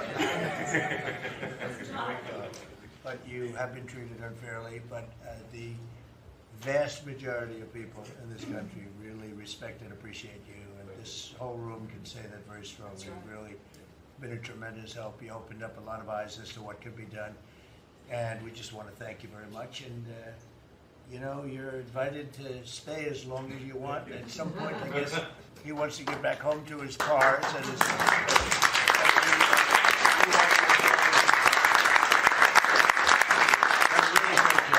You've done an incredible job. $150 billion. Think of that. Yeah. 160 now. Yeah, 160. They said, "Oh, it could have been more." And a lot of stuff is being worked on. That number could be doubled and even tripled. A lot of things are being worked on that we don't count yet because it's not quite there. But you've done a fantastic job, and we appreciate it very much, Elon. You know, thank you. And it's also an honor to work with your incredible cabinet. I just like to say thank you, everyone, for it's great to work with you. Thank you very much. Thank you.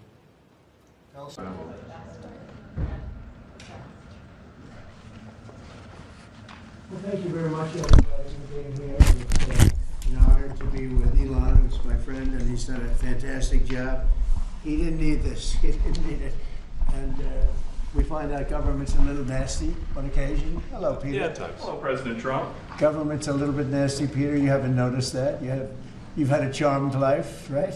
You tell me. Very charmed. I think you've had a charmed life. I think what I'll do, if you don't mind, numbers have just come out which are rather extraordinary, and I thought I'd play a tape of one of the people who I've respected over the years, from Joe Kiernan and Rick Santelli. This just came out, and we'll just play that for a second. Personal income is up 0.8%. That is almost triple the expectations. Yeah, I'll tell you that the income numbers, really, for the first 4 months of the year, they're stellar. They're really stellar. I mean, I could go back and look at the first 4 months of many different years. Really very strong numbers, and you're right. This administration is criticized for just about everything under the sun. I've never, ever in my lifetime had glimpses into the politics of an administration in the form of transparency like this one. Why don't we be, give credit where credit is due.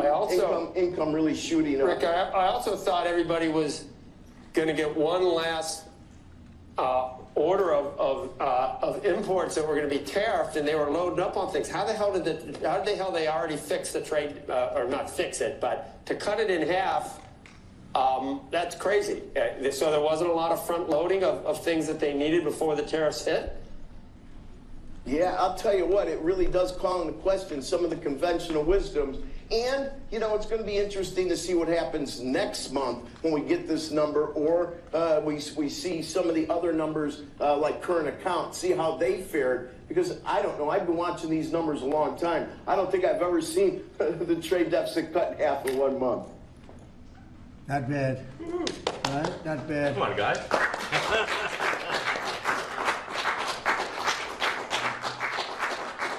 I see Howard and Scott are here, so it's great.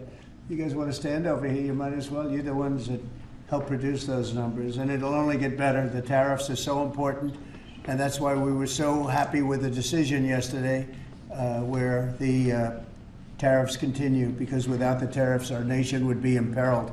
We would really be imperiled. I think I can say that with great surety, Scott and Howard. And so we were very happy to get that decision, that big decision yesterday.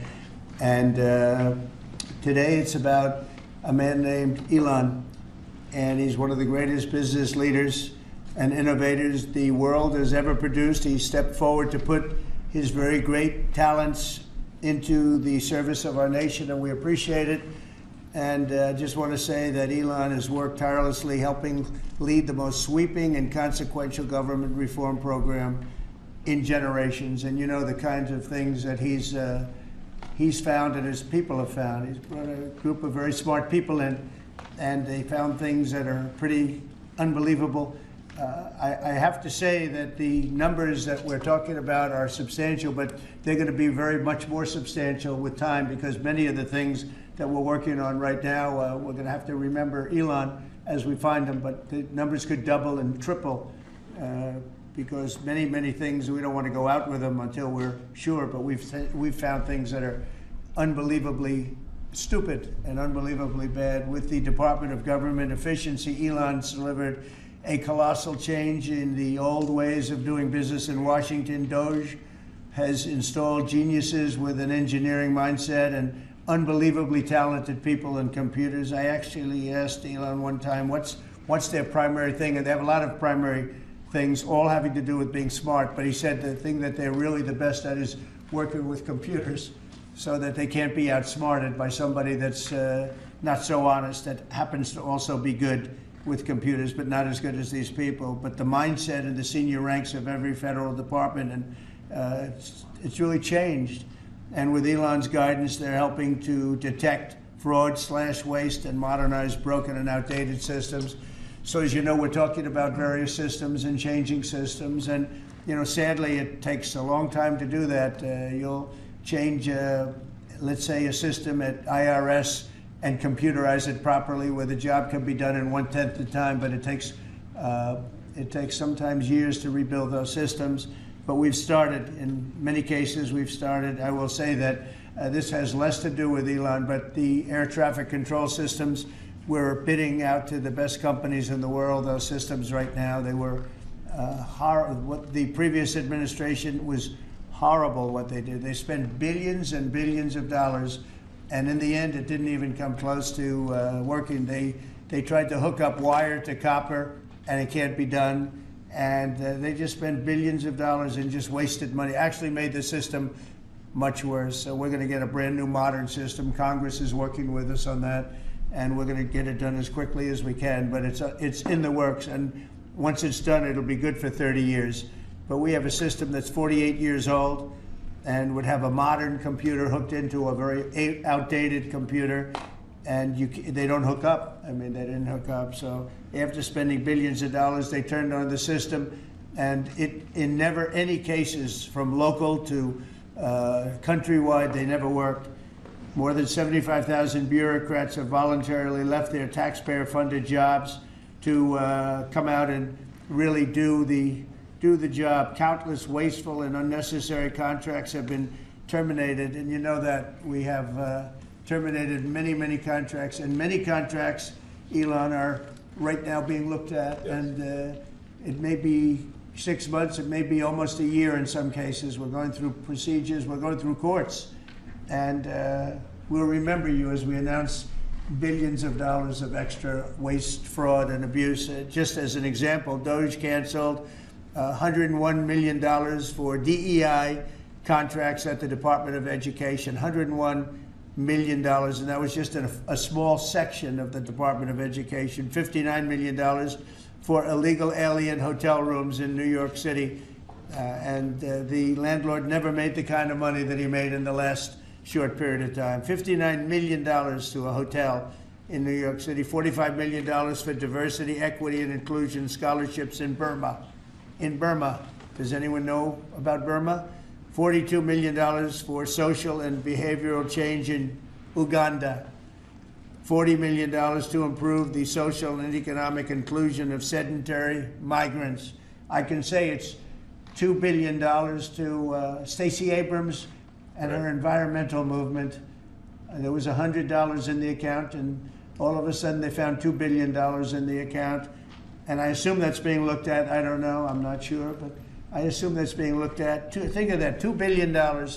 And then Lee will tell you there's another one over there for $20 billion being spent on another environmental. $20 billion, not 20 million, a lot, not 200,000, which is a lot. So think of it, in her case, you have $100, and now all of a sudden she gets hit with an infusion of $2 billion just before I take office. $20 million for Arab Sesame Street in the Middle East. Nobody knows what that's all about. Nobody's been able to find it. $8 million for making mice transgender. So they spend $8 million on making mice transgender. And those are better than many of the others. I could sit here all day and read things just like that, but we have other things to do. So it's much more than just that. We're totally committed to making the Doge cuts permanent and stopping much more of the waste in the months to come. We want to get our great big beautiful bill finished and done. After that, we put some of this into the bill, but most of it's going to come later. We're going to have it cauterized by Congress, affirmed by Congress. In some cases, we'll make cuts. In some cases, we'll just use it in a different layer to save the money. But it's hundreds of billions of dollars. Doge has also fully modernized the federal retirement process and continues to work very hard on the IRS modernization. But we're taking that over with Doge. Many of the Doge people, Elon, are staying behind, too, so they're not leaving. And Elon's really not leaving. He's going to be back and forth, I think. I have a feeling.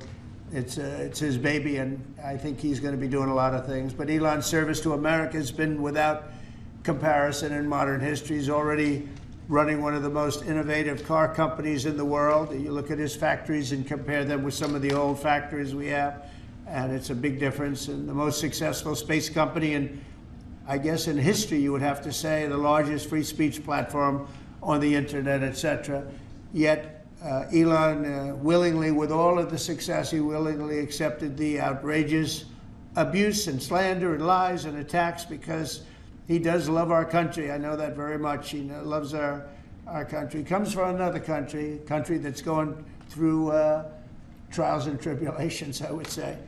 But he's all about the USA, and Americans owe him a great debt of gratitude. So I just want to thank Elon for his time as a special government employee. Can you imagine? They call him an employee, but it's a special government employee, and for coming and helping us. And he really has changed the mindset of a lot of people. A lot of people thought, maybe we'll cut 1% or 2% or 3%. Then they said, wow, we can cut a lot more than that. And we're going to do it very surgically. We're going to continue on the march. We're making America great again. When I was in Saudi Arabia, and we were in, as you know, 3 really great countries, predominantly the 3. Qatar was great, UAE was great, Saudi Arabia, incredible. Such an incredible experience to be in those 3 countries. But the Crown Prince of Saudi Arabia, and I must tell you, the great leaders of the other 2 that we just mentioned, they all said the same thing, that the United States is the hottest country right now anywhere in the world. And 6 months ago, we thought it was dead. It was like a dead country.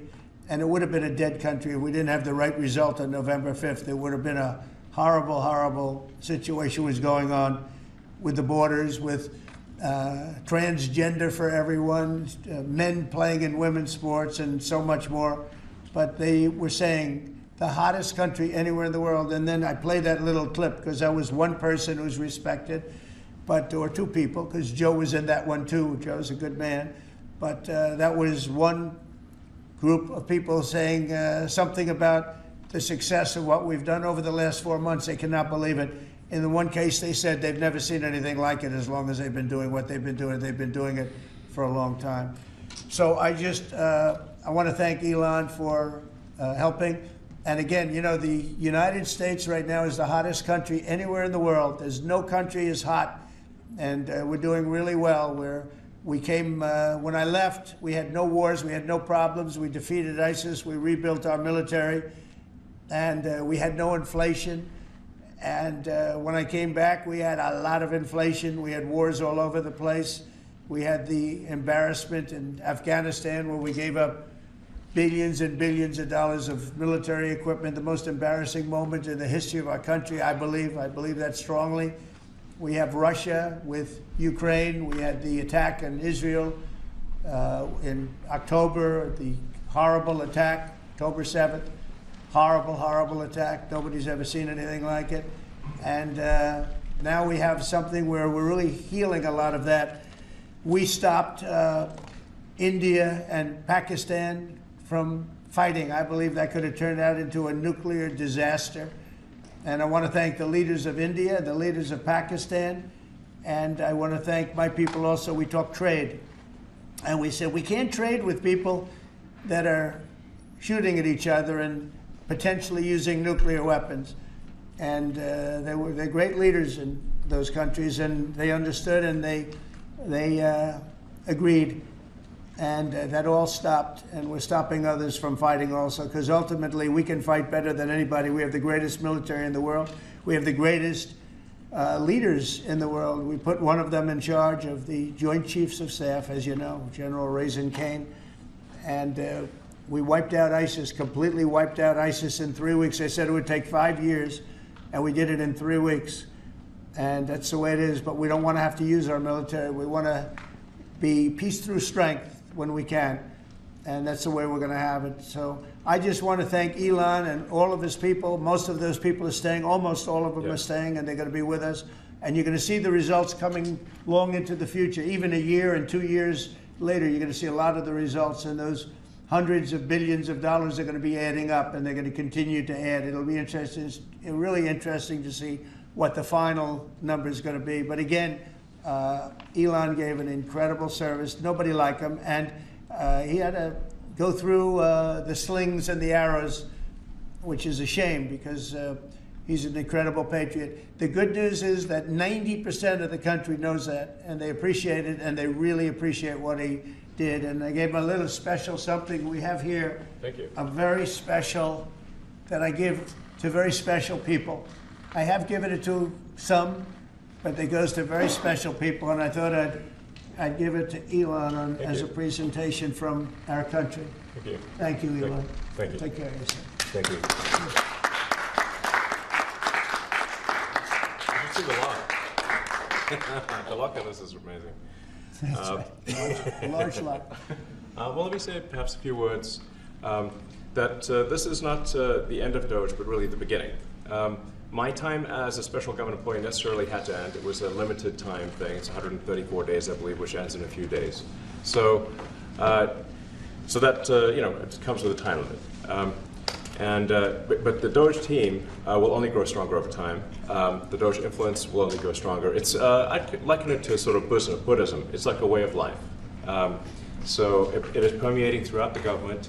And I'm confident that over time we'll see $1 trillion of savings and a reduction in $1 trillion of waste and fraud reduction. The calculations of the Doge team thus far, in terms of an FY25 to FY26 delta, are over 160 billion, and that's climbing. We expect that number will probably go over 200 billion soon. So I think the Doge team is doing an incredible job. They're going to continue doing an incredible job, and I'll continue to be visiting here and be a friend and advisor to the president, and I look forward to times being back in this amazing room. By the way, isn't this incredible? Look at this incredible. I mean, it's stunning.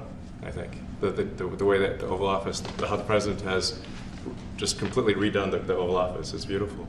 I love the gold on the ceiling. Thank you. It's pretty nice. Yeah. That's been there a long time. That was plaster. Nobody ever really saw it. They didn't know the eagle was up there, and we highlighted. It's essentially it's a landmark, a great landmark, and that's 24-karat gold, and everybody loved it. And now they all see it when they come in. So it's been good. The Oval Office finally has the majesty that it deserves, thanks to the president. So I look forward to continuing to be a friend and advisor to the president, continuing to support the Doge team. And we are relentlessly pursuing $8 trillion in waste and fraud reductions, which will benefit the American taxpayer. That's it, really. Thank you, Mr. President. Thank you. All right. Great job. Thank you, President Trump. The president mentioned that you had to deal with all the slings and arrows during your time at Doge. There's this. Well, some of the people, some of the media organizations in this room were the slingers. Well, so there is a New York Times report today that accuses you of blurring the line between. Is the New York Times, is that the same publication that got a Pulitzer Prize for false reporting on the Russiagate? Is it the same organization? I got to check my Pulitzer counter. It is. I think the judge just ruled against the New York Times for their lies about the Russiagate hoax, and that they might have to give back that Pulitzer Prize. That New York Times. Let's move on. Okay, then Next President question. Trump. I got one for President Trump. So President Trump, Biden aides who used to work here are in talks with Republicans in Congress to go and testify about what they did or didn't do to possibly conceal President Biden's decline. Do you think that Dr. Jill Biden should also have to come in and testify about what she did or didn't do?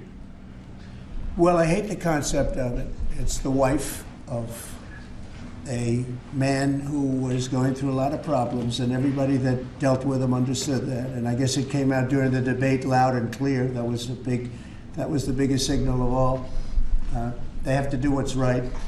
The country was there was a lot of dishonesty in the election, as you know, 2020. That's been now caught. People understand it was a rigged election. And when you go further out, when you see the Autopen, I mean, I think the Autopen is going to become one of the great scandals of all time, because you have somebody operating it or a number of people operating. Because I knew Joe Biden. Joe Biden wasn't in favor of opening up borders, letting 21 million people into this from prisons and mental institutions and gang members. He wasn't into that at all. And you know, who signed these orders, proclamations, and all of the different things that he signed that set our country so far back, that was so bad for our country? With the Autopen, how would it work? Like, we're in the Oval Office right now. If there was a group of rogue staffers that worked for you who wanted to advance a bill or an executive order without your knowledge, how could they do it? How do they go Well, it's very behind hard, a because president? I'd read your newspapers or your media the next day, and I'd say, well, I didn't approve that, and I would find it. I mean, they wouldn't get away with it for long, because I'd say, I never signed that. Who the hell signed that? Autopens, to me, are used to sign letters to people, because we get, I think they said 20,000 letters a week, and you like to be able, when somebody takes the time to write a letter, it's nice to sort of write back. And Autopens are meant for that. Autopens are not meant to sign major proclamations or tax cuts or borders, anything having to do with the border, which is so important. And if it happened on my watch, I would be able to see it, because the next day or sooner I'd be reading about something that I knew nothing about, and who the hell signed this? So I almost never used the Autopen. In fact, yesterday I was signing about 81, I think it was 81 proclamations and statements to people that I think should be signed by us. I think when you write letters to foreign dignitaries or presidents or prime ministers, you should be signing those letters, not done with Autopens. I understand he signed almost everything with an Autopen. It's a very dangerous thing. It really means you're not president. Whoever operated the Autopen, and we think we know who that is, and it was actually more than one person, but that's not what the presidency is all about. I hardly used to use it. Are you going to reinstate the tariffs on China? You said that they violated the agreement with the U.S. Well, they did. They violated a big part of the agreement we made. You know, if you read that whole statement, I was very nice to them. I helped them because they were in trouble with the stoppage of a massive amount of business. But I'm sure that I'll speak to President Xi, and hopefully we'll work that out. But yeah, there's a violation of the agreement. Yeah, please. Mr. President, can you give us an update to the latest ceasefire agreement that Israel has agreed to, but Hamas is still considering? Well, they're very close to an agreement on Gaza, and we'll let you know about it during the day or maybe tomorrow, and we have a chance of that. And I think we have a chance of making a deal with Iran also. They don't want to be blown up. They would rather make a deal, and I think that could happen in the not too distant future. That would be a great thing if we could have a deal without bombs being dropped all over the Middle East. That would be a very good thing. They can't have a nuclear weapon. We want them to be safe. We want them to have a very, very successful nation. Let it be a great nation, but we can't have that. They cannot have a nuclear weapon. It's very simple. And I think we're fairly close to a deal with Iran. Mr. Musk, a question for Elon. Yeah, please. You said just now that you look forward to being a friend and advisor to the president. So do you expect to continue advising the president and Doge informally, or are you going to sort of shift your focus entirely to your companies? Well, I expect to continue to provide advice whenever the president would like advice. I hope so. I mean, I expect to remain a friend and an advisor, and certainly if there's anything the president wants me to do, I'm at at the president's service. Mr. Musk, on Doge, you said that there was $1 trillion promise for cuts from Doge. Yes, I think we do expect over time to achieve the $1 trillion. But what have you found in your time here was the biggest roadblock to getting those cuts? Was it the cabinet, or was it Congress, or something else? What was the biggest roadblock from your work? It's mostly just a lot of hard work. It's really not any one person or Congress. It's going through really millions of line items and saying just each one of them makes sense or does not make sense. Obviously, at times when you cut expenses, those who are receiving the money, whether they're receiving that money legitimately or not, they do complain. And you're not going to hear someone confessing that they received money inappropriately. Never. They're going to always say that they received money appropriately for an important cause. Naturally, that's what you'd expect. So we just have to. It's just a lot of work going through the vast expenses of the federal government and just really asking questions. What's this money for? Are you sure it's actually being used well? Many times we can't even find anyone who defends it. So for a lot of the expenses, there's actually no defender at all.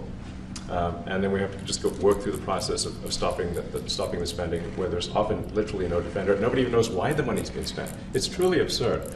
I mean, we find situations where there are millions of software licenses with 0 people using them. 0.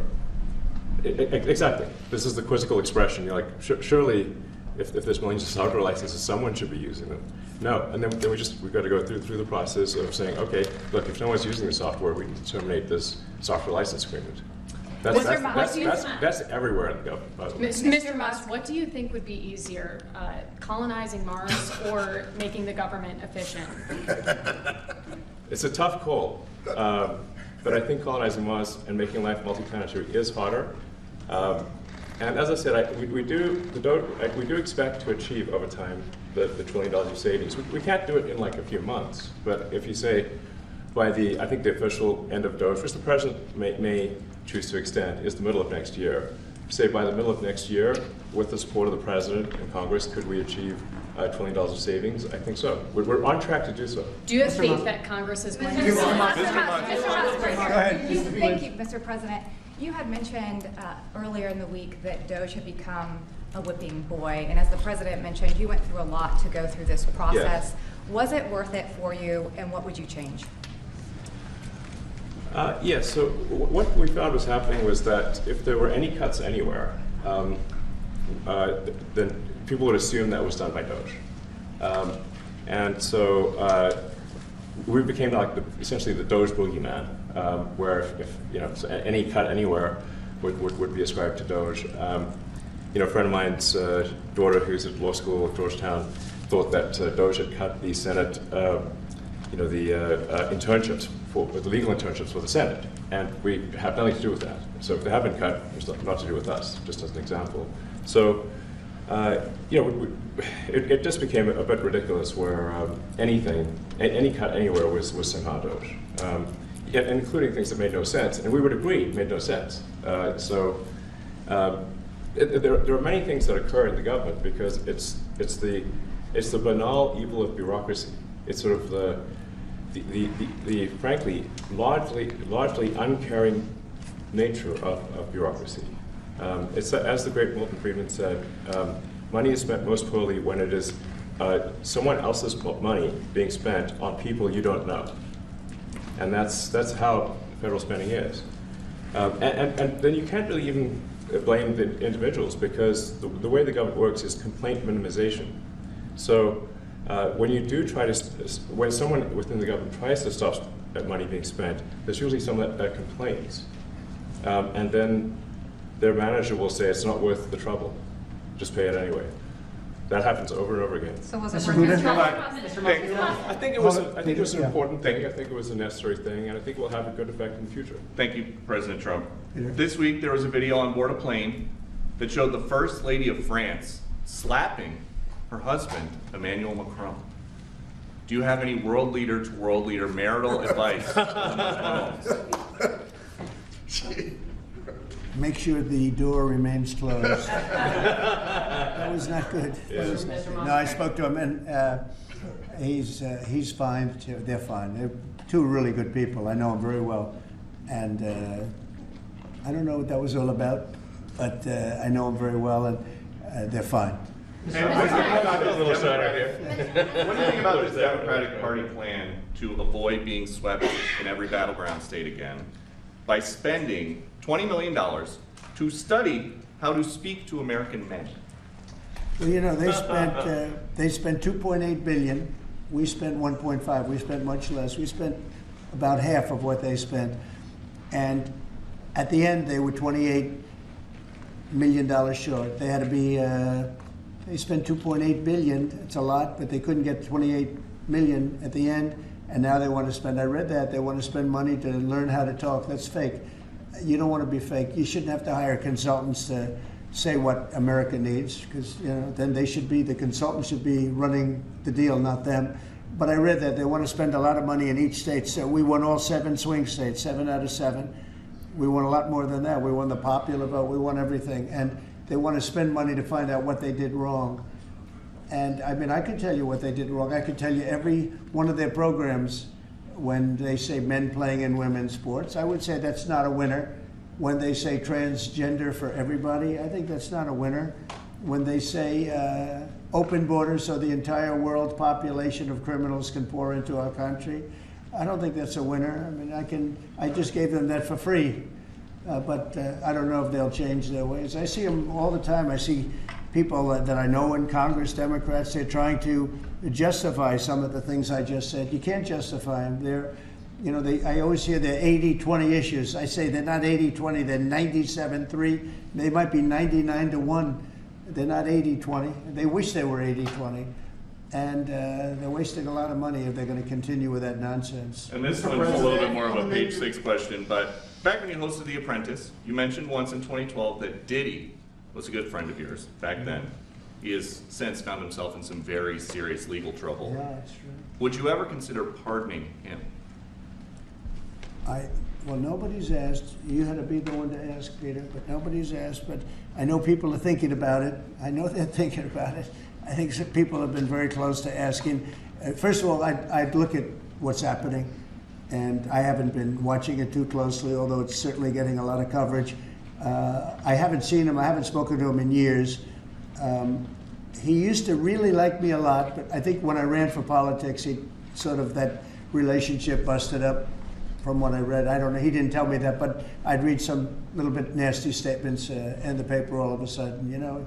It's different. You become a much different person when you run for politics and you do what's right.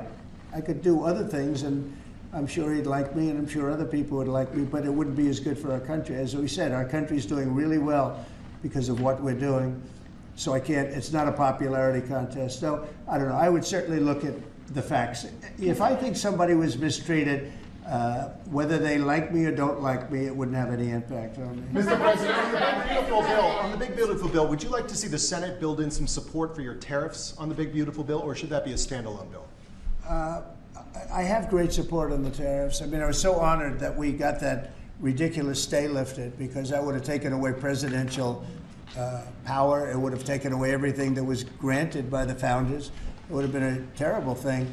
And it would have, most importantly, left us vulnerable. We have a lot of countries that use tariffs on us and use them viciously, viciously.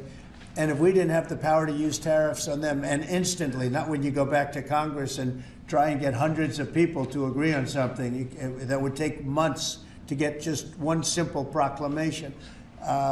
If we didn't have the power to counteract their powers, you wouldn't have a country left. We have to act fast. We have to be fast and nimble, as they say. And that was a really great moment, I think, yesterday when that stay was lifted. And hopefully now we'll go to court and just win that battle. Because if we don't have the power to do what they're doing to us, we are going to be a great nation no longer. Elon Musk was once idolized by folks on the left in this country before joining your administration. Now he's considered a hero by conservatives. Why do you think this man, what he's done in American life, has been so politicized? Does it only have to do with you? His life has been amazing. I mean, I look at so many different things. I look at I look at that rocket being, guided back into position. I've never seen that before. I thought it was a space movie. I thought it was a movie. You look at what he's done in terms of communication, it's been unbelievable. So many different, even tunnels going underground, not having to go through all the process of going, he's got a company that does that. He's got so many different companies. Starlink, as an example. He saved a lot of lives, probably hundreds of lives in North Carolina. I don't even know if you remember, but I called you. They needed Starlink in North Carolina. And I didn't know what the hell Starlink was. I said, what is it? Who owns it? He said, do you know Elon Musk? I said, yeah, I happen to know the gentleman. This was before his government stay. And they said, we really need it, because North Carolina was literally became an island. It was, people had no communication. They had no access to anything, and they were dying. And I called up Elon, and you can't get it because it's so successful. It's very hard to get. And he had so much of it brought over there, and they told me it was unbelievable. It saved a lot of lives. So, he's just done a lot of things. I don't think, frankly, I don't think he gets credit for what he's done. But he's a very good person, too. You know what? If he wasn't a good person, but he did the same things, I'd probably maybe speak differently. He happens to be a really good person who loves the country. Mr. President, on the one big, beautiful bill, you had indicated this week that there were some things you didn't like about what had passed in the House. What changes do you want to see the Senate make? And you had also indicated there were things you didn't like about the bill. What would you be suggesting he push senators to change in their version? Well, I'll tell you, I'll go first. It's an unbelievable bill. It cuts your deficits. It cuts, it's a huge cutting.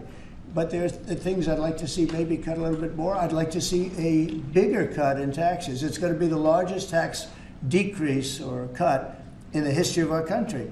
I'd like to see it get down to an even lower number. I was shooting for a slightly lower number. I would have liked to have done that. But with all of that being said, when you look at the tax cut and the fact that the original tax cut, which made us so successful, we had the most successful 4 years in the history of our country, the economy, and this is going to be even better. And you see that by the reports that came out just yesterday or tonight. I guess they were released this morning at 8 o'clock. You see the kind of numbers where somebody that's a pro is like, whoa, I haven't seen numbers like this since I've been doing this. These are human emotions of professionals that have never seen numbers like, and we've just started. The bill is a great bill. It's going to be jiggered around a little bit. It's going to be negotiated with the Senate, with the House. But the end result is it extends the Trump tax cuts. If it doesn't get approved, you'll have a 68% tax increase. You're going to go up 68%. That's a number that nobody's ever heard of before. You'll have a massive tax increase. If it does get approved, you'll have a large tax cut, the largest we've ever had. When you add the past tax cuts that we got you, the Trump tax, they call them the Trump tax cuts. It's an amazing bill. It does amazing things.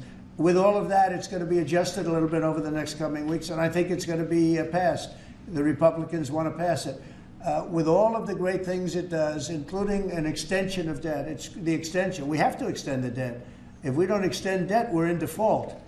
Now, the Democrats might like our country to be in default, but in 250 years, we've never been in default. That was handed to them by a very well-meaning man that gave it to them because he thought it was the right thing to do. It could have been their problem before the election, but this man thought it was the right thing to do, and he was well-meaning.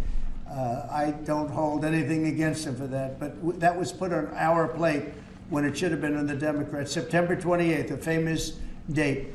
It should have been taken care of by the Democrats, but this person, a man of power, gave it to us so that in June that comes due. Well, we have to take care of that, because if we don't take care of it, we have a country in default, and we don't ever want to have a country in default. I'll tell you, a certain senator, Elizabeth Warren, said that she would never, ever allow a default on our debt. She would never let it happen, and she would like to get rid of the debt ceiling, what's called the debt ceiling. I call it the debt extension because we really need an extension, that she'd like to see that gotten rid of. And there are many people that agree. Many Democrats agree with that. But we gave that through, and I don't want to say an error. He did it well, meaning they gave that to us. It was a Democrat problem just before the election. Would have had a huge impact on the election, and to our benefit. We won anyway, but to our benefit. But felt that really for the good of the country, we should extend that. But Elizabeth Warren and various other people would like to see that. Her whole career, she wanted to see it terminated, gotten rid of, not being voted on every 5 years or 10 years. And the reason was because it's so catastrophic for our country. And I always agreed with her. That was one thing I agreed with her on. Now, I haven't spoken to her, but I would say that if you asked her that question now, she'd say, no, it's their problem. But it's a very unfortunate situation. It's a very unfair situation. And she happened to be right on that. It should be gotten rid of, or it should simply be extended. But that's one of the things that gets taken care of in this bill. That automatically gets extended for a 4-year period, and it should be. But I agree with Elizabeth Warren on that. I think you should get rid of it. It's too catastrophic. Yeah, please, go ahead. What message do you like to send to international students? Are they still welcomed to study in the United States? And one question for Mr. Musk. The students? Well, we want to have great students here. We just don't want students that are causing trouble. We want to have students. I want to have foreign students. I think Harvard, it's close to 31%. That's a lot. Our country's given $5 billion plus to Harvard over a short period of time. Nobody knew that. We found that out. I wouldn't say that was a Doge thing, but we found that out over a period of time. That was sort of a Trump thing. We ended up in litigation for other reasons because they're very anti-Semitic. And in finding out and in going through the books, we found out that the country gave them $5 billion plus, much more than that, actually. And we're having it out with them, and let's see what happens. I think we have a very good, it's a very sad case. It's a case we win. We can't lose that case because we have the right to make grants. We're not going to make any grants like that. But I don't think Harvard's been acting very nicely. I think Columbia wants to get to the bottom of the problem. They've acted very well. And there are other institutions, too, that are acting, but Harvard's trying to be a big shot. And all that happens is every 3 days we find another $100 million that was given. 2 days ago, we found $200 million more. The money's given to them like gravy. I'd like to see the money go to trade schools, where people learn how to fix motors and engines, where people learn how to build rocket ships.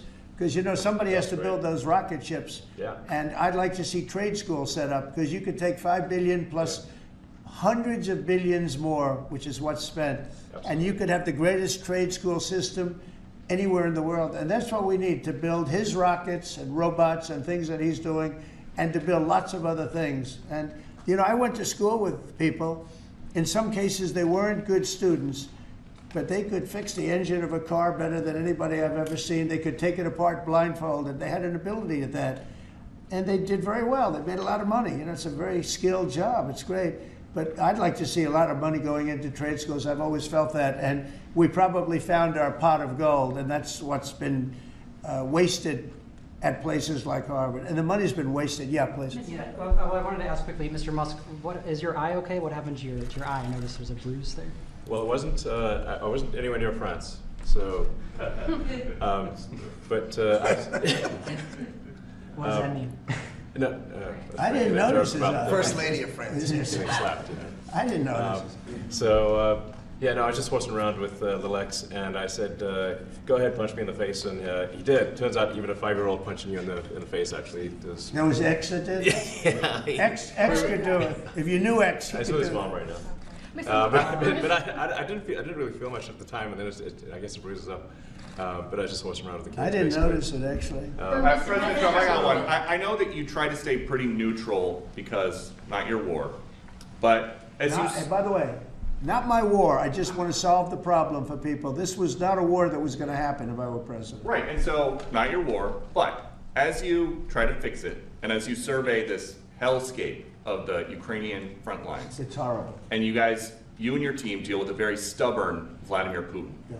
Do you look and Zelensky? Yeah. But do you look at this very conflict Zelensky too. any differently now? Like, do you look at this and see Putin as the good guy or the bad guy?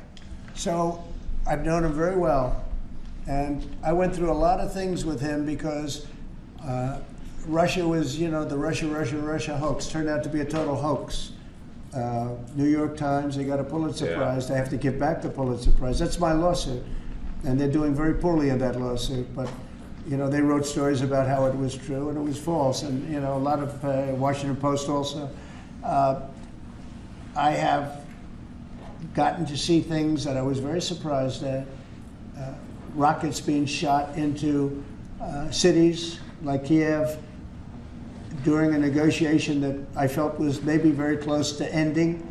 We were going to solve a problem, and then all of a sudden rockets got shot into a couple of cities and people died.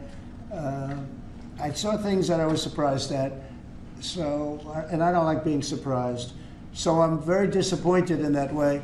With that being said, I'd like to see it end. 5,000 people, I think the number's even more than that, but 5,000 people a week are being killed. Mostly soldiers, but also people that live in little cities and towns throughout Ukraine.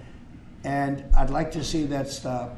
And I asked Caroline this yesterday, but I want to ask you directly. So many of the things that you're trying to do are held up in court right now. If the courts are going to have so much influence over U.S. policy, do you wish you would have just become a judge instead?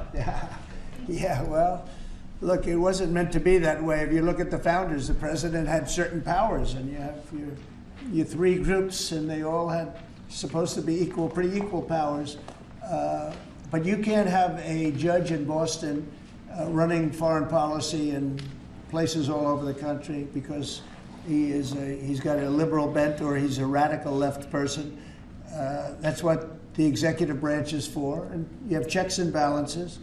But we had millions of people pour into our country. Many, many criminals poured into our country. Murderers, mental institutions from all over the world being emptied out into our country. And if we don't get them out and get them out quickly, could lose your country very easily. This is a bad, that anybody would allow this to happen to our country. With all of the things, we took over inflation, we took over some wars, we took over a lot of problems that didn't exist when I was president. None of it existed. We wiped out ISIS. Other than that, we had no wars. Putin was never going to hit Ukraine. Israel would have never been attacked. That attack, as you know, Iran had no money. They didn't have money for Hamas. They didn't have money for Hezbollah. They had no money whatsoever. That wasn't going to happen. All of these things that happened weren't going to happen. You wouldn't have had inflation. So it's very sad when I came back. But the thing that is the hardest is that they allowed 21 million people into our country. And many of those people are stone cold criminals. They moved their criminal population into the United States. And of all the things that are bad, I solved inflation, I believe, already. I got the fuel prices down. The fuel prices came down. That's one of the reasons. They screwed up the energy. They screwed up the cost of gasoline and oil and gas. And you had tremendous inflation. The greatest inflation probably in the history of our country under Biden. And when people said, oh, but the economy was, no, the economy was terrible for the people because they couldn't afford the energy. And the energy brought everything else up. Energy is the big deal. But with all of that, we solved that already. In 4 months, we solved it. $1.99, $1.98 gasoline. First time people have seen that in a long time since my term. But the hardest thing to solve is millions of people pouring into our country, many of whom are criminals. Because remember, these countries are smart. Their leaders are very street smart. They're sending the people that they don't want. They don't want the people that are there, that are law-abiding, that are productive, that are working hard. They want people that are in jails. We have them. They allow them to come in. And I always look to the other side, like, why would somebody do something? In business, I try and study, why would they want to do this? Why would they want to sell it? Why would they want to buy it? One thing I can't figure out is what would an administration, what were they thinking when they allowed millions of people from prisons all over the world, not just from South America, Venezuela, all over the world, from the Congo in Africa, hundreds of people, thousands of people from the Congo, rough prisoners, from Asia, from Europe, rough parts of Europe. Why would they allow them to come into our country? Why would they do that? It's the one thing I can't figure out. And I don't believe it was Joe Biden. I really don't. I mean, look, he's been a sort of a moderate person over his lifetime, not a smart person, but a somewhat vicious person, I will say. If you feel sorry for him, don't feel so sorry because he's vicious. What he did with his political opponent and all of the people that he hurt a lot of people, Biden. And so I really don't feel sorry for him. But he wasn't a person that would allow murderers to come into our country. He wasn't a person that was in favor of transgender for anybody that wanted it, take kids out of families, et cetera, et cetera. So I just don't understand why a thing like this, how a thing like this could have been allowed to happen. Very sad. It's very sad for our country. I think the fundamental moral flaw of the left is empathy for the criminals and not empathy for the victims. Empathy for the criminals, but not empathy for the victims.